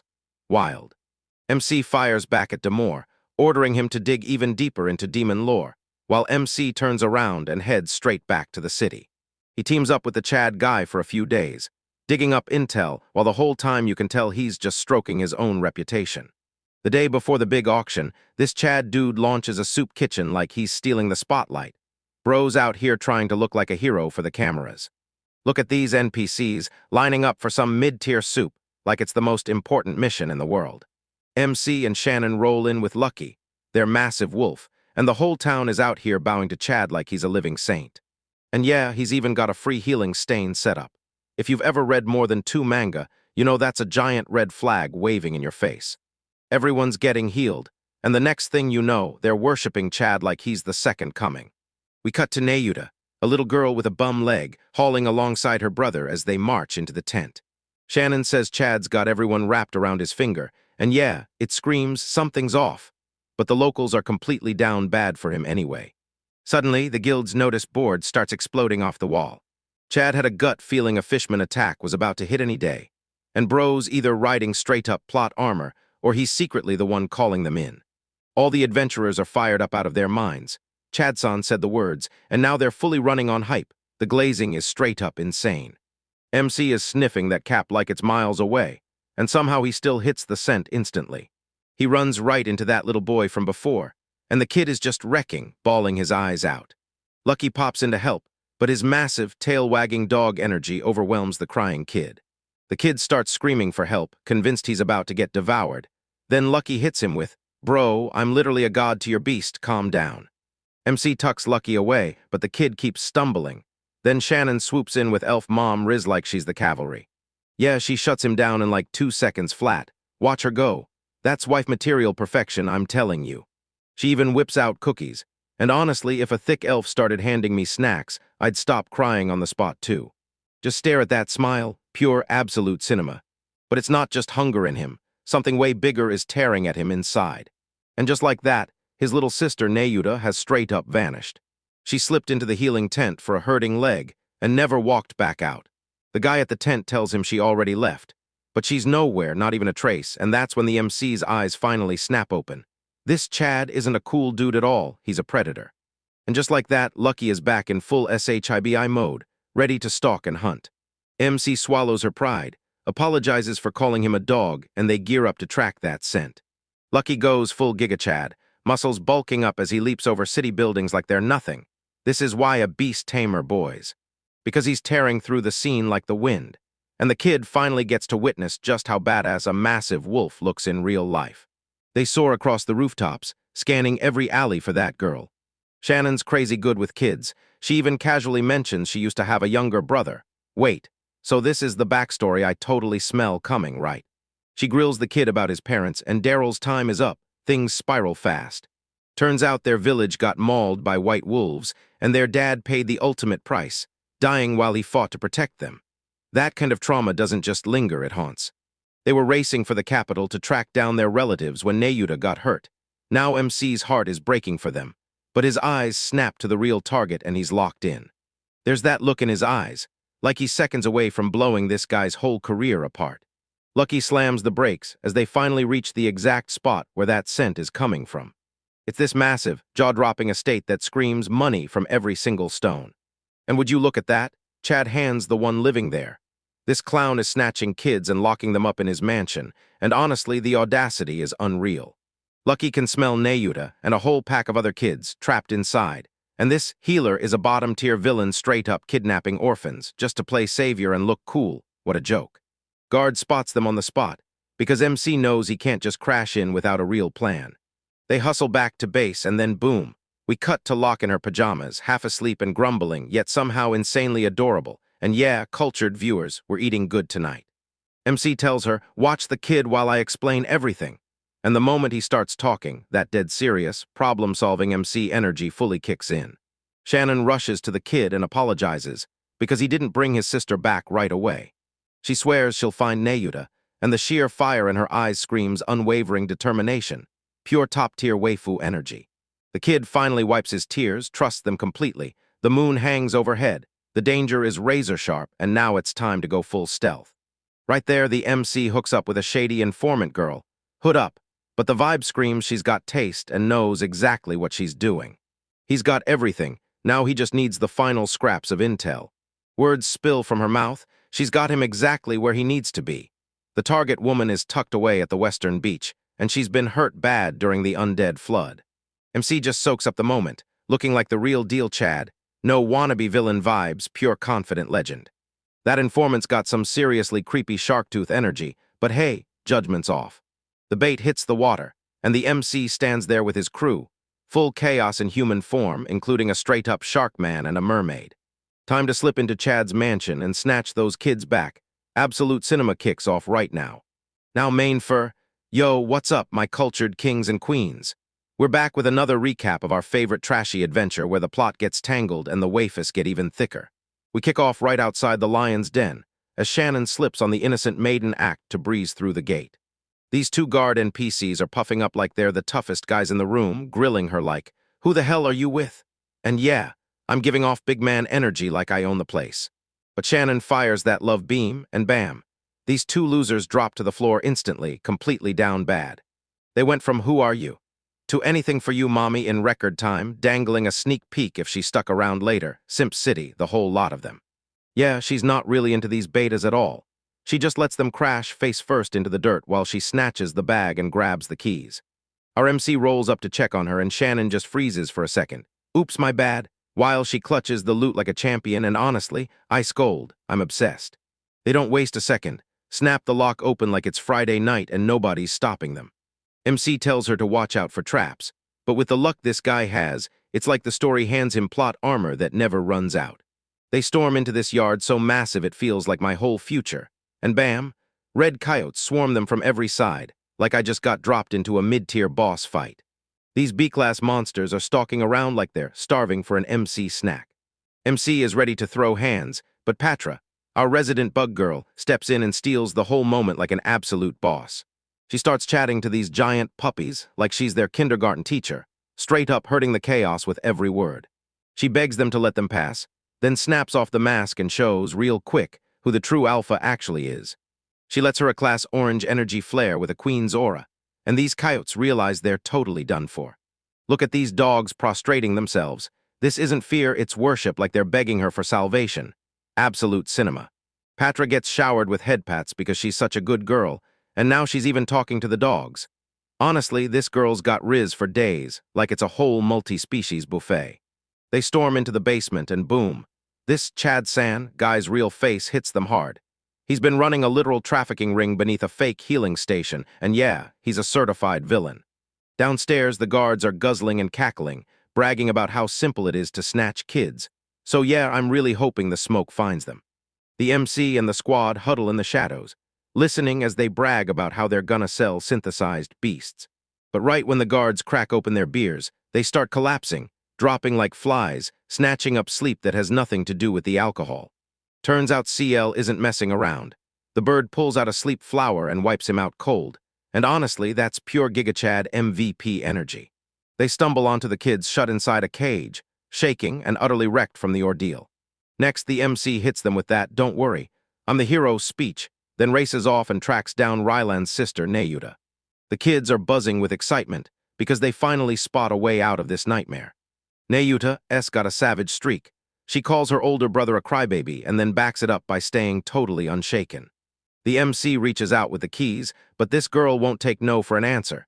She yanks out a pin and starts picking the lock on the spot. She claims it's a lady's duty to learn how to pick locks. So honestly, I don't know what kind of finishing school she means, but sign me up. She snaps the cage open, then yells for everyone to brace themselves, because it's time to move. Patra is so blown away that she decides she wants to learn how to be a lady, too. Yeah, it's getting weird, but honestly, I'm all in. Click, Patra pops those handcuffs off like she's done it 1,000 times. Now she's one step from becoming a proper lady, and someone just snagged her girl's address inside a lockpick set. Everyone's free, but first they've got to muscle through those coyotes outside. Patra shrugs and says she'll scare them again, like it's nothing. Nayuta decides it's time to teach everyone exactly how to look truly menacing. Then Patra slams us with the most legendary, JoJo-level menacing face I've ever seen. Yeah, look at those lines, guys, this is fiction. MC just froze there like, are we really doing this? What have we unleashed? But if it works, so he wastes no time and heads back to Grise. They finally hand the kids over to Grise, and for once, he's actually doing something useful. Nayuta's still fretting over her brother, but she's trying to play it calm like nothing's wrong. Grise leans into the MC and says he's got a lock case plan, and trust me, things are about to get seriously spicy. Look at that devious smirk. This dude is definitely plotting something nasty for tomorrow. The very next day at 6:00 p.m., we roll up to this colossal tower like it's the final boss's home base. Inside, it's a full-on auction battlefield where the elite strut in one corner and the trashy rich blow fortunes in the next. NPCs are everywhere, clinking glasses and selling their souls. Nasty as hell, but it's the perfect setup for a heist. MC and Grise lounge in the VIP area, watching the high society trash pile up like they own the world. Grise swears that if they snag the mermaid in this bid, they'll finally score a face-to-face with the big boss, Chad. The auctioneer strides out with that, step right up hype, and throws the spotlight on the very first slave. He's a guy from the dragon god race, and yeah, it's Dracula. MC locks eyes with him and instantly knows. This is the same guy who saved them before. He leans in and tells Grise, we have to beat him, no excuses, whatever it takes. Grise lazily flicks his hand up and slams a 500 bid like it's pocket change. Pure, jaw-dropping flex. The MC's jaw drops at the price, and Grise fires back that for a dragon god, 500 is basically a bargain bin steal. Turns out the dragon race gets hated for one reason. They're too much for everyone. Really, people are just terrified of that chat energy. Grise soaks up the spotlight, plays up his spoiled rich kid reputation to stay undercover, but hold up, now it's finally time for the main event, the Jewel of the Sea. And Lord have mercy, look at this plot twist. The Mermaid Queen finally shows up and she's packing that double C energy. I can't look at those assets. Mommy. The bidding kicks off at a brutal 50 million, and MC's wearing that serious face, but we all know he's completely cooked for the rescue mission. Are they making a play for the Queen, or are they gonna bleed out trying to afford it? Stick around, this is about to go full cinema. Under us, yo homies, we're back with another banger. We kick things off at a high-stakes auction where the opening bid for a literal Mermaid Queen is 50 million. And once you see those assets, you already know the plot's getting dangerous. The whole room is sweating. Locke's got that serious face, but I can tell he's sneaking a look back at the view. Just look at that curve, it's downright unreal, and the bidding hasn't even kicked off yet. Just when the NPCs think they've got a shot, our GigaChat legend Grise lifts one finger and casually tosses down a cool 100 million like it's pocket change. Pure king energy. Every person in this room is absolutely cooked. Just look at those faces. They're getting roasted alive by the pure audacity of this absolute unit dropping a bag that big. These betas try to outbid him by throwing 110 and 30 million at the table. But Grise, Nufam level menace, cuts in and drops to 3 million with a triple finger flex, a total Chad move that has him practically glazing the auctioneer. The room turns to stone. Nobody has bread like that. The other bidders stare like they just clocked their broke NPCs trapped in some whale-sized world. Sold for 300 mil, our mermaid mommy looks absolutely stunning in that tank, and the auctioneer's grinning like he just struck lottery gold. Grise tries to play the part of some spoiled rich brat, but the truth is right there. He's the real deal, stepping up to help our boy, and that hidden Riz is bubbling under the surface. They head to the back to lock in the contract and pay that guy, and Locke stays on full alert, because something's off, and it's definitely not the mermaid. They burst into the room to face this shady official, and he looks like he's been awake since the first era. Straight up bad vibes, homies. That merchant is sweet-talking Grise Sama, trying to look calm and collected. Then bam, he's about to get hit with the most disrespectful verbal beatdown anyone's ever thrown. Grise starts signing the papers with this slick, totally casual vibe, while the merchant watches like he's seconds away from landing the biggest payday of his life. Look at this old man's grin. He's way too pleased with himself, like he's the main character. But trust me, he's about to get absolutely destroyed. Grise slams the brakes and calls him out, ripping apart his fake tale about fishmen storming the town, right there in front of everyone, exposing the whole scam like pure glory. Then he throws down the bombshell. Half the slaves on the block are illegal. The merchant's face drains of color and the whole vibe collapses fast. Grise rattles off crimes like he's reading a shopping list, and somehow that gets white wolves unleashed to slaughter a duke. Yeah, this merchant is toast, fully burnt to a crisp. And then he whips out a magical device that can control demons, while the merchant scrambles to look confused, but his Riz is straight up at absolute zero. This old man's really cranking up the act, pretending he doesn't know anything, but Grise just locks eyes with him like, "Yeah, I know what you did." And the whole room feels like asterisk that last summer energy.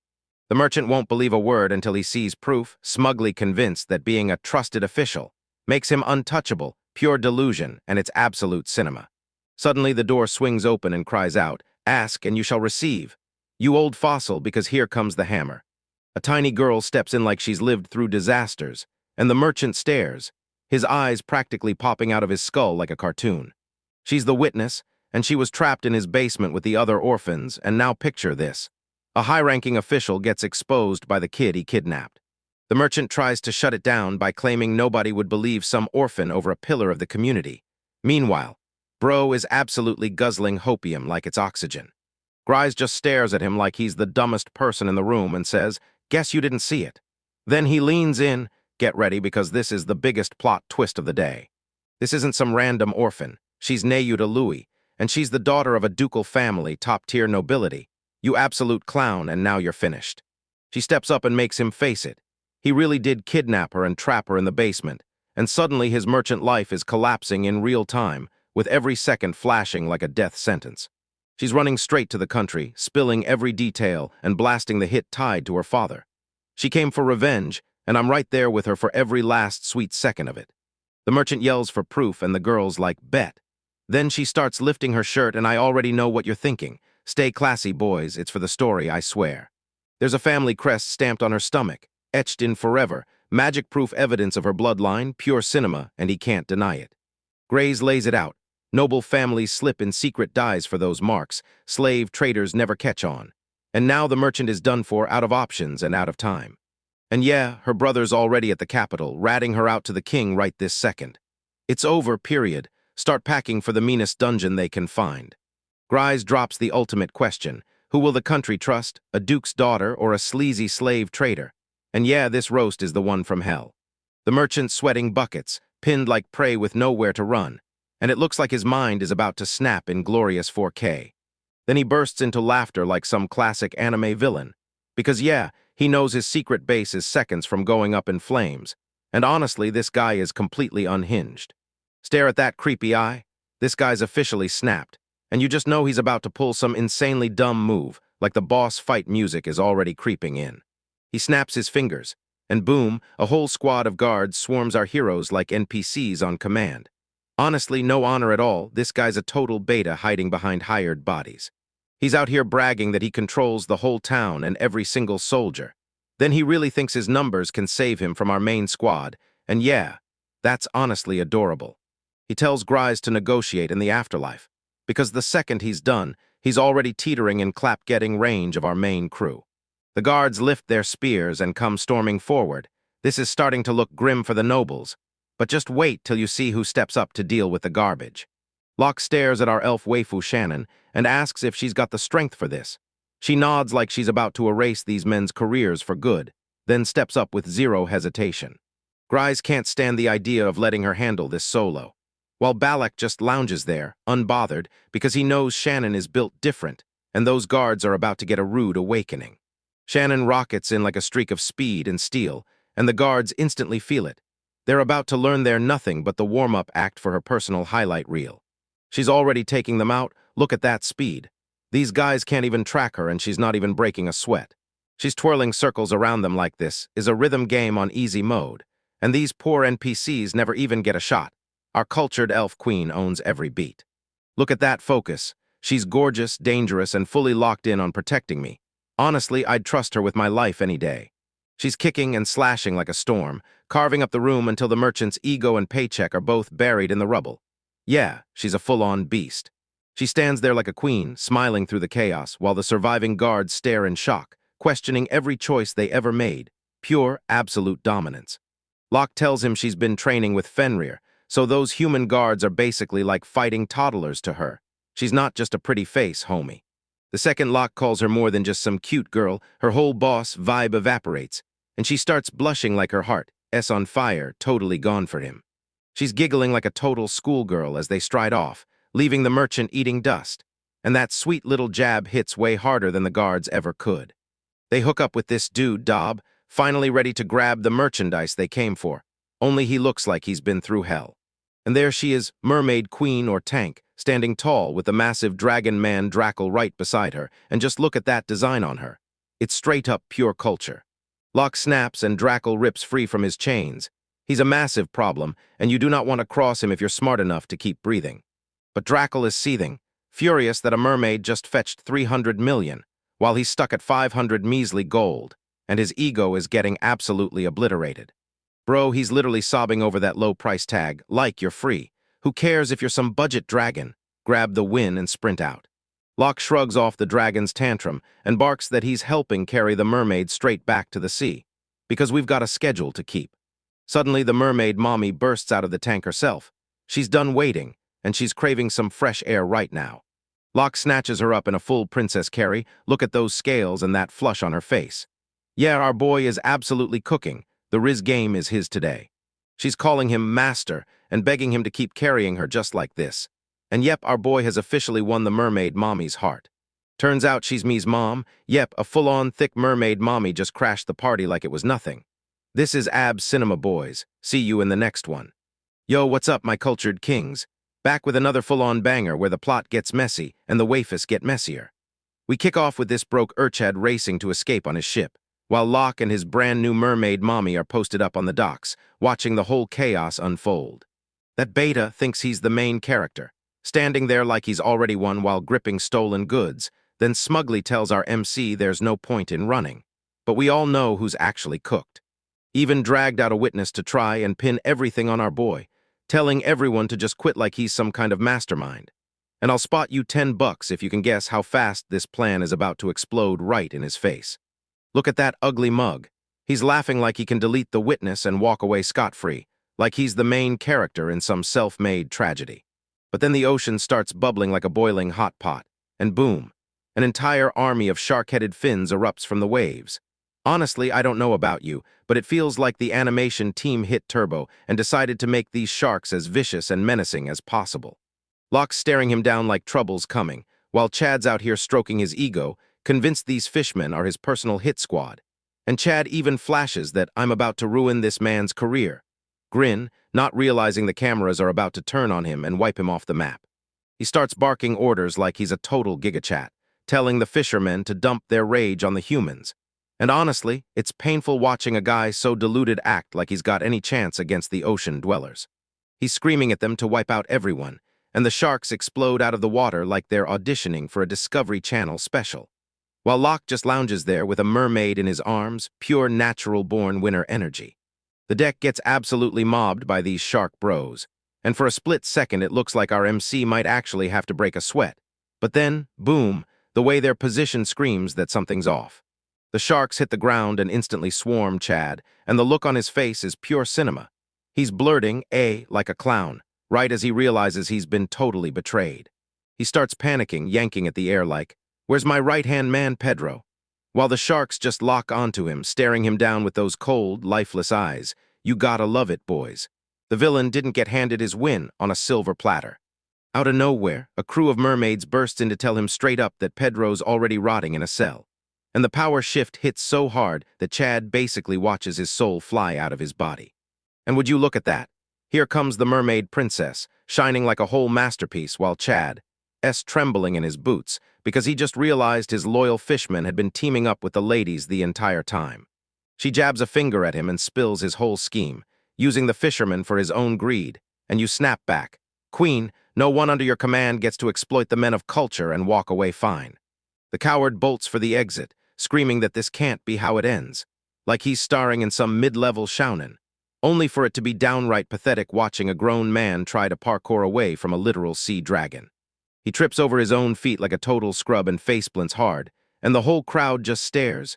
Peak comedy, because that karma is so satisfying it's actually unreal. But the fun doesn't end. Right in front of him, a giant sea beast erupts up from the water, starving-looking and unhinged like it hasn't eaten in days. Chad squeaks out this tiny eep, and I swear he might have just wet himself. He's down on his knees begging for his life right now, an insane 180 from the mastermind we just saw a few minutes ago. And the entire squad, they're frozen in place, watching him get absolutely crushed by a giant lizard. Once the trash is gone, Locke swings back into it, carrying Miro, the mermaid queen. And wow, people weren't exaggerating when they called her assets legendary. She fixes her gaze on our boy with those I'm down bad eyes, and honestly, can you blame her? She drops the bombshell. She wants to follow Locke because technically he's her master now. Locke is totally baffled, and we all know he just accidentally built the ultimate harem. She leans into the camera, straight-faced, and says being a slave is the perfect excuse to cling to his side. Then she swings in and smacks him with the master, and I'm telling you, we're watching absolute peak culture unfold right here. She flashes him the most wholesome smile and tells him straight up she just wants to be his friend, while the suds blur in the background. If this isn't a mommy, sorry mommy moment, I don't know what. Then she goes full send and blurts out, "Marry me right now," and Locke just panics out of pure disbelief, but hey, he should take that W and run. The rest of the party just hangs back like, wait, is this really happening right now? While she clears it up that she's still single and looking, the wingmen in the back are probably losing it, joyful tears and all for our guy. Locke squeezed the price down and got her to just join the party for now, but come on, we both know how this ends. Miro is officially the newest member of the squad, and that plot armor just leveled up like crazy. The story snaps to the dead of night on a lonely beach, where a shadowy hooded figure stands perfectly still, moonlight blazing, tension snapping.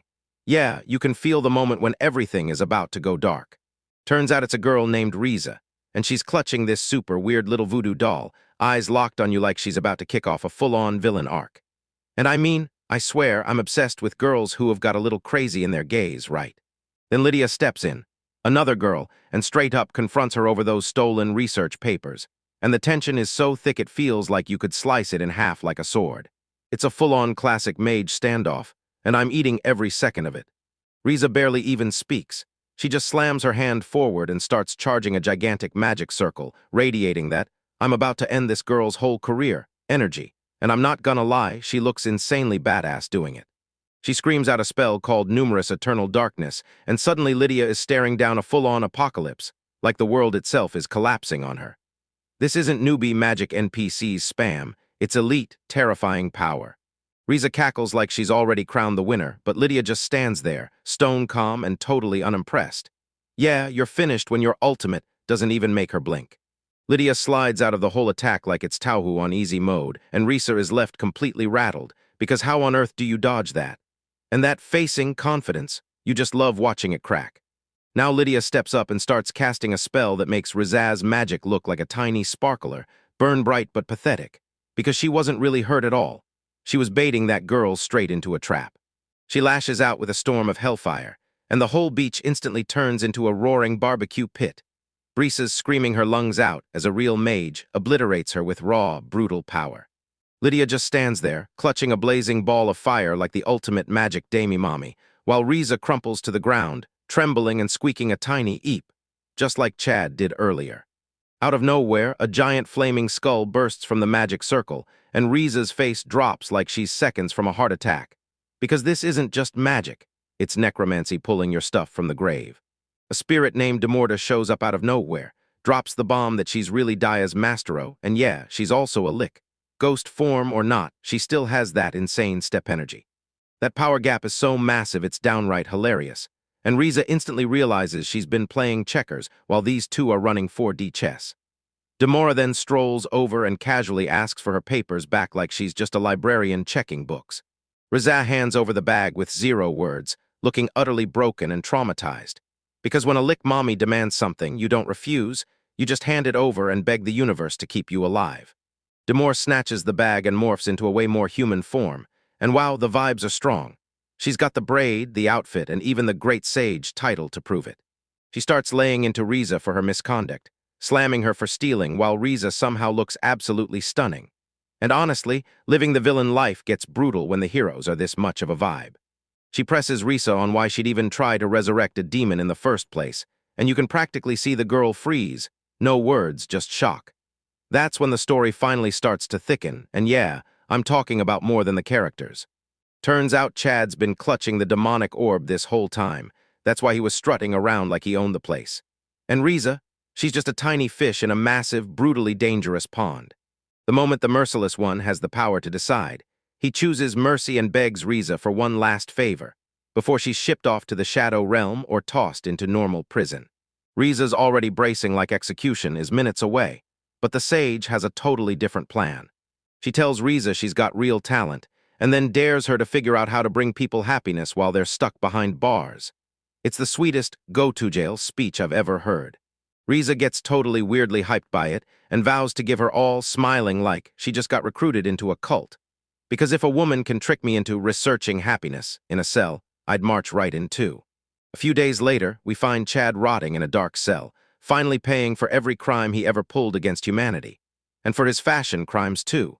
He went from ruling the seas to the guy who gulps down cold porridge before anyone can even blink. Rize's stuck in prison too, but she's grinning like it's a playground, chanting, "I can do it," to herself like a total weirdo, and honestly it either means the Hamas research is finally going great, or she's completely snapped.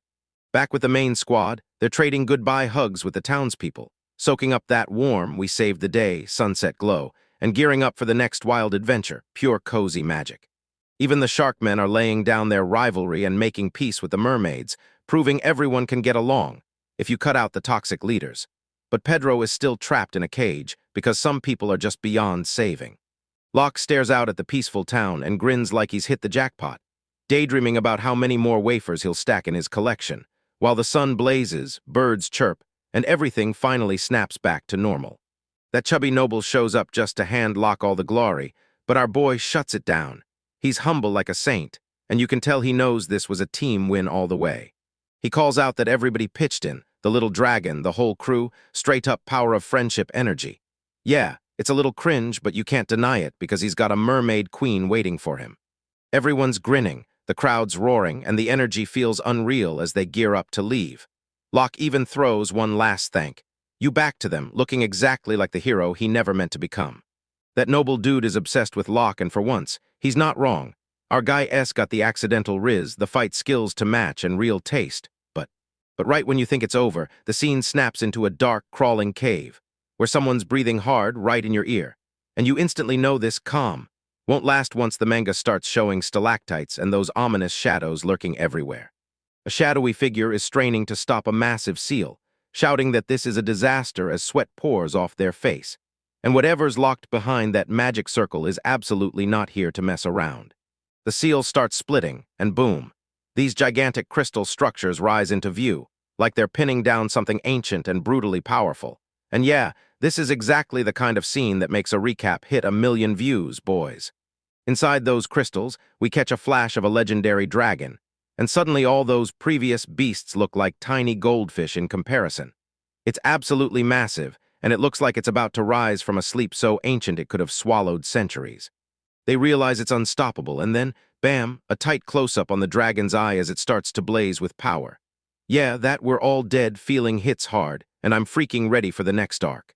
The last thing we see is the dragon yanking itself free, and then that final message hits. I'm sorry to all of humanity. And trust me, that cliffhanger is brutal because his harem is about to get its worst day ever. Yo, what's good, my cultured homies? Today we're back with another straight-up banger, because Locke is living the dream like it's nothing, acting like a regular dude while everyone else can't even breathe. We kick things off on the beach, where the chaos finally eases down after that monster fight. Look at this spread, boys, monster girls are cooking up a storm, the vibes are through the roof, and the whole party's feasting like legends. This is what you get when your team's S-rank and the wafus are top tier. Then the mermaid queen Miro casually drops a literal nuke on everyone, right after she locks eyes with Locke and admits she's basically his slave now, joining the crew for real. Look at that smile, she's absolutely down bad for our boy. All the other girls are straight up wrecked, their faces scream, "We weren't ready for a literal queen to dive into the harem race," because the audacity of this mommy. Legendary. Miro's intensity spikes and his passion takes over, and then, look at the assets on this woman, while Shannon in the background starts freaking out because she just realized the competition got 10 times worse. Locke is over there playing beta like he only said okay because she asked nicely. Bro, a thick mermaid queen wants to serve you. Take the W and stop simping for logic. Mero won't back away for a second. She's ready to pour her whole life into him, and I'll pay you guys $10 if you can stare at her for just 5 seconds without catching the chaos she's about to drop on the team. Locke's face is blazing red like some kind of NPC as she grips his hands, basically daring him to ask for anything he wants, and you already know exactly what the comment section is thinking. Suddenly Shannon bursts in like, "Yeah, me too." She won't let the queen steal all the credit, and the whole thing turns into a painfully dull session, with the guys hitting absolute, shamelessly lewd behavior. Now they're all nodding in sync, pledging to back Locke, and our guy just stands there like, "Wait, how did my life get dragged into a high-stakes dating sim mess on a beach episode?" Little Princess May and Madeline are having none of that. They're like, "Mom, you can't just drop the crown to go chase some human Riz." And yeah, Madeline's the only one here with a brain. Then Miro hits us with the line of the century. Locke made me do this and that, plus the words, P-phrasing mommy, and suddenly the princess is freaking out over what all that really means. Miro yanks her daughter into a tight hug, and the vibe in this panel is unreal. So wholesome it hurts. Just look at the character design, come on, we're all thinking the same thing. She tells her daughter, "You did amazing," and the pride in her voice practically glows. Pure mom love, honestly, right up until you remember she's also trying to ditch her whole kingdom for some boy. We gotta give a quick shout to the real MVPs, the giant dragon and the ant girls, because this party is packed so hard with power it could flatten a whole continent. The mother-daughter bond keeps heating up, and Miro is out here serving total ultimate mommy vibes right now, while the art style crushes the emotional impact for us. She's schooling the princess on why friendship matters, and sure, it's that classic shonen trope. But when a mermaid queen says it, you lean in and hang on every word. All of the squad crowds around the wolf, the elf, and the ants. It's basically a wild, diverse freak show of elite cuties and monstrous beasts. Man, we're getting straight-up cinema, flashback after flashback of that battle, full raw emotion. Then watch Locke switch up. Yeah, he might act like a simp, but once the blades come out, he's a full-on Chad. Miro's dead sure Locke is the best move for the princess, because learning is just her fancy cover to stay glued to her crush. Respect the grind.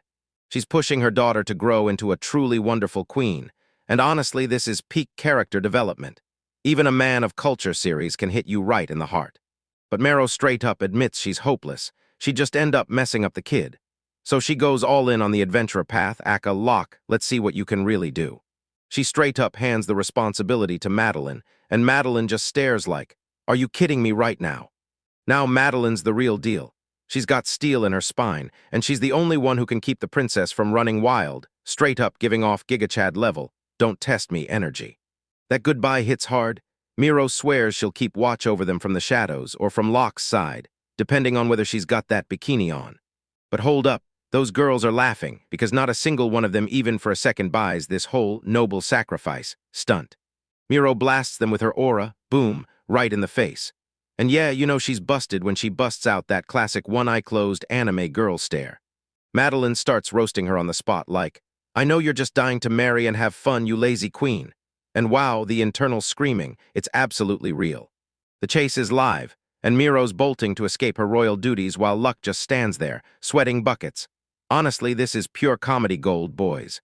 Grise the chubby noble is staring at all of it, clocking that Locke's party is basically a parade of world-ending dangers wrapped in high-tier beauties, and he's rightly panicking. Locke is still pushing that "I'm just a harmless, good-hearted guy" act, Like, bro, you've got a mermaid queen and a Fenrir on your side. Nobody, espying that you're just some random nobody anymore. Shannon's over here completely losing it on the juice. So red and flustered she looks like her face is about to burst. She's practically drunk on grape juice, the most ridiculously anime thing imaginable. And then she starts going on and on as she praises Locke like he's the best guy in the whole world. Under the moonlight, she leans in and goes deep, saying they can achieve anything as long as they unleash their full power, and the whole vibe turns intense fast. She spells out that Locke doesn't want to hurt a single soul and always puts everyone else first. Yeah, it's straight up top-tier glazing, but damn, our boy absolutely earns it. She leans right into his space, all soft and vulnerable, looking ridiculously cute. So tell me, are we finally at the moment everyone's been waiting for? The tension is absolutely unreal. Faces inches apart, and the heartbeat and sound effects feel like they're exploding off the page. And nappy wham! A giant water blast explodes right into the moment, and those plot gods drop the most brutal blue-balled twist. Cause I'm freaking melting right now. Turns out Mara wasn't causing chaos at all. She was just back there practicing her water magic, and boom, she accidentally turned the romance into ash. Now this mermaid is a full-on menace to Locke's love life. She's over there cracking up, brushing it off, and telling the others they've still got a long road ahead, like she just did it on purpose to stake her claim. Shannon finally throws in the towel, slumps against a barrel, and falls asleep, so close to greatness, yet a jealous queen snatches her dreams out from under her. Locke plays the perfect gentleman, wrapping her up with a blanket, and Grise finally admits he accidentally brought real alcohol. So yeah, that's why everyone's losing their minds. Grise clocks it, Locke could crush anyone out there. But instead of flexing, he keeps choosing kindness, and that's straight-up legendary Chad energy. Locke just wants his friends to smile, and that pure, wholesome heart is exactly why all these high-tier women are hunting him down. Look at that pure smile. No wonder he's got unlimited riz. He's doing it without even realizing. Grise finally gives him respect, because this kind of crackhead shouldn't slip into tyranny, and somehow, all he can be called is good-natured. Miro keeps staring at them like, yeah, I picked the right man, because there's no way she's slipping back into the ocean anytime soon. Next morning, Mero swings by and tells Locke she's got a present. Then she points out toward the ocean, and holy hell, a massive ship just looms there. Locke's face says it all. Save one mermaid, and she hands you a whole-ass galleon like it's nothing, and that's pure peak gotcha luck. That ship went down ages ago, but the mermaids hauled it up, patched it back together, and basically turned it into the ultimate thank you gift. They push inside for a tour, and whoa, this place is massive. It's basically a floating mansion built for Locke and his whole harem. Yeah, the water wrecked most of what was inside, but they've hauled the mess out, so now Locke finally has the space he needs to go all in on his plans. But then they spot something that didn't get wet at all, an eerie painting of a girl standing alone in a dark forest. And yeah, that's the kind of plot hook that hooks every guy. Locke is completely spellbound, staring at it like a ghost just blinked into existence. Did it click from a past life? Or is this some next-level magic at work? Miro snaps him back to reality. Hey, don't drift off. We've got a party to crash. And yeah, she's not letting some painting yank her man away. Night falls again, and the ship gleams like a king beneath the crescent moon. This is pure, high-budget manga scenery, straight-up unreal. Everyone's packed together for this massive farewell festival. Humans and mermaids are finally living side by side, and honestly, you can't help but love to see it. Mero strides up to the mic, yeah, that rock stage, and starts getting ready to blast the room with music, so brace yourself for full-on cinema vibes. Yeah, she opens her mouth and starts singing, and the real, actual notes drift through the air like magic. And this is exactly the kind of culture we live for. She's gorgeous, and she's got talent to burn. The whole place is mesmerized. Yeah, even the soldiers can't keep up their tough guy act, because that mermaid queen's voice hits like pure, unstoppable power. Locke and the girls are finally at peace, man. After all that brutal fighting, they score a rare slice of pure bliss, and this is the healing part of the recap. The music floods the whole beach, like a secret bridge between two worlds. And yeah, this ending is a legit 10 out of 10 for the entire arc. Mission accomplished. Those mermaids are finally free. The villains get their comeuppance, and Locke sails off with a brand new ship and a fresh queen at his side. Grise and the others are heading out to forge peace, because this is the dawn of a brand new era for humans and the sea people. Meanwhile, in a cold jail cell, we spot one of the losers who pushed his luck with everything he had. Now he slumps there looking utterly broken, with nothing left to risk and zero freedom left to chase. 3 months later, everyone's training together, shoulder to shoulder, while Locke stands back, laser-focused, watching their joint combat drills like a proud dad who can't stop smiling. Then Grise barrels up to him, eyes wide with panic. He's begging for advice from a fellow man, and yep, here we go again. What mess has he landed himself in this time? Yo, what's up, my cultured kings? Back at it with another banger where the monsters are huge, but the wafers are even bigger. We kick things off with wheels crashing into dirt because our squad is rolling out on a mission. Then something starts huffing and puffing like it's never seen a gym before, and the tension in this carriage feels so thick you could scoop it with a spoon. Whatever's yanking on this thing is getting wrecked in real time. This is pure, unfiltered agony. Suddenly the whole vibe flips because we finally slam into the white stuff. And nah, I don't mean that asterisk kind, I mean snow. Look at Lucky, this absolute menace with that massive fin, totally snapping, launching himself through the air like he just got paid for the first time.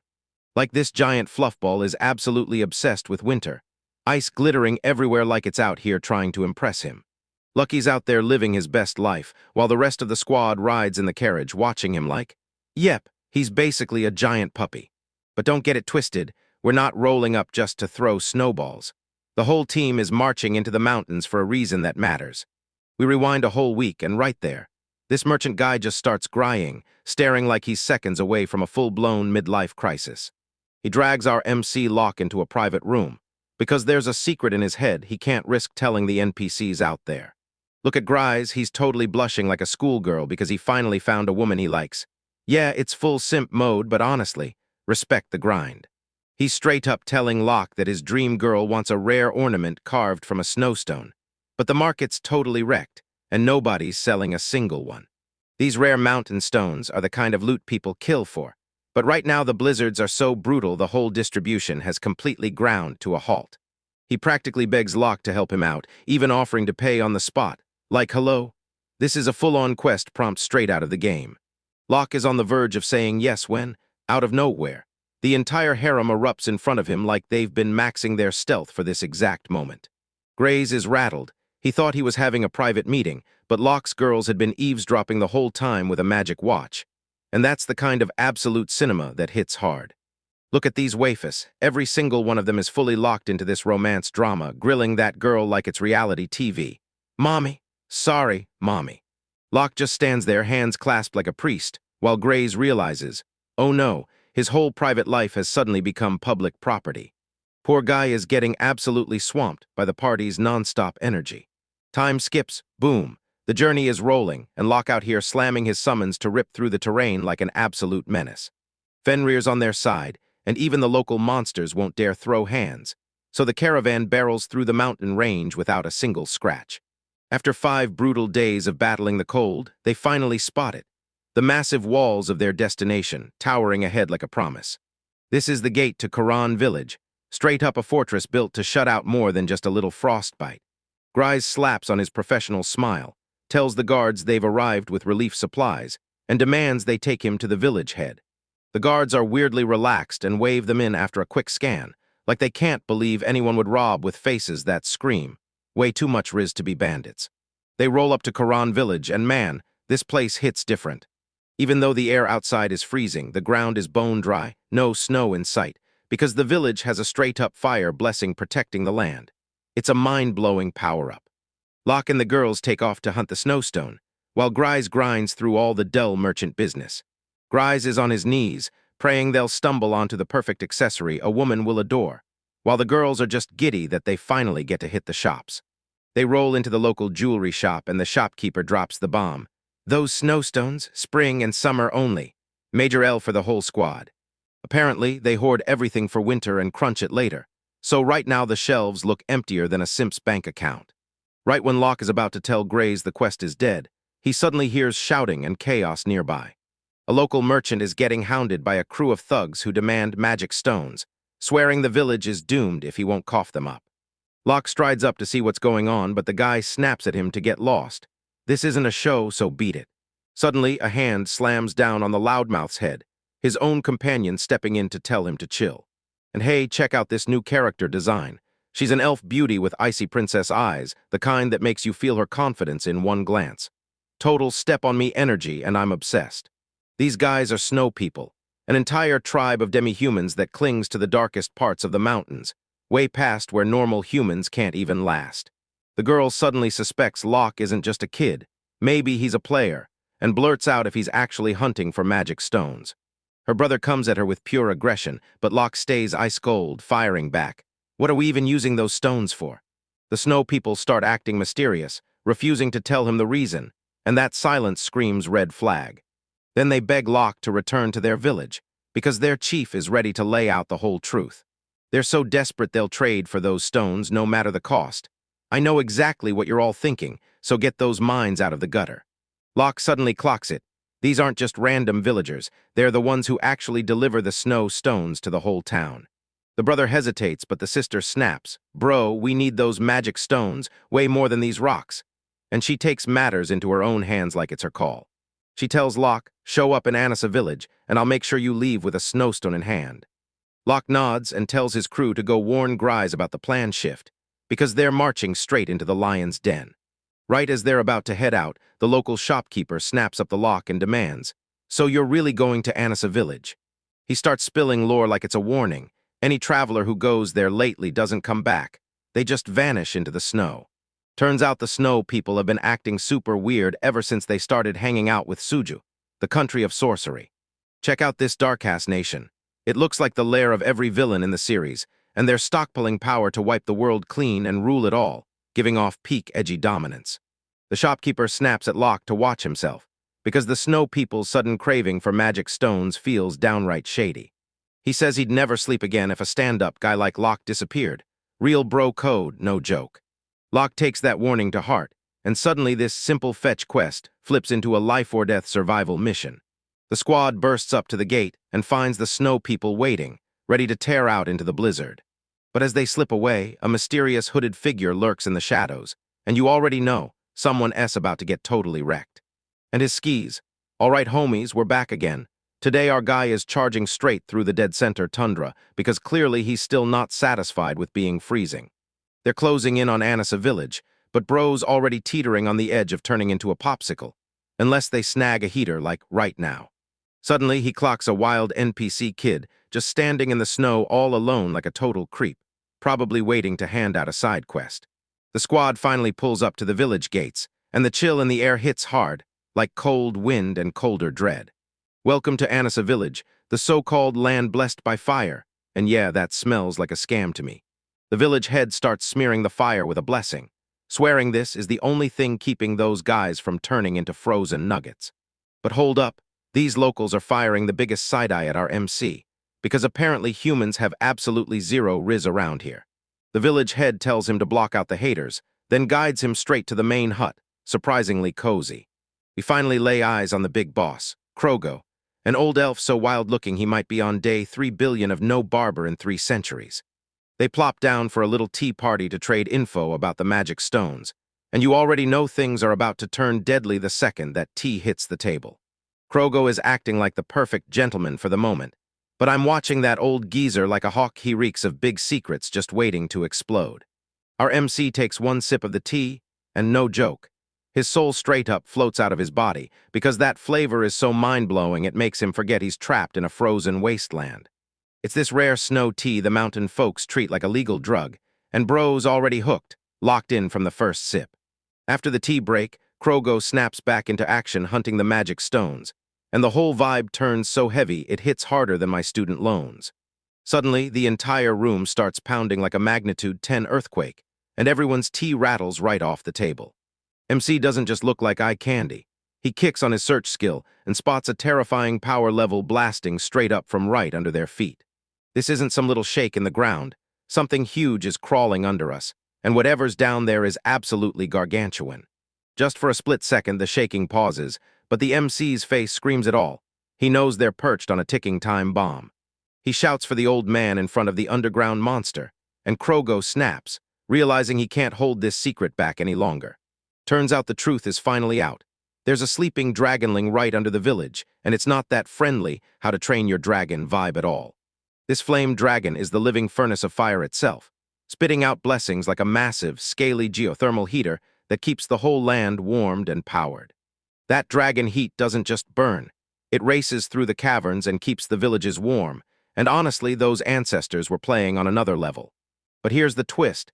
This dragon has been snoozing for thousands of years, and now it's smashing that last snooze button and waking up for real. They're blasting ceiling magic to keep it asleep, then smothering everyone with a thick cloud of smog. Some mysterious ice and snow tribe powerhouse is keeping that seal locked tight, like they've got magic coursing through their veins. Turns out this tribe used to mix bloodlines with ice fairies back in the day. Talk about the most cultured lore bomb I've heard all week. But their sealer is bleeding mana fast, and they're desperate to grab those magic stones, because if they don't, the dragon's getting out of timeout. MC is a straight-up Chad, and he agrees to hand over the stones, but only after he lays down one condition before he lifts a finger to help them. He's dying to lay eyes on that dragon himself, mostly to scout the loot and see if he can finally tame the beast. If that dragon wakes up, it's game over for the whole nation. So our boy panics in the best way, rushing to do his full adventurer due diligence. Krogo's still hesitating, but he knows the MC won't rescue him. So if those stones don't get sorted, he's basically finished. To speed things up, our MC calls into more. Oh my goodness, just look at the assets on this great sage, Mommy. Demorty is everyone's favorite man of culture, and she's ready to keep that dragon tucked in tight for its nap. She whips out her legendary riz on that old man, calls him Oji-sama, and grips his hands until he collapses into a pathetic puddle. The old man snaps shut and leads them straight to the secret cave entrance. And yeah, turns out even elves get so desperate they'll follow anything, even for a ridiculous reason. So MC just stands there, grilling the old man for being a total simple-minded simp. And honestly, it's pure cinema. But the vibe flips the second Krogo snaps a warning. Tell me that Sealer isn't someone you can handle, because she's a terrifying powerhouse and she's straight up impossible to deal with. He warns them to stay back if they want to keep their lives, because this lady is always simmering in a bad mood. They crash to the cavern's bottom, and you can already feel the searing heat rolling up from the dark depths. And there it stands, an enormous dragon sealed in ice, staring you down like the final boss in some Dark Souls DLC. This monster is absolutely massive, and the only reason it hasn't turned the whole village into a screaming, fiery barbecue is the sealing magic holding the line. Krogo barks at them to wait as he races off to drop the magic stones in the hands of that moody sealer lady. Demore and the MC are back there, just kicking it, waiting to find out what kind of high-level magic is pinning this beast down. Demortic straight up feels romance in that magic technique. Sure, it's basically just a seal, but honestly, we love a cultured queen. Suddenly, out of the shadows, a wild lich tears into the scene like she hasn't tasted a Snickers in a decade. Right before our hero can even get his weapon out, that unhinged granny blasts off high-tier gravity magic. No chant, no warning. Gravity slams down like a wrecking ball, pinning our MC to the floor, and for one brutal second he looks completely helpless. That lady is furious that Krogo dragged strangers into her secret lair without asking. She's done messing around. She orders both of them to vanish, then cues up a blast that'll throw them straight into the Shadow Realm. So yeah, that's where the story leaves us dangling, boys. Yo, my cultured kings, what's good? We're back with another certified banger where the plot gets wild and the waifus get even wilder. We kick things off with some hooded creep sneaking in for a surprise attack like a straight-up clown, and I'm telling you, his audacity to jump our boy and this thick baddie while they're just trying to live their lives. That's straight-up criminal. He's out here playing full-on major villain, barking that they're getting wiped from the server, while our MC Locke lies sprawled on the floor looking absolutely destroyed. Meanwhile, this edgelord is flexing his magic like it's nothing. But wait, plot twist. The hooded creep, just kidding, spins the whole scene around, and it turns out to be some eccentric grandma cackling to herself. Absolute cinema. She had us thinking we'd stumbled into a raid boss for one terrifying second. Our girl just freezes with the most empty stare ever like, wait, I got played by an old coot. And yeah, she's probably roasting the MC in her head, because how is he such a simp that he fell for that act this easily? Look at this granny's face. She's calling them an uncute bunch, like she didn't just try to send them to the Shadow Realm as a prank, and now she's raging. I'll give you $10 if you can guess why she's so cranky. Turns out this is Margaret, the Snow and Ice Tribe's strongest survivor. Sure, she's old, but you already know she was a total demi-mommy in her prime. And meanwhile, the girl and everyone else just stand there like NPCs, trying to wrap their minds around the Lord Dump. Then this other crusty old geezer shows up and starts yelling at her like she's in trouble for chatting up the guests. Sure, it's turning into full-on retirement home drama, but watching these two duke it out is way more entertaining than half the shonen fights out there. Margaret is straight up shaking down everyone for magic stones like it's a full-on addiction, and the village head has finally snapped at her antics. Because she's got that, I do what I want, Chad energy that won't be told no. Yo, she snaps into full demon mode for a second and basically tells the old man, as long as the dragon's here, I'm in charge. The pressure she's unleashing is so intense the village head is actually breaking into a sweat. After crushing that argument, she swings it and orders Ardu to follow her. Look at our girl in that dress, because those assets are working overtime, no kidding. And hey, stop glazing at the scenery, focus up and watch the plot unfold. And holy Riz, look at the size of this lad. He steps in back and boom, a massive dragon is trapped inside a crystal, sealed like a legendary Pokémon. I swear that's the ultimate scenery upgrade. Locke is spiraling out over that crystal barrier, but I swear, I know what you're really staring at. That girl's silhouette carved into the crystals, straight up a 10 out of 10, the artist knew exactly what they were doing.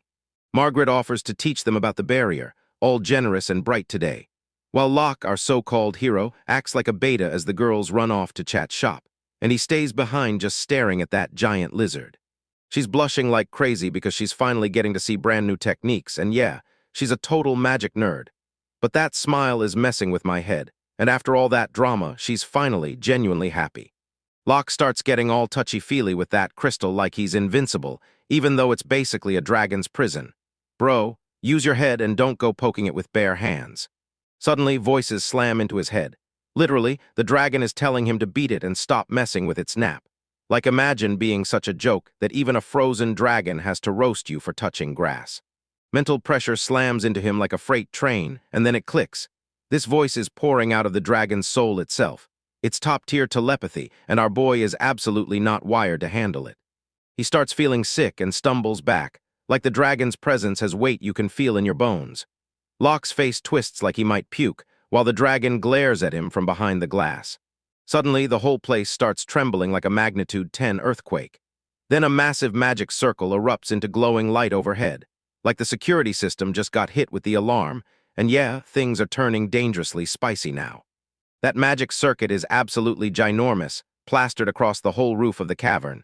Seriously, you can feel the budget in your bones for this one seal, because it isn't just a barrier. It's a full-blown masterpiece of sorcery. Luckily, everything calms down in a flash. Margaret's cackling like crazy, bragging through her pride because her handiwork is a full-on win, and she's out here flexing those magic circuits like she just hit the jackpot. While Locke's trying to claw back his dignity, a brand new challenger shows up, this tiny kid who looks like he just crawled out of bed. Locke's convinced the old lady's got a strong personality, which is a fancy way of saying she's totally unhinged. So this is Ivan, and yup, he's basically the shyest kid alive. Margaret wastes no time and roasts him on the spot for whispering because she's got zero chill, even with her own family. So this kid is Margaret's grandson, and you can tell he's been through the ringer just from Liz's face. Being related to her, that's basically a 24/7 mental health emergency. Margaret labels him delicate and introverted, and honestly that's just her calling him a full-on simp, while Locke stands there sweating buckets because he knows exactly what it feels like to get roasted by this woman. Then she swings for the throat, telling him he's got zero magic talent. So quit and live a normal life, talk about ice cold, even for a grandma like she's handing the kid a "you're just background noise" label in his own story.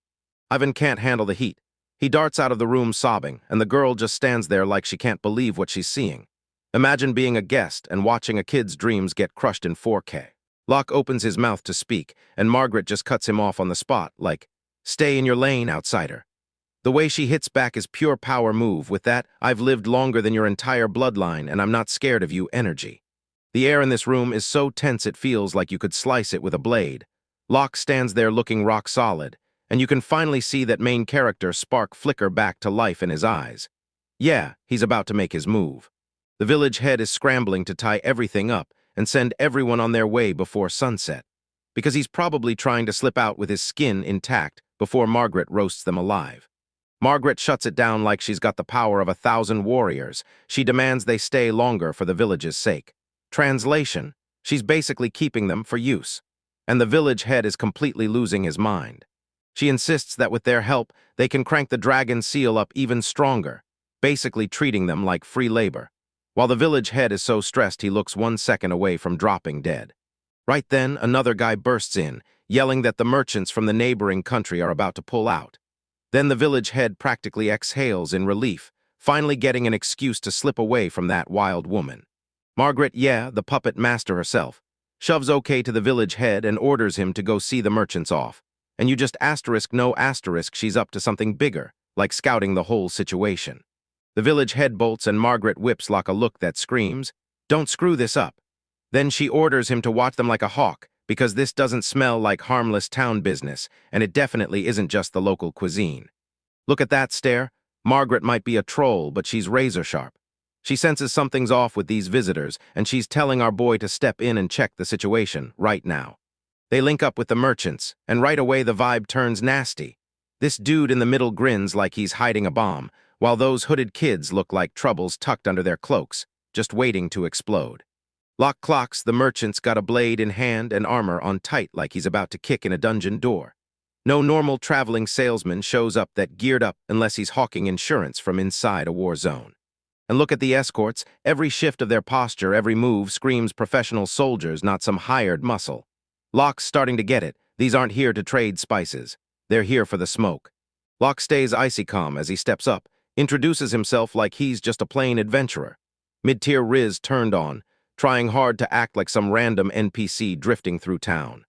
This lead guy calls himself Carl Felt, a merchant from Suiju, so yeah, he looks like a total Chad, but the second you turn your back, you can practically feel the betrayal coming. Locke hears the name Suiju, and his smile drops. His face turns ice cold, because he knows these guys aren't locals and they've been grinding through brutal terrain with heavy gear, and the numbers feel dead wrong. They toss around fake smiles and goddess-given blessings, but the air crackles with suspicion. Every single one of them is just waiting for someone to make the first move. The second they're out the door, Locke doesn't waste a second. He yells for his bird seal and orders him to trail them. Finally, our boy is using his head and setting up the long game. He remembers the rumors about Suju's dark sorcery connections, and now he's snapping the clues together. Because these men are here for the dragon, and they're not about to play nice. The chapter slams shut as the merchants file out and Locke's eyes widen. This village isn't just hiding a big lizard in a crystal, it's hiding something darker. I swear, a massive betrayal is coming, and I can feel it in my bones. Yo, what's up, my cultured brothers? Locke is back, and this man is living the ultimate isekai fantasy while we're stuck at home munching ramen. Dude just rolled up to a guest house so massive it screams, not for a beta like you. But damn, the scenery looks ridiculously nice. His elf bro leans in and tells him there's a hot spring tucked in the back, and you already know exactly what time it is. The story's about to turn wild, and yeah, you get my drift. They usually come here to drink, and that's exactly the kind of move that screams chatting time. But Locke just stands there like some glitchy NPC, totally staring off. That elf's gutted, they didn't even have time to prep a single bite, but Locke's used to going hungry, so he shrugs it off like, it's all good. Next comes the classic, don't go out at night warning. Because some of these villagers clearly don't want humans around, and that's basically the game's way of screaming. Plot twist is about to hit. That elf won't shut up about trade and snowstones. Like, please. Because I'm sitting here, dying for the waifus to show up so we can finally jump into the good stuff. Locke finally snags a moment alone, slips into his pocket dimension on instinct. Because standing in that elf village as one of the humans is way more social pressure than he can swallow. The second he steps in, a bunch of pathetic little spirits swarm in and scream Papa. And I'm telling you, if he weren't the MC, he'd be getting flagged on a watch list. The whole family's there, ready to welcome him back. And honestly, the ridiculous amount of Riz this, generic, MC has is so insulting to us hardworking Chads. They've got this massive feast laid out and the food actually looks decent. But come on, we're not here for some fake digital steak. They're going on about crop rotation and fish production like we're stuck in some farming simulator. But hey, at least Demon Mommy's in the shot. Lucky the wolf is slumped in the corner looking absolutely wrecked. More depressed than I've ever been after a 10 pull with 0 SSR. Turns out that poor doggo tried to plow the fields, then accidentally grabbed a nuke instead like, yeah, that's the most relatable I'm too overpowered moment imaginable. Locke goes for the nice guy routine and coaxes the wolf with a grin, insisting it's totally fine to fail at farming, as long as you keep biting things. That wolf is so overwhelmed he's straight up crying, wild for a giant monster. But hey, even Chad's got feelings. Lucky swears he'll give it everything, and Locke's over here handing out headpats like he's campaigning for the best dad crown. Suddenly, bam, someone starts pounding on the guest house door in the real world, smashing right through Locke's precious family moment. It's Demorta, the resident demon mommy, and she's strutting around looking totally cultured in that dress, carrying the bird seal back with her like it's her latest trophy. Locke can't believe they actually ran into each other at the entrance, but with Demord looming like that, there's no way she'd stay hidden. The bird flies back with the news, and Locke finally decides to use his brain for once, trying to piece together what's really going on in this village.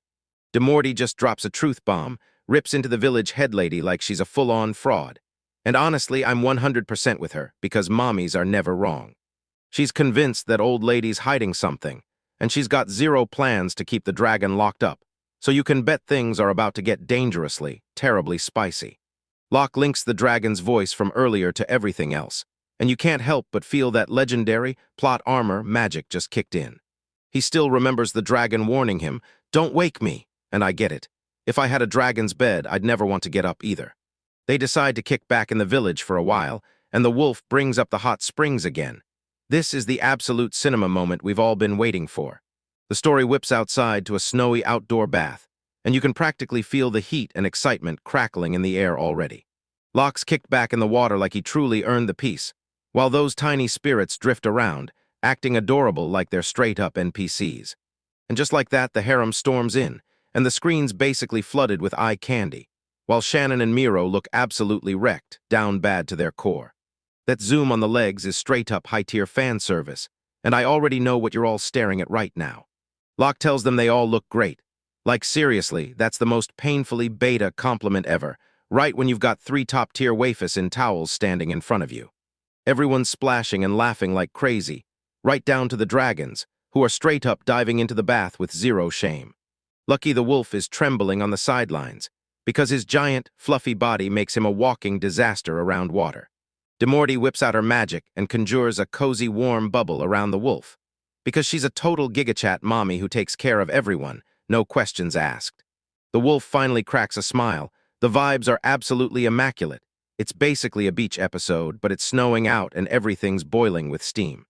Mero, the mermaid mommy, rolls up to Locke with drinks, and her scheme practically bursts out of that towel like it can't wait anymore. They're chugging banana sake brewed by Demortem. One sip of that stuff, and you get cooked in like 5 minutes. Locke can't stop staring at Miro's assets, and I get it. This girl is basically a walking goddess. She casually mentions she used to soak in hot springs and then dive for underwater volcanoes. Like, that's the biggest bathhouse flex I've ever heard in my life. From above, you can see the entire squad kicking back together. And yeah, this is the kind of luxury most of us will never get to feel. Out of nowhere, Shannon the elf gets blasted by the sake, her face turning the color of a ripe tomato, and just like that, she's officially done. Locke flips out like she thinks she's about to die, but it turns out she's just a total lightweight. She can't handle her liquor, and honestly, it's kind of adorable. She steadies herself, pushes a cup into Locke's hands, and that gleam in her eyes screams danger, especially for a guy with zero experience. The way she's leaning in screams, man of culture, and Locke's face is slicking with sweat because the tension is hotter than the water. Her heart is hammering, and Locke just stares at her like she's his next move. Everything about this moment screams romance, and the tension is flying off the charts. Just hit play on some magical music, boom. The whole vibe flips into a full-on dream sequence. Musical notes are literally drifting through the air, and the whole room is losing it, in the best way possible. Seriously, the production value in this bath scene is unreal. That music blares so hard the whole village can probably hear it, like a total flex by the people who swear no humans are allowed. The next morning creeps in, the sun climbs over the mountains, and I already know, this morning after is going to get ugly fast. Yep, every last member of the squad is totally wrecked, stuck in the worst hangovers of their lives, and Locke looks like he just met God's face, and God's made of straight sake. We kick off the day with our boy Locke and this gorgeous elf, heading straight into the local mines, because apparently they're desperate for shiny rocks to keep the whole vibe alive. She leans in and tells him this spot is a total secret from the village head, practically rolling out the VIP carpet for him while she flexes ancient magic runes like they're her personal trophy. Locke's still wrecked from last night's bender, but with a little medicine from the homie, he's barely holding it together, no vomiting his guts out. Yet. Suddenly, our path got wrecked by a spinning magic wind hole, faster than my brain after a night at the club. Turns out only a top-tier mage named Margaret can fix it, but she's slammed battling dragons and can't spare a second for some easy little hole in the wall. That grumpy elf NPC swaggered up, did this get-and-roll thing, and started barking about outsiders. Totally clueless, he was ranting to the main character himself. Locke doesn't even break a sweat. He decides it's time to let his big white wolf, Lucky, handle the locals, and he shows them how a real Chad means business. Lucky's built like a tank and ready to unleash. Just look at that wolf's face. He's seconds away from ending his entire career with one single paw.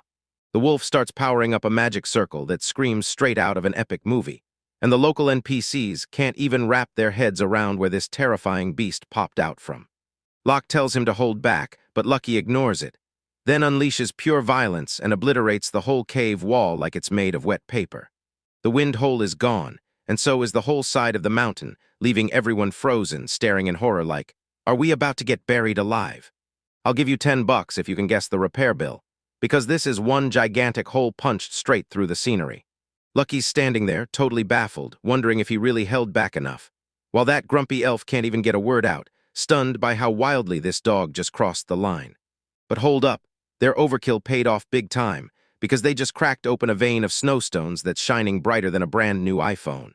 The miners are cracking up because they're stuck working for the whole year, and Locke's just standing there, untouchable like the absolute king. Lucky acts like he had it all under control, but come on. We all know he just wanted to light everything on fire for the pure thrill of it. The villagers are locked on this dog like he's a living miracle, and after that performance, I'd be on my knees worshiping him too.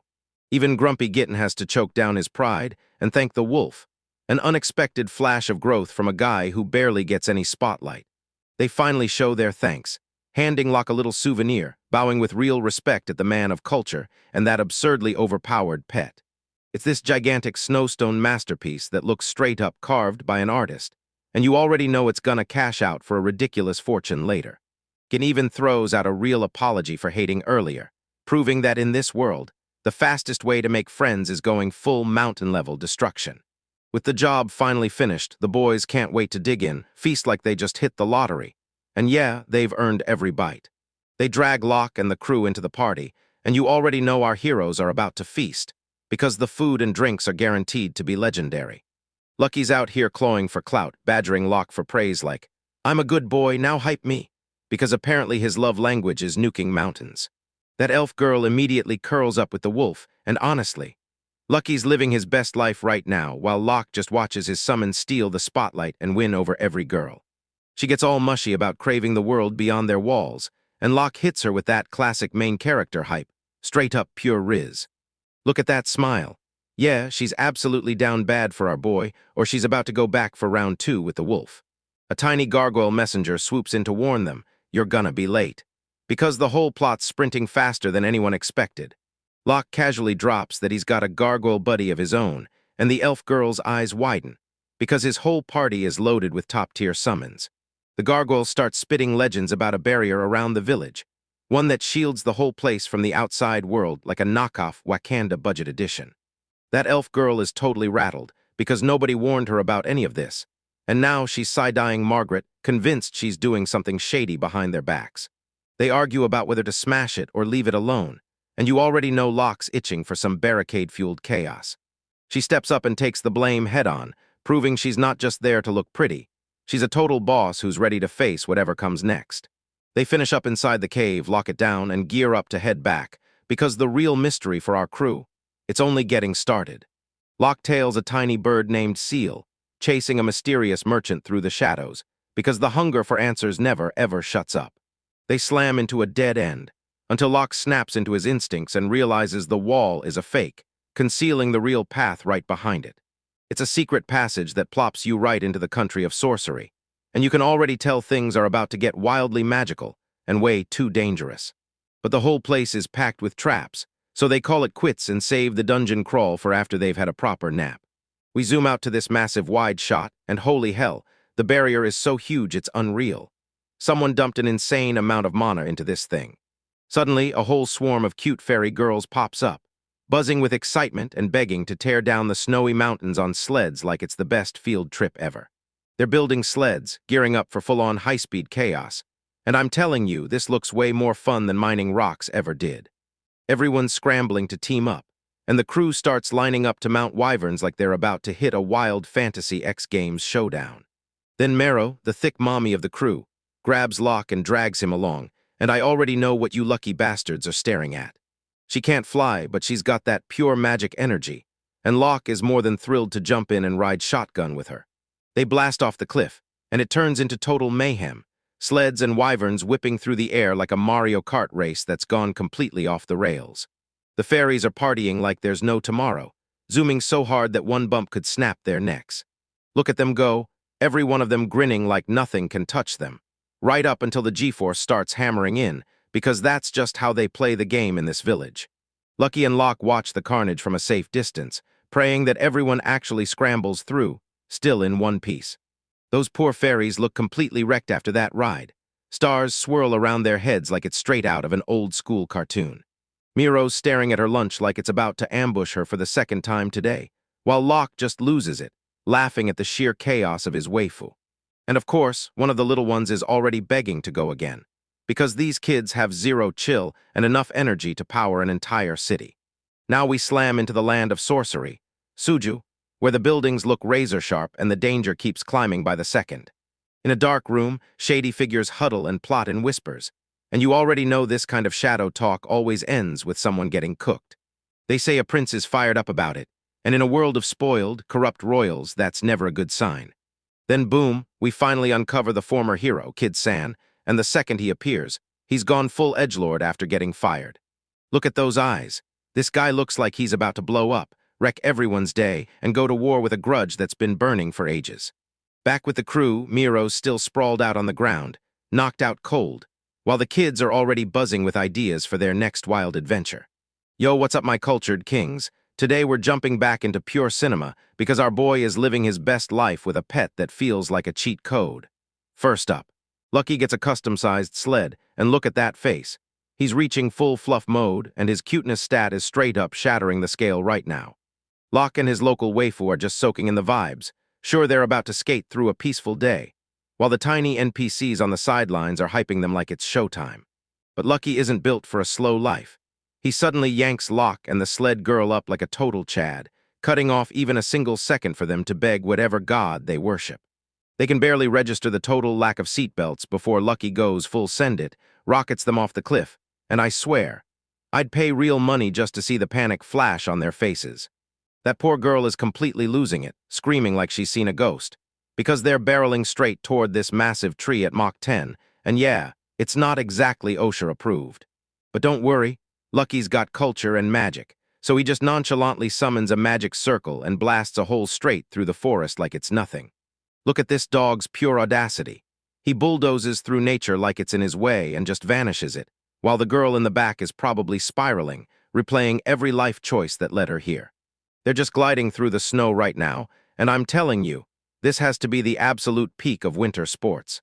Lucky is out here howling at the moon in full daylight, fearless and proud, because that dog in him is real, while Locke just keeps petting his pride and joy, soaking up the top-tier driving skills. At last they finally stop, and the poor girl's face down in the snow, absolutely wrecked, while Lucky just sits there like, all right, ready for round 2, fam. Locke clocked that the girl is basically bricked, so he ordered her to rest in the miniature garden, while Lucky went full tantrum, screaming that he wants to go again and talk about it all, even with the high energy running wild. But the fun crashes the moment they trip over these creepy magic wind holes buried in the snow. Like the story, S about to flip from chill to way too serious. Lucky's nose is on a whole other level. He sniffs out a stink that's basically straight trash, and that's how he realizes some NPCs are absolutely up to no good. They start digging and uncover this razor-edged black crystal, and the second those rocks start glowing purple, you just know somebody's about to throw the world's balance off kilter. Suddenly a new challenger steps in hood up, eyes locked on Ivan like, yeah, it's me. And you can practically feel those mysterious foo vibes in the air. She orders them to throw their bags in gear and get out, because the dragon's seal is seconds from snapping. And hey, whenever a dragon shows up, you already know the next episode's budget is about to explode. She starts getting choked up about her grandma, but right when they're about to dive into the lore, Lucky suddenly clocks a ring of hooded goons closing in around them. These fools act like they're the main characters, bursting out of the bushes and blasting fireballs non-stop like they're speedrunning a low-level raid. Lucky just stands there like a full-on gigachad, eats the fire straight on, then casually flicks his tail to slap away the magic like he's swinging a tennis racket. The villains clock they're getting mid-dift, then panic-slap together a magic combo like they're in some Avengers crossover. Too bad it doesn't save them. They unleash this massive purgatory bird. No lie, it looks straight out of cinema, but they miss one tiny detail. It's the one thing they're fighting because it eats gods for breakfast. These clowns are grinning under their hoods like they've already won, while Locke just stands there, totally unbothered. Lucky snaps, decides the games are over, and fires up a counterspell that turns their bird into a roasted chicken right before their eyes. Locke tosses off a casual line that Lucky's magic is on a hold-rent level, and the villains' faces go from "I'm running this" to absolutely cooked in seconds. That explosion hits so hard, so massive, that it rattles houses in villages 3 counties over. When the smoke finally clears, the villains are sprawled across the snow like trash that got tossed aside, and the Riz unlucky streak right now is straight up off the charts. He ropes them up tight like a bundle of sticks, kicks off the interrogation, and somehow these clowns still act like they've got a shot. Locke snaps a question, "Are you guys from Suju?" And the lead villain tries to play it tough, not realizing his plot armor is already gone. Locke clocks that these guys are obsessed with snow, and he goes, "Perfect," and slips in a brutally petty idea, using them as a human sled, and I live for that kind of energy. The villains are straight up blubbering and begging for forgiveness as a hyperactive wolf hauls them through the freezing frost. They finally spill the tea. An entire army is marching in 3 days to smash the village and unseal the dragon. Locke's secretly the good guy, and now he's freaking out about how the village will handle Suiju, because these idiots just tried to turn him into a kebab. Up above, the villain tosses out 1,000,000 gold and tries to buy Locke's silence, thinking everyone's got a price tag. But Locke hits the ultimate gigached move, straight up says no, because he's not about to play the money simp when a dragon is on the line. He tells the guy it's not all about profits, like he didn't just say it from a lucky position with a pet that basically prints money. Still, you've got to admit, it sounds badass. The villain pulls the classic, "You'll regret this" line, the same NPC-style threat that screams, "Trust me, you're gonna lose again later." They drag the prisoners back to the village head, and he's got that long beard, straight-up NPC vibes. Locke lays it out, every soldier is marching here to wipe them out. But the village head can't buy it, so he's just huffing straight copium. This old man is so desperate for diplomacy that he's ready to let the prisoners go just to avoid hurting Sui Jiu's feelings. Bro's a full-on beta. Ivan rushes to tell him Locke is telling the truth, but the old man brushes him off like the youth don't matter at all. He actually slices the ropes himself and frees the villains, straight up, and I'm losing my mind over how stupid that village head is. He dials Ivana Brat again, barks at her to sit down, and suddenly it's clear. He's not just a coward, he's a full-blown hater. The villain shoots Locke that "I told you so" smirk, and if he doesn't smack the teeth right out of his mouth, I'm going to be absolutely furious. To make it even uglier, the village head snaps Locke, and Ivan's shut behind a cave prison for 3 days, effectively gagging the only 2 people who know the truth. Ando, another girl, steps up swinging words for them, because she's packing more brain power than the entire council put together. But that old man refuses to budge. He's convinced they committed a crime by hurting the people who matter most from Suju. Locke tells Ando to calm down because he knows he can't take on the whole village right now. But he still leans in and fires off one final warning. If they don't move, every last one of them is going to be cooked in 3 days. The village head just huffs and warns that if anything goes wrong, Locke will be stuck taking the blame. Rich words coming from the one who's seconds away from getting everyone slaughtered. So now our heroes are trapped in a cave, staring at the walls as the apocalypse clock rips down to 0. Locke stays weirdly calm about the whole mess. He probably knows that if it gets dull, he can just blast a hole straight through the mountain with Lucky. He starts zooming out in his mind, realizing that if this dragon slips free, it won't just smash the village. Its rampage will threaten the entire world. And that's where we pick up. Locke looks dead set on something, like he's already cooking up a plan packed with explosions. And fingers crossed, a whole lot more thick wafers. What's up, my cultured kings?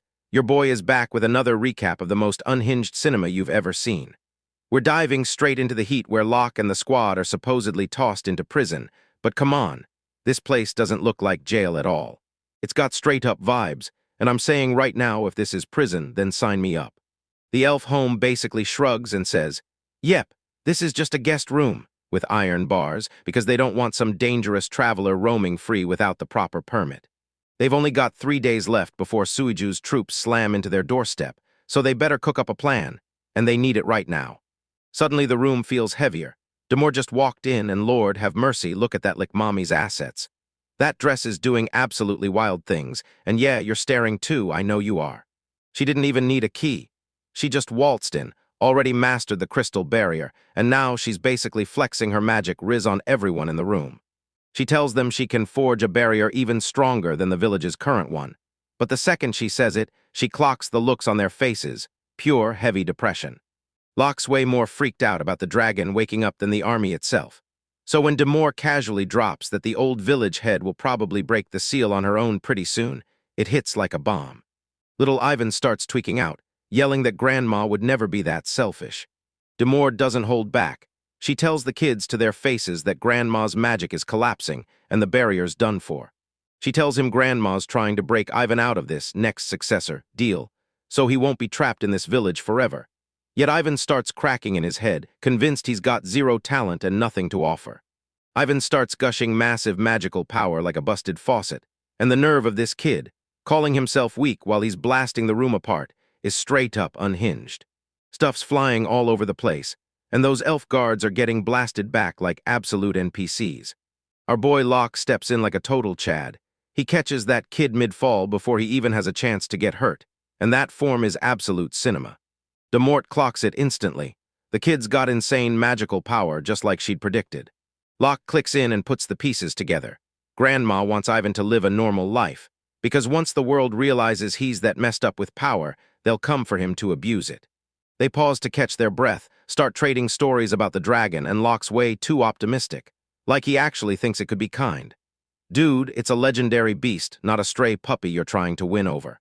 Demore thinks he's embarrassing himself as a full-on simp for the dragon, but Locke just shrugs like it's nothing.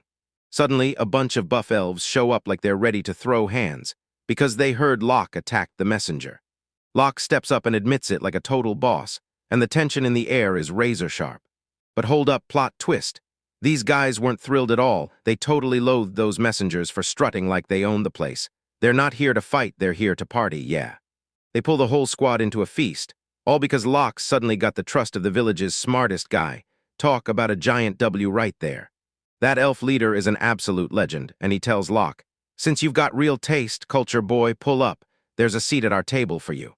The feast explodes into action, and the vibes are so perfect they feel unreal. Yo homies, check out this spread. There's a giant fox just vibing, dancing like it owns the place, and the wafers are turning up in full force. I'll spot you $10 if you can find a wilder party in a manga this week. While everyone's chowing down and getting worked up on the food, they slip into serious talk, because they're all convinced Suju is trying to screw over the village. That elf bro is boiling with rage, because the village head is getting totally bamboozled, like someone's playing him like a violin.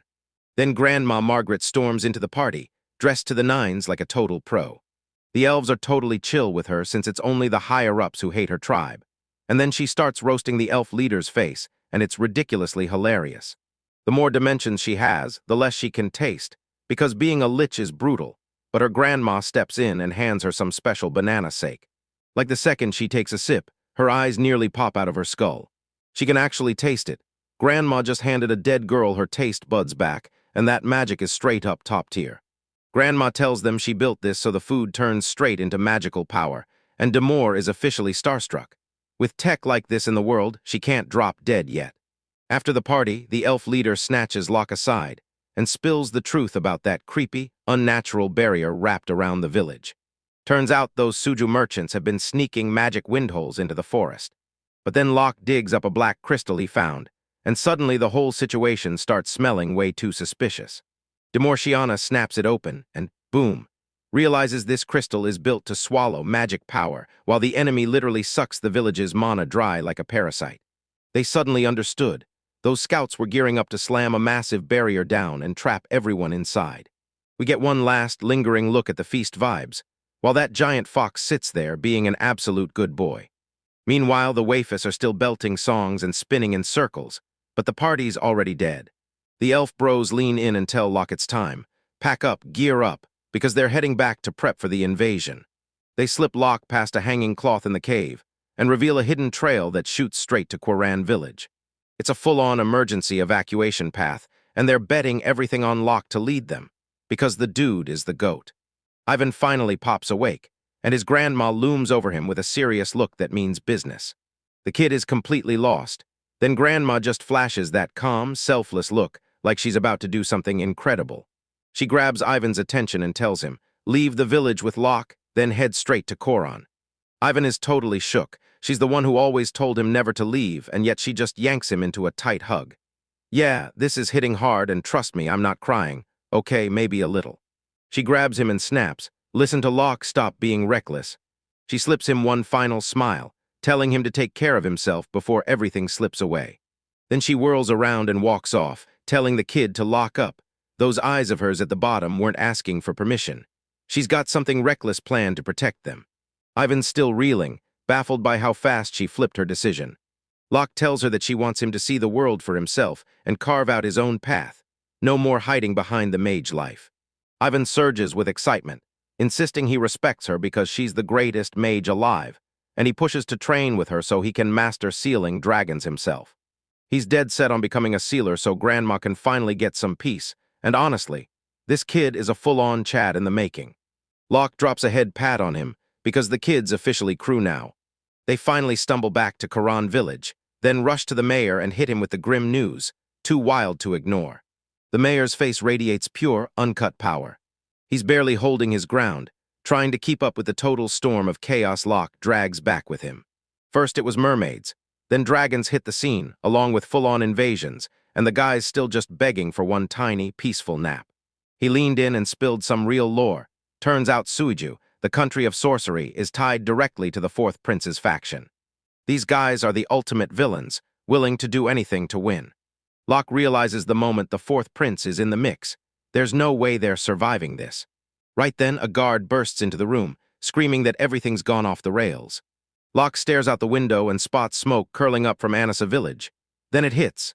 The invasion did wait 3 days. It's happening right now, and the cliffhanger of the war just kicked off with full, absolute cinema impact.